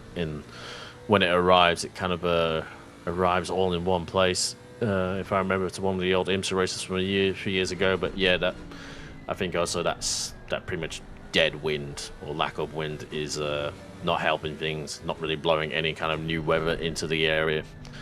It's pretty much, normally we get a little bit of variation between sun or overcast, but it's just been complete sun, like mixed scattered clouds, I think is what the in-game calls it, and hasn't really changed at all through the whole race. It's been a nice sunny day, but yeah, it's kind of weird because everyone's a bit there are a few people in the same kind of boat when it comes to strategy with a few differences. These two Lexuses have been close the whole race.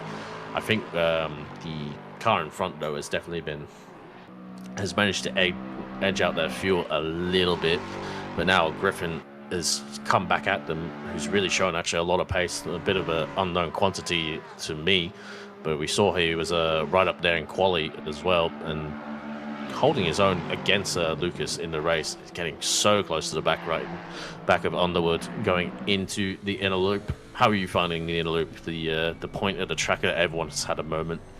Oh yeah, everyone's had a moment. The bus stop is obviously the main point. It's just bouncy cars all over the place. I've looked up it during my stints, there's just been yellow flags everywhere, but like, what do you expect at the bus stop, of course? That's just going to happen with ACC suspension physics and some large curbs. But apart from that, I mean, it's been alright. Ooh, we got a bit of a battle here. Johnson on Griffiths. Griffiths has the outside line. The Lexus power on the outside here. Johnson holds the inside. Is able to hold on for now, but I think he's struggling a little. I think Griffiths was a few seconds back last time I checked. Yeah. So that gap has closed up. Maybe a mistake. Maybe just a pace difference. Not sure. I will let you know on some inside detail. He has been having FPS issues today, so I'm keeping my fingers crossed that his performance is all good. But yeah, he was supposed to hop in like the second hour, but he's been having a few performance issues today. So fingers crossed he can bring the car home in this stint safely. Yeah, it's not nice to have performance issues going in for this race. These two fighting again. Yeah, that gap was a little bit bigger last time we saw, and it's really kind of closed up between the Johnson and Griffiths. Not to give Blake not to describe Blake's pace, but Johnson generally has been a pretty quicker driver overall that I've seen through OOR. I think she would agree. So a little bit weird to see that one. A little bit unusual to see it go that way around. You never know. As these two fighting again, Griffin's still got a lot of pace right now, but fighting the same machinery is never easy. And right now, probably just having to keep the pressure on and trying to will a bit of a mistake from Underwood. We do have a blue flag up ahead. That's Wesley Yao's car with quite a bent rear wing as well. So I'm not sure if they've had a moment or just kind of still just circulating out there, living with the damage. All the cars that want rear damage on, not the Porsche. As we see Griffiths with a run. Griffiths has been very quick today. This car has been very competitive. This and the 111 have been fighting all day as she looks up on the inside. Just shows the nose, but isn't able to pull it up. It's so hard there. As we see a move here, Underwood is not Griffin up the inside. Underwood comes back. Might have a look on the inside here, but I think Griffin's got the move done. Yeah, it must have been a bit of a moment there for Underwood coming out of the turn number 9 toe corner. It's not a short straight, but it's not a. Haven't seen too many moves going into that corner. And it's so hard on traction. It's so tough on traction there. So I'm sure. Just whacked the barrier on the exit there as well. He did. So we're following now. He might be a little bit. He's a little bit up on that curb, and as you come off of it, the kind of car is coming down. So actually, not too bad to be honest. Oh, the ACC lunging that we've seen so many times rubber as banding. well. Yeah, actually was not too bad, but Griffin's just has the pace and just been right there and a good move up the inside. Gave him a little bit of a hip and shoulder, but nothing untowards, I reckon. And takes back P2 for car 14. Done an excellent job as Griffin out there. Yeah, all fair racing there, but we see Griffin with that pace advantage. He just pulled out a second gap during that replay time, so he's clearly got massive pace. As we see this battle again with Griffiths and Johnson. As I said before, these two have been battling all day I've been watching. They've been around each other. I think they've overtaken each other like 3 or 4 times in the last 5 hours, so still brewing. It's going to get messy as well because they're actually catching P6 Brenner. It is a lap ahead, and Brenner's going to go to the right, and I think he's maybe just like to get out of the way. Yes, he has. I think that's quite smart. Oh, Griffin, I think, is up on the inside curb and going to lose a lot of pace. Here comes Michael Rosser right now and going to punish Blake's mistake, and that's going to be a pretty easy move done there for Rosser. I think Blake had to check up or was caught up on the inside curb because I saw that car hop just behind the barrier, so unfortunately losing a position there. So Rosser gets ahead, and Luke Johnson's still just ahead of these guys as well. I think that was probably smart from Brenner just to get out of it where they could, because they were really catching them. And we were going to catch him anyway if he didn't get out of it, just because of the straight line difference between the Porsches and every other car, quite frankly. And the Audi, but yes. No, obviously he's a lap ahead and it's not his race. It's nice to stay ahead and have some fresh air, but sometimes there's some cars that are just out of position. So it's nice, good head to just get out the way, let them do their thing, and just continue on to your own race, because he's sitting in P6, looks like pretty much a whole lap ahead of P7, so they've got plenty of time. There's no need to get themselves into unnecessary fights and just losing themselves time. So looking still comfortable there, as this Nissan headed by 2 Lexis follows, and this will brew for sure, because that Nissan is looking pretty vulnerable, and these Lexi are looking for a meal, I must say. A nice Japanese brick meal. Yes. They're looking pretty good. Like, GTR was never a slouch down the straight, but the Lexus just has those legs, and even just the acceleration of the GTR just isn't enough to break away. As Price Davis actually looking to potentially get himself unlapped on Brenner as well. Looks like Brenner might have gone to the inside, actually just going to hold the inside, and it's not ideal for either of them, quite frankly, as they both take these really wide and opposite lines. But everyone just leaving the space, and just let them go at that point. Price Davis was really in that top 10, as Rosser having a look there on the back of the GTR. Price Davis doing a good recovery job. Luke Johnson really having to defend. The GTR's not a slouch, but just, these Lexus got so much straight line speed and pace, they just don't have any drag, quite frankly, as well. So I think that's the issue when it comes to having a Lexus right behind you. You say your Audi's not too great on the straights, but I did see one of you guys did get a pass on the Porsches, so I think you're not doing as badly as the Porsches. Yeah, I'm quite surprised actually. I thought we were going to be nowhere, but no, we managed to get a nice. Aaron got a nice overtake into the bus stop. It was actually crazy. I was just telling him I would never have the balls to do that, so pulled it off flawlessly, and it was great. I think we might have seen that when it happened as well, or saw a replay, but early in the race, in the first stint, if I recall. But Yeah, first time. I haven't driven that Audi since kind of just after it came out, and it was a demon on the straights. It was kind of ridiculous, but it's not the case anymore. That's for sure. It was a bit like the Lexus on the straights. It had no drag at all, and I think they quickly changed that, sadly. And I think Rosset is going to have another crack at the GTR. He doesn't really want to pass him here. He needs to just stay behind, and probably a car length or two just behind enough, because you don't want to catch him going up those S's, because then you have to pull out and take the longer line. Lexus to get it braked, stopped nice and early, but got a better run on the exit, which is what you need to do at turn 1. So I think Luke Johnson is going to be properly in trouble here. They're catching him ever so slightly, and going to hopefully catch him at the right point. Need to stay in those wheel tracks, stay in the slipstream until you absolutely have to pull out, which he does now. Going to have the overspeed around the outside, but is he going to clear? Is Luke Johnson going to give up that position? No, he doesn't, and Rosser has to give him the space and goes a little bit offline, and still manages not to get ahead, but manages not to lose a position to Griffiths as well. It's good.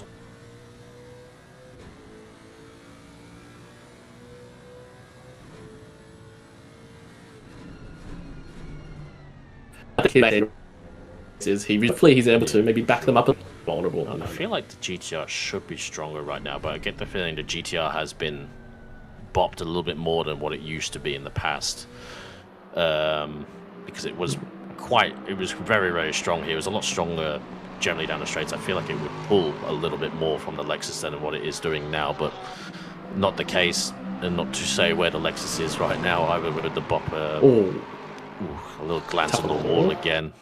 The classic Watkins skin, yeah. And you're not getting through it without doing it once or twice or 10 times in some cases, so... It's okay in this game. It's just if it was LMU or iRacing, I would be more worried. No. Yeah. I'm so excited for the first LMU Enduro, because I think... I'm not trying to foresee anything. You won Le Mans as well. Well... A bit of an asterisk, I know. Yeah, a bit of an asterisk, but no, it was nice. But you had a... as these two fight again, as Price Davis is going to try and send it up the inside, and Lex to back out of it as well. You really do need the person on the outside to surrender, and especially being a lap down. You're allowed to unlap yourself, but let's just say you're usually on the receiving end of a bigger paddle if you cause an incident being a lap down. Yeah, no, 100%. You're in two minds here, because you could just stay behind, because they're not driving too slowly, but Price Davies before, I was just racing with him before he was in P4 or P5 racing with us, and it was really, really fast. So I know he wants to get through, but as you were saying, if you manage to give him a tap and impact the race in any way, you're going to get a big paddle. So you've got to weigh your risk versus rewards, and right now he's looking like he wants to choose the risk, but not too much, as he rightfully backs out of that chicane. Yeah, for sure as well. Same before about LMU, you had a bit of a season of high and lows with the Porsche 963, which, to be fair, is quite an edgy car, if I recall. Yeah, quite edgy, but so was all the hypercars, so, I mean, it's just... Yeah. It's just one of the more on-the-limit ones, I remember. Yeah.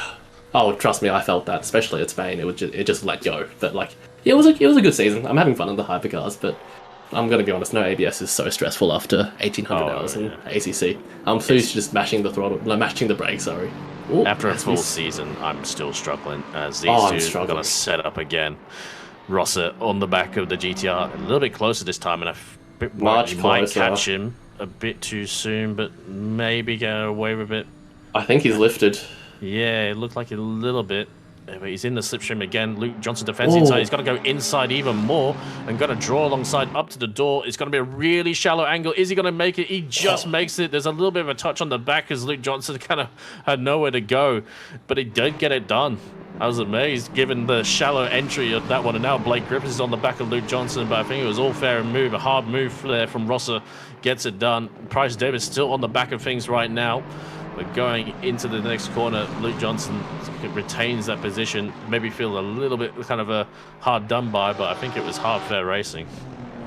Completely fair. Luke did the same thing I would have done. He holds the middle, makes sure that the person on the inside takes the full risk going really narrow into the chicane.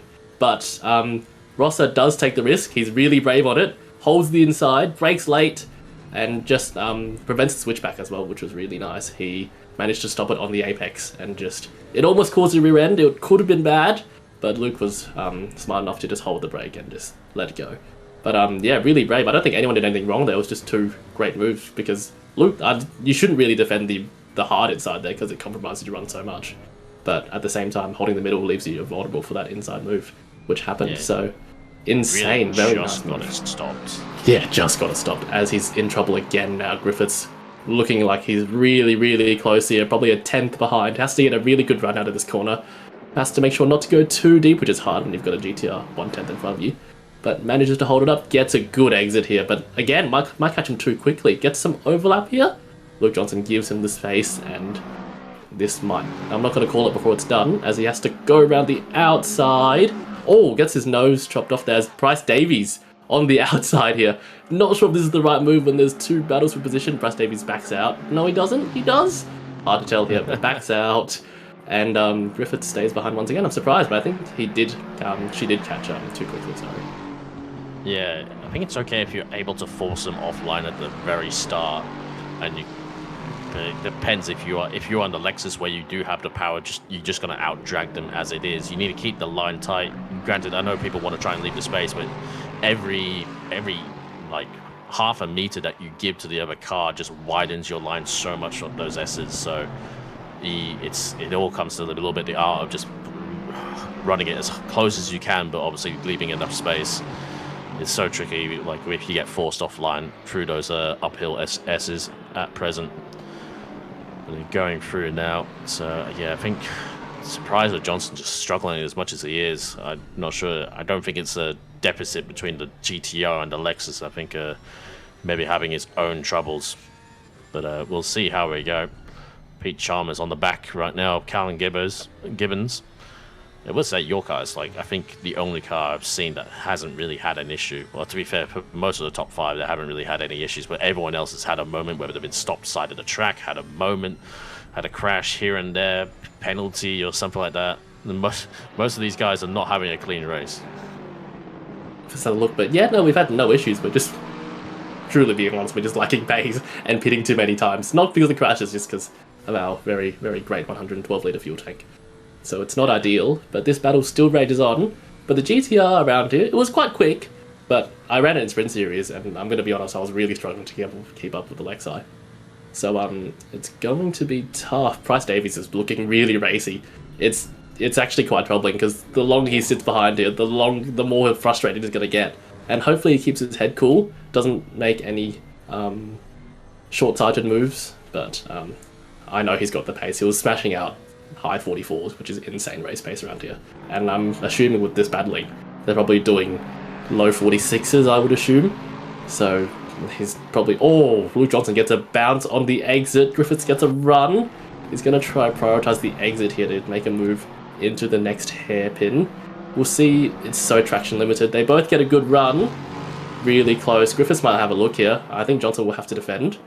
Keeps is on his line. Griffiths doesn't show the nose. Doesn't show the nose. I'm quite surprised there, as they go line astern for another few corners. Yeah, it was a little bit surprising there. I think they had a good run, but I think that was the one time where you could see the GTR just did have that little bit of an edge on acceleration, and was enough. There's a Porsche facing backwards. That car number 67, unfortunately, having a few moments here and there. I did see them. They were getting out the way for someone just ahead of this battle. I believe the Rosser car. And, unfortunately, it looks like they've gone for a spin at that part of the track. That part of the track's really caught a few drivers out right now, as these guys are fighting yet again. And I think Blake is in a good position. The Lexus is so strong off that last corner, I've noticed as well. They're really able to keep close, and it just keeps them in the right point to be in the perfect position to go up these S's and stay close. And replay here now. So car 67, they let the Lexus go. They're on the wide line. I get the feeling they're going to drop a wheel. And they've already got a slide going, and then they just dropped the wheel as well. Oh, no. Unfortunately for them. Blake Griffiths comes out of the toe, looks up the inside, likes to back out of it a little bit, doesn't keep the nose in there. Otherwise, it would have been a pretty bad moment. Bryce Davis having to keep patient and keep calm. I'm hoping he has his head, because I'd be quite frustrated if I was him being up in the top 6 for the most of the race, and then unfortunately circumstances meant they dropped down to P19, so they're on this recovery drive. But right now they can't really go forward being behind these two. always frustrating when you've got the pace, but you just can't pass the car in front, whether it's just straight line speed, or in this case, both straight line speed and being a lap down. So it is a tough scenario. But I just want to say, the Porsche 67, I know they've had a few issues, but I'm glad they're still racing. We have all 24 cars still on the grid, I'm pretty sure. Maybe down to 23 now, I'll have to check. But no, I think it is 24. Still 24, so Yeah. 24 starters, 24 still going halfway through. So props to all the drivers not throwing in the towel, even though they've had a few issues. They're still lapping around doing their best. So props to them. It's nice to have all the cars in, especially because the grid size is a bit smaller than we've had for other Enduros. So it's really nice to have all the cars still in. Yeah, for sure. Yeah, a little bit smaller, but we've had no attrition. A little glance on the barrier as well. Car 112, your car is in the box. I imagine is Aaron Lee doing a double? Or Not sure, actually. Look, I've got the inside scoop here. I think Slady's in, so I'm sure. I hope Slady's in because he hasn't driven the whole day. So if he doesn't hop in now, he's going to have a hell of a last 6 hours, probably 2 double stints. So should be hopping in. Right, it did say change to Scaffield sled on the thing, so Brenner's also in as well. So all getting close. Speaking of close, Blake Griffiths has the run on Luke Johnson again. Going to be on the outside. Really hard to make that one done from the outside.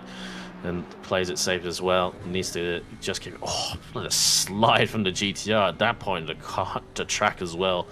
It's quite a substantial slide. And yeah, just kind of really struggling for not finding his feet right now. Luke Johnson trying to do his best, and it never helps trying to find your rhythm when you're constantly under attack on the straight all the time. No, it's so hard. When you have that Lexus grill in your mirror, it's just so difficult to find your rhythm. Like you think you're getting your groove in, and then you do a quicker lap, but like you do a quicker lap, but the car behind is quicker, and then they just hold you up. So even though you're going quicker, they're still behind you, and it's just so hard to keep your focus. I've been there, not an experience. So he's doing really well. He's let one through, and Ross has taken advantage of it. He's 3.6 seconds ahead with all this battling, so he'll be smiling. But Griffith's looking at Rosso, just going through and gaining 3.6. I think the problem for these GTRs is that as much as the Lexuses are a brick, the GTR is more of a brick through these long sweeping corners. 100%. And Blake's coming in actually. There's good use of the indicator and sticking onto the inside line as well for the corner. So that settles that discussion right now. So that's no change on that one. But yeah, those GTRs, I think I've driven it here once, and yeah, I think the Lexus just is a little bit better when it's a bit more like better balanced than the GTR. I think the GTR really loves actually kind of slower corners and obviously the acceleration that it has. These long sweeping corners, I think, particularly the last couple of corners, where the Lexus can stay really close to every other car, and then obviously has the main straight up for the first few corners, is where that car is just so much stronger than anything else out there, even more than the GTR. I honestly, driving it into Prince Series, I was literally struggling to get it up the S's, which are flat out. I was literally having to crank the steering lock going up those, so it's really not good in those 3rd, 4th, 5th gear corners where you just gotta trust the downforce, because it's really not good, but as you said, in the acceleration zones it just flies away. But recently I've found that the top end speed, it just kind of like tops out really quickly and just doesn't go anymore. So the acceleration zones are really nice. These short straights like coming out of this hairpin. Yeah. It's really strong, but going up the S's, up to the It's always been, it's always not had great top end, because in the past, before it got like kind of brought back into a more competitiveness, but in the past it was always a very much a brick. I mean, it still is, but it unlike the Lexus, it actually had a lot of drag, so it never really had top end. And also the gearing is like the Bentley, it's got like the shorter gearing, so the 6th gear doesn't really have the top end that the Lexus has. But yeah, I'd be curious to know how much weight that GTR is actually carrying. It's plus 12. Plus 12. And the Lexus is minus 18, so you can really feel that ballistic. Lexus has even got minus. Oh, don't get me started. Don't. There'll be a whole tangent if we start. So, to be fair, I was one of the people that said we should bring the Lexus back, as the Price Davis having a look on the inside of Luke Johnson, who leaves him the space. He wants to unlap himself, does Price Davis. Not able to get it done, but tucks back in for the slipstream and might be able to get the overspeed again. Whoa, that overspeed, just tucking the slipstream a tiny bit, gets him a massive overspeed as he holds the inside. Hits the wall well, and I think this will be pretty easy done. It's a lap car, I wouldn't fight it at all. No, really. I agree. It's nice to have some clean air, but if they're side by side, it's not really your fight. So, good of Luke to just let him go. I think he's got the pace, so he won't be holding him up at all, I don't think. Yeah, it's different as well. If the lap car behind isn't a speed demon down the straight, then it's easier to keep it behind. Yeah, put it that way. As Lucas Keys comes in, the leader boxes again. It's the only really thing that happens to the leader, quite frankly.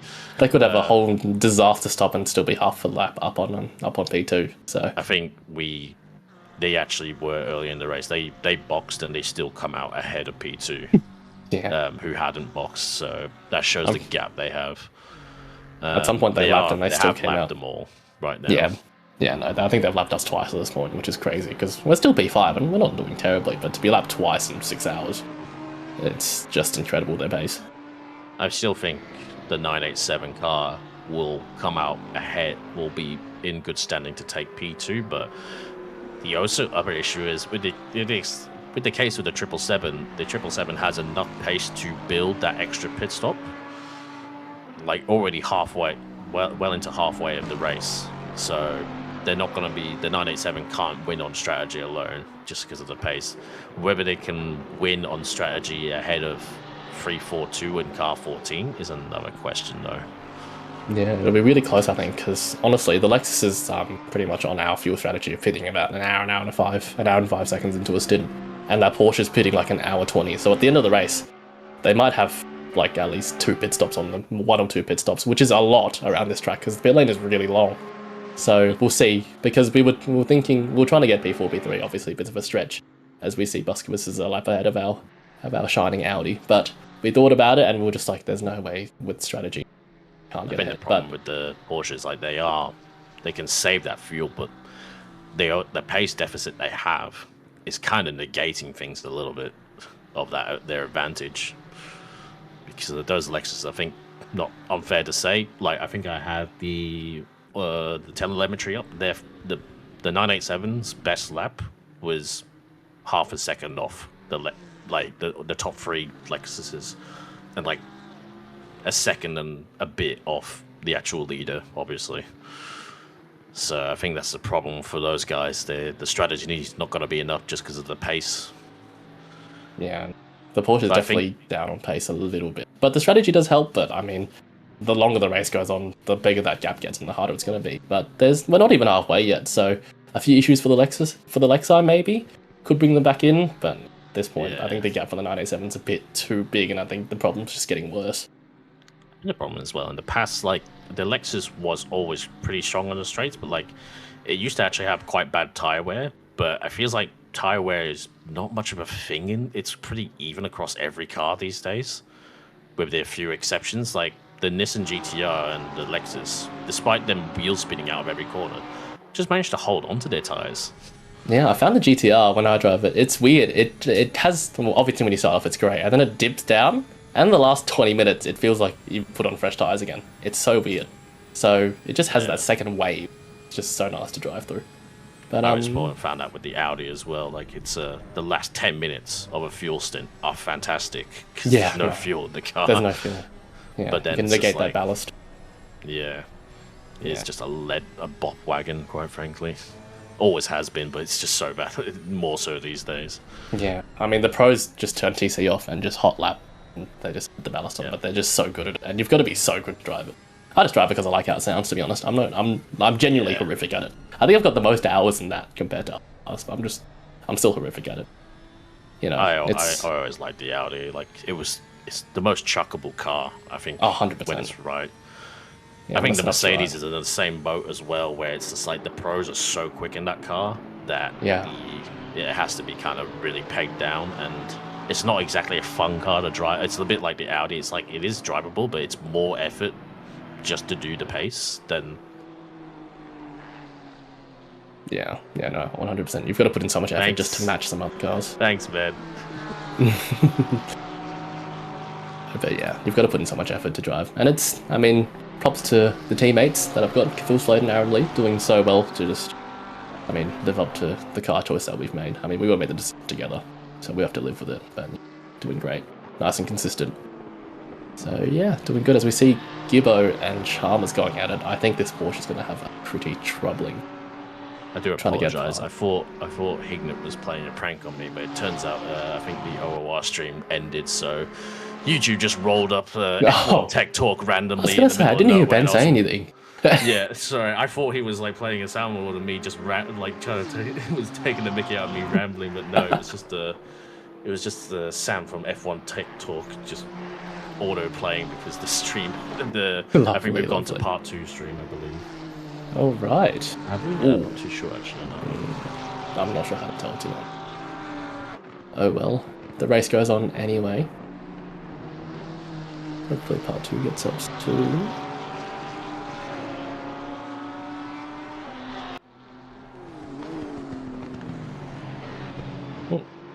Chalmers made a mistake. I apologize. It just YouTube decided to just play up the next video for some reason. I'm not too sure why.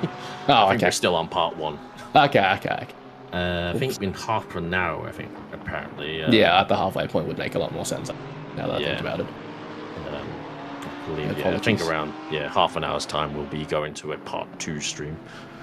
Lovely. Just because some funny things happen, I think, with long streams. The VOD just gets cut short.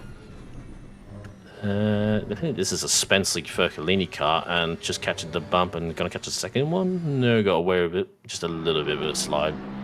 Okay, classic butt stop. Nothing too bad. So glad they survived that. Ooh, I think I just saw my Audi tap the wall, which is I saw that a little bit. Kafil, we're just doing Kafil things. Hopefully I don't come back. Funny story in the duos Nords race. No, was it Nords? No, it was Kyle Army. Halfway through a stint, he just casually told me he had 3 warnings already. So that was it's a Kafil thing to Nords? do. No, I Kyle Army. Sorry, I got it mixed up. Oh, sorry, you said. So we're just driving, and then I'm about to get in the car, and he's like, "Oh yeah, I have 3 warnings by the way," just like really nonchalantly. So he's one to push the limits, that's for sure. Touching the wall there. So we're on no warnings as of last time I checked. So if I come back to 3 warnings, I will be having a word to Kafil a bit. I feel like this track is. It's not impossible to get warnings, but you can get them. I feel like it's just not fast. There's not a few places where it's faster to go to flirt with those warnings. It's also not as fast, and at the same time, because it's not as fast. It's so hard to get them. It's so lean. Like I've run one a few times. It's just a no time gained every time. I think for the last couple of corners, like the second to last corner, I think it's quite generous on the exit with the warnings. And you're not incentivized to go over there because you have to bring it over to the left of the track anyway for the next corner. Yeah, I find that going wide at the second last corner doesn't help you at all. Like, it just puts you off so bad. As we saw the replay of the P10 Fercolini car going through the chicane before, and it's got a stop-go 30, which I assume would be a pit stop. It'd be a pretty rough penalty to get for an incident. That's just the speeding of the pit stops. It was Josh McLaughlin that we saw, and they just gave it over to Fercolini, and unfortunately, I think that is a slam dunk speeding pit lane penalty that we've seen a few times today. I think there's a few more inexperienced drivers just getting caught out a little bit, but obviously some experienced drivers also can get caught out. Pete Chalmers right now just following your car. You guys really are in no man's land. No, we are really in no man's land. The 2 Porsches were literally, I think they're team cars, and they were just on the exact same part of the track, but 1 lap apart from each other. And we're literally in between the lap of those 2 cars. We really are in no man's land, just drifting along. But I mean, I think driving the Audi is entertaining enough. Sorry, you won't be once Kafil gives you the 3 warnings and then you get the drive. 3 warnings or a spin or both. Place your bets now. What's gonna happen here? Oh, no, too early. Yep. Oh, easy to do because you can see there's 2 lines. There's the double white line and the yellow line. And sometimes your brain just goes, "Yeah, I know sometimes that board may be gone, but we see it on our side, so maybe that could be the reason. I don't know. I think that was Fercolini who just got put in the car, so can't call inexperience on that one, unfortunately for Damiano. But hey, sometimes you need a gentle reminder. You need a gentle reminder to not speed in the pits once every 2 or 3 years. I remember there used to be G2 sim racing, but the BS Plus now, Niels, Niox, and Arthur Camera, and Arthur flicked the pits. They lost a race because they basically flicked the the pit speed limiter off. So the next race they glued a thumbtack to the the pit speed button. After That's that, one way to learn your lesson. Yeah. Yeah, no, it's so frustrating, especially in those esports. The margin's so tight that once you do it. Yeah, back then I think that was either, I can't remember if that was SRR Esports or it was like RCI Pro World Tour, whatever it was. It was pretty rough. I think that was back in the day when the Aston Mine was the absolute OP car. Oh, yeah. Probably talking Good about times. 2022, 23 or something like that. Yeah, something. And then we had like a few reigns of McLaren, where the McLaren was just decimated everything as well. Yeah, I remember that. We've had a few Pre-LFM Bob. Yeah. ACC has been quite wild, to say the least. It was very wild. I remember picking cars just purely based on the circuit, like the season calendar. If you weren't in a McLaren at Silverstone, Yeah. you might you were done should have for. gone home. Yeah, pretty much. I remember that actually. I think at some point in 2023, I chose It wasn't the even the Lamborghini. Evo McLaren, it was the old McLaren. No, yeah. As well. And Valencia. I remember Valencia. Oh my Oh, god. yeah. When it Valencia first came out, McLarens. it was just McLaren fest. Yeah, that was also, if you're not a McLaren, go home. So, a few interesting matters. Mercedes, you never brought anything other than a Mercedes to Bathurst, and that's definitely not the Yeah. case anymore. No, definitely not the case anymore. Used to be a big. We were Yeah, talking I mean- earlier about the Mustang and what the Mustang was like when it first came out as well. Oh my god. It actually took a while. It took a while for people to get on top of that thing, but once the setups figured it out, it was unreal. It was unreal. I remember seeing people drive around Monza. I'm like, how are you braking there? Because for some reason they could brake 50 meters, but like after everything, and it's just brutal to see. Yeah. As we see, A load of Chalmers. Yeah, a load of fun. That's how I speaking of feel a load about of driving fun- LMU. With how are you braking there? Oh my god, a load of fun is one way to put it. I'd put it as a load of stressful activity. It's more or the alley. Speaking of that, we're just talking about the McLaren at Valencia was the car. In oh, chat. it was the only car. There was literally nothing else. So, but yeah, speaking of fun, Pete Chalmers is not having fun behind Gibbo. I can guarantee that. Mm-hmm. I think it looks like I'm not sure if he's quicker. He could be quicker. I think they're pretty even in pace, but there's just nothing against this big Nissan as they go through the shit. But yeah, still line astern. I think this is the closest battle we've got on track. So the field has spread out quite a bit. Luke Johnson is still out, but Blake Griffiths we saw went in, so I think we'll see the undercut there. I don't think, especially with new tyres, I don't think Luke will have the pace to hold up that Lexus. But I'm not sure on Martinez's pace. I don't think I've seen that name around all. They're pretty quick? like, yeah. Okay, so yeah, I So, think I think we'll see that probably happen the way you say. Not sure where Pachuti is and all that. I know that car's been all up and down the whole grid. It's had a penalty here and there and had quite a few. I think it was basically last at the start of the race as well. So they've done a good job, but I'm not too sure. I think they're in a bit of a gap as well. Yeah, I don't unfortunately think for them. it just looks like they're in no man's land as well. They got 21 seconds behind Luke, and they don't even have a delta to the car behind, so that's also no man's land. What's the So- gap? Well, I'll let you know. Yeah, it's more than a sector. That's all Yeah. I've got for you. But yeah, doing well. As you said, coming through the field. I think the Nissans have done a good job coming through the field. Same with Luke Johnson's car. I don't know if you noticed, but they did a pit start, which was very intentional. really? I must say, it was not intentional. So Brian, I think he didn't know that holding the pit menu up during that last 30 seconds sent you to the pits. So that's today you learned lesson. So he wasn't in the garage. He just had the pit menu, like the pause menu up, and that's it to the garage. Oh yeah, I think I've been caught out by that once. I had no Trying to adjust idea. my sound at one point. Yeah, I had literally no idea that was a thing until today. So Hitting things you learn after quirks. 2,000 hours of ACC. Yeah, There's more quirks to it. like a lot of people don't Today. know that the ping bars next to the drivers' names are not the ping going wild. It's actually just cycling between the drivers. That's, Oh, that's another thing I've you learned didn't today. know I that guess either, yeah. I did not Because I know used to that. race in Europe a lot of the time, and everyone's like, "That car's like you can see the ping, like because the people think the ping is spiking constantly, but no, it's just cycling between the drivers connected to the server."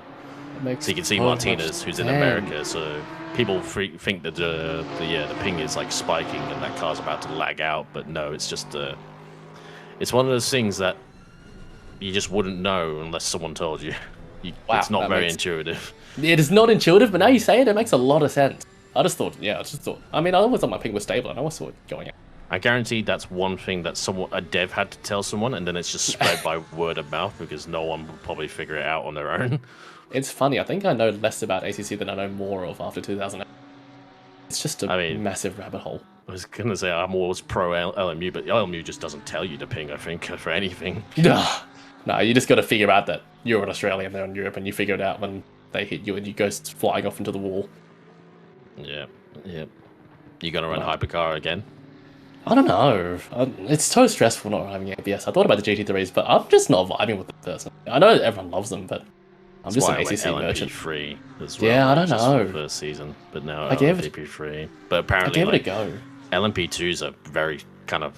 That's the thing. Like LMP3s will give you, from what I've heard, in comparison to LMP2s, LMP3s will let you lock up, whereas LMP2s I think are a bit more like hypercar.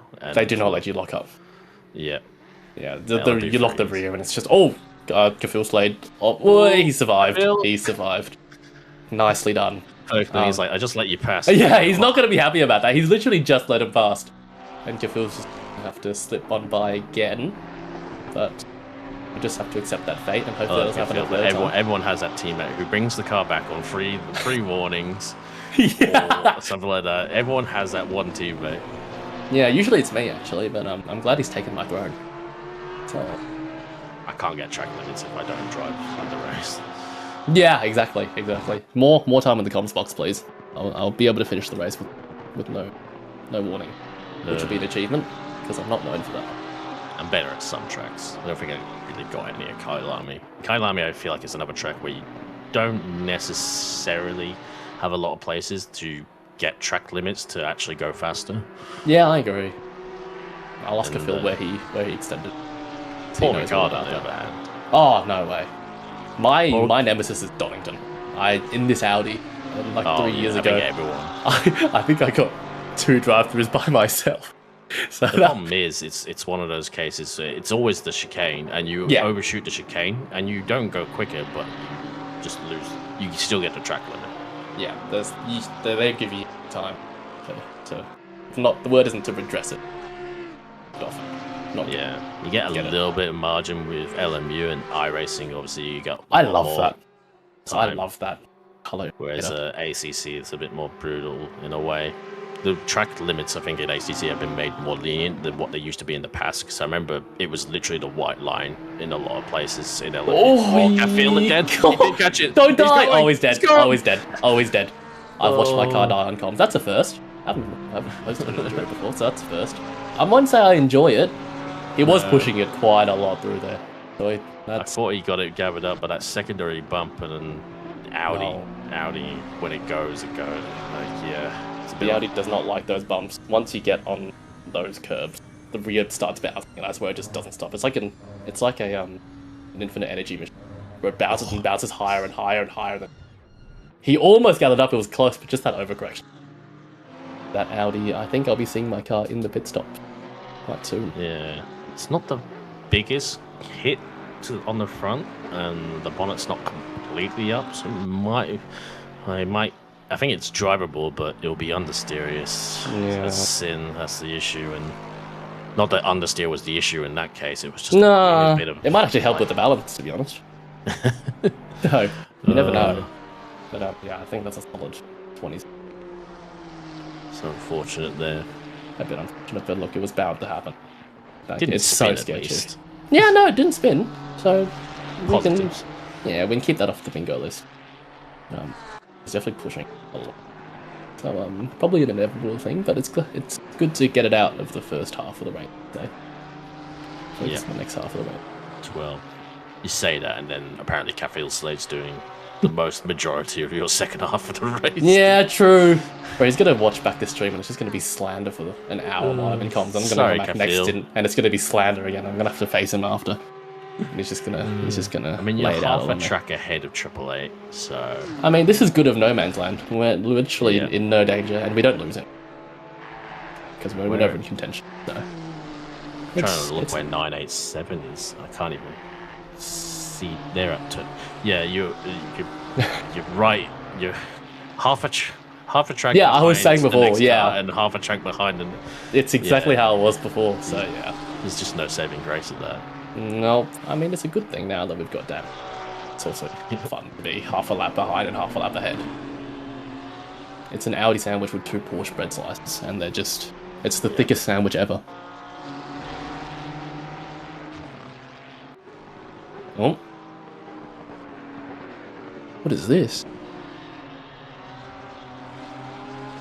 Motion capture for realistic animations. I haven't seen this website in a while. I'm What is this so then? lost. I'm confused. Oh. But they don't. Like, there's no driver animation yet. What? Oh, Huh? yeah, I've just realised. That's why I was so confused. I was like, I've never seen that animation in my life. What are they doing? Yeah, and I can see the pit. Yeah, obviously I think the normal animations probably are mocapped. I can understand that. It could be better, but like anything. Because doesn't fix min-max dampers. To be fair, they have animations which LMU just like, yeah, They just give up. magic. Yeah, magic. But I mean, at least they don't ghost through the pit lane. True. But that's, honestly, I don't know if I like it. I mean, to be fair, the collisions at the pit lane. The collisions are horrific, I cannot lie. It is, I've never had pit lane be so stressful. I'm like, can I get out, can I not get out? And then I'm like trying to be really careful, and then once I get out, there's just, oh no. As we have Another a replay one here, and the on the Porsche, exit. not the Porsche, yes, sorry. With the L plates, which I guess are their saving grace here. Managed to keep it mostly out the wall, which is nice. And you can Just spin an realised with ACC. those L plates, they have red L plates, and it's like, they're not a thing. Are they not a It's thing? red- Not in New South Wales, or not. You have. I'm you have pretty yellow, sure it might be in yellow some Ls. state, Yeah, maybe in some other states, I guess. But, in but New I think red L's are British. I'm pretty sure. I Yeah, think that's they're what a I was UK thinking. I thing. think they're British, and they're not the only car with those as well out there. So it's been confusing me because we have red P's and your L's are yellow. Maybe they made them the red L's, and just because of the yellow base paint. Maybe Red P's are scary. Maybe They some gotta- Brits there. Yeah, no, red P's are scary. They gotta make sure not to drive past 12 AM, otherwise they might have a fine Biggest coming. egos in the world, red P players. Oh my god, don't get me started. The audacity to honk the horn with your red P's when you're clearly in the wrong, it's just incredible. F1 start races, just like if you don't move within like 0.1 of a second. Yeah, it's the light doesn't get any greener, but the light literally just turned green. Yeah, No, it's I remember learning how to drive manual, and the first person was to honk at me because I stalled was, you guessed it, red P. Yeah, but who honks at L platers? That's just not nice. Like it's just like they're already stressed. Why would you honk It's at the an sky L plater? blue. Yeah, no, exactly. Like, what are you doing with your life if you're honking at L platers? But, Can't get to the oh well. pokies fast enough for this. Yeah, they're missing one slot machine run. So Yeah. Check in chat. What about those here for the Liam in the chat? Going well so far. I'm trying to think of things to talk about as things are opened up a bit. Chris Taylor right now just it's got her poor Pete. I think Carl Johnson in the car behind him and looking a bit quick right now. yeah, the main battles are lapped car battles, because I think a lot of the quick guys have had a few issues trying to make their way back to. I'm not going to give it away. Just talking about next season for sprints. Glenn told me something, and it is out there that I'm really not going to try and give it away. It looks like these guys are going to take a bit of a different line, but I think just gonna let Carlos go. But you want to stay tuned for next season ACC sprints. Something Glenn told me, and yeah. I really don't want to give anything away, but it's not a secret, put it that way. Interesting. Do you think I should sign up? I was on the fence, to be honest, because I'm loving my LMU. I don't know. It's going to be interesting. It's really going to mix things up. I'm not going to give Oh, I think I know what you're talking about. I think I've got it. Yeah. Is it a secret? I thought it was pretty out there. It's out there, but the ad... I guess if you know, might think what it is, but put it this way, Well, no one's brought it up. Well, if it's what I'm thinking about, I don't think I'm in any danger of being affected. If that's what you're talking about. So, maybe we're on the too sure. All I know is that if we're on the right page, this guy on screen will be getting it. That's. We get a lovely view of that hood. I have no idea who was on that bonnet, but it is a striking livery, I must say. A interesting shade of purple with some very what would you call it? A brave choice of decals. Oh yeah, that's I have no words. Who is that? I have no idea. Yeah, that's one of the liveries of all time. I think that covers it. One of the liveries of all time. Yeah.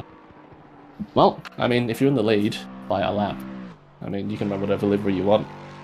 But the more I look at it, the more details I discover, and the worse it gets. But yeah, I'm not sure if the 112 Audi has pitted, but Luke Johnson into the pits didn't have come up. We'll see if Martinez has closed that gap, been able to do the undercut.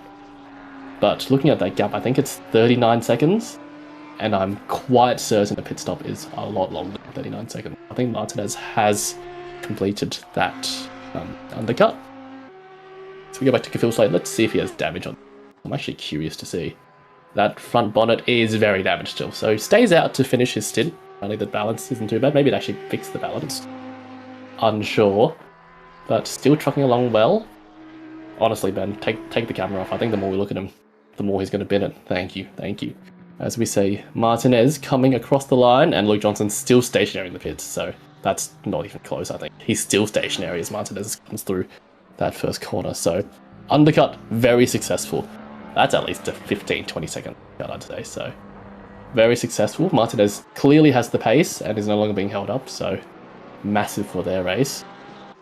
As we come back to Tirab Bank, coming through the final sector, nothing too much going on. I think most people are in no man's land, to be honest. Just trucking along, doing their own race, seeing if any opportunities come to them. But yeah, as we see Briddy back in the car, good to see Briddy back in racing. He said he hadn't touched the rig for 6 months, so it's good to see him back. Oh, and Luke Johnson's been in the pits. Wow, things for my team are going really, really nicely since I've joined the comms block. I think my commentator's curse pack is actually really, really strong. So Luke Johnson, stop go 30, a significant speed in the pits. So that'll be a trip back to the pit lane very, very soon for a sad stop go 30. So yeah, maybe I should step away from the comms blocks because I've witnessed a stop go 30 and a very crunched front end for my team cars. But alas, we move on. There's still six hours to go, so the race continues. As Saxon Hayes, Sorry, Steve. Just thought I'd come in and say hello. Joining you hello. For the next hour. No, all good. I don't think I'm doing that next hour, so I've got a bit of a break before I come next time. I think I got to join you in the commentators box, Curse. Yes, lovely. Yes. As, he doesn't engage that pit limiter. Painful one. That was unfortunate for him, but yeah, unfortunately, that yellow Aston is my teammate that went into the wall. Good. So we've got a lot of pain. Oh, don't make me watch top go. Oh, stop it, Ben. And into the yellow. Oh no. This could be horrific. So, I caught him on the stream going into the wall shortly before jumping in the box, and I had to let him know what the hell I asked you to keep the car in one piece. I didn't even get to say anything to this lady before he hopped in, so I'll let him know after. But yeah, I think me and the box are going too well for my team cars. I don't think it's going too well for you either. I mean, we've been surviving the best we can this race. Yeah, I mean, it's all about some of our mates in the I guess our sister car, the 6-7 Porsche that's kind of sitting in the back of the grid have also been suffering some issues. Unfortunately, by running a quali setup for the race. Oh, that's ideal. I tried that because another L plate. You were right. This is the true correct L plate I saw. Yes. That is the correct Yes, plate. that's our sister car for the James May Driving Academy. Mm. So, car number 69, I see James May and Daryl Lim are driving in that one. They've been coaching us through it, and now we're doing an enduro sort of in their name. Lovely, lovely. Hey, Slow and Steady wins the race, as he would say. Speaking of James, there he is in the Top Gear YouTube poop livery. There's some really, really nice liveries around. There's some nice ones and there's some questionable ones, to say the This least. is a very subtle one, I'd say. Very subtle. There's, if you know, you know. There's a few images on that car that I can Yeah, really well, kind I'd of hope you see, know. Benny setting up there on the second camera. Oh. Certainly questionable. Yeah, that's one of the mini cams of all time, I would say. I think the only thing that can top that is Lucas Key's livery there in the Lexus. Yeah, the triple T, as they call it. Yeah. Yeah, the less said about it, the better. But I mean, look, they're winning the race. I agree. Look, they're winning the race. I mean, you can't say much else about it. No, you can't. No. I have no right. We're sitting in the bottom quarter of the grid. We have no right. Hey, but I want to to say, laugh like, at you guys are doing great to just keep laughing. Like, it's just great. Like a testament to the strength to be laughing around and keeping the race. Because I'm going to be honest, we need every car we can get. But 24 cars on the starting grid to still have 24 cars still circulating. Great to have. Benny's getting us with the mini cam again. Yeah, big old triple T, my goat. But yeah, no. I'm glad they're winning. I'm glad they're out in front, no one to battle, so we don't need to see any of that anymore. But I think I'm going to make way for Mr. Hamilton here and take my leave out of the comms box. But it's been great. I'll be back in another hour. All good. No worries. I got resurrected from my MBN assassination. Yeah. It does tend to do that a lot. I haven't had that in a long time, but I just wanted. I realized I'm past my point as well. But yeah, thank you for jumping in and joining me, and thank you to you guys. Yeah, no stress. I'll be handing it off and be back in an hour. Thank you for having me in the comms box. See you soon, Stephen. See you. Thank you, Nathan, as well, and Liam as well, for you joining in, and appreciate you guys putting your hands up for comms. And yeah, I'll bid you guys adieu and have fun with this one. It's a bit spread out, but I'm sure you'll find something to talk about. Yes, thank you very much, Cam. I'm sure we will. Go have your rest, Cam. I think you've earned it after this first half. Sound like a croaky old man at this point. Oh, you and me both, man. Cheers, guys. Take care. All right, thanks, Cam. See you later. Yes, yeah, we got to give a shout out to Cam. I think pulling 6 hours of the first half of this race is a very big stint in commentary, and his voice definitely deserves a rest. I'm going to start my stint in commentary out by just to warn everyone, if I do suddenly go quiet, I am a bit ill at the moment, so I'm probably having a coughing fit or a sneezing fit off mic somewhere. So just a warning on that one. But with that aside, how are you, Nathan? How's things going? Surviving, to say the least. As I was just saying to Stevie, unfortunately, the yellow Aston that went into the wall was my teammate. Yeah, there we go. That one that is currently on screen just went into the wall, not too far out from the very start of his stint for this second half of the race. But yeah, okay. We're keeping the car together. It's that kind of thing. Yeah, that's it. You got to be in it to win it. But I think I've seen this car have a few moments here and there. But at least it's an easy one to spot. That livery is certainly noticeable. Yeah, you guys are still trucking along, and that's sort of all that matters. A couple of positions that are still to be gained for you by the looks of things. So, I think that could be worse. I mean, we've been kind of just playing it by pitch stop strategies, really.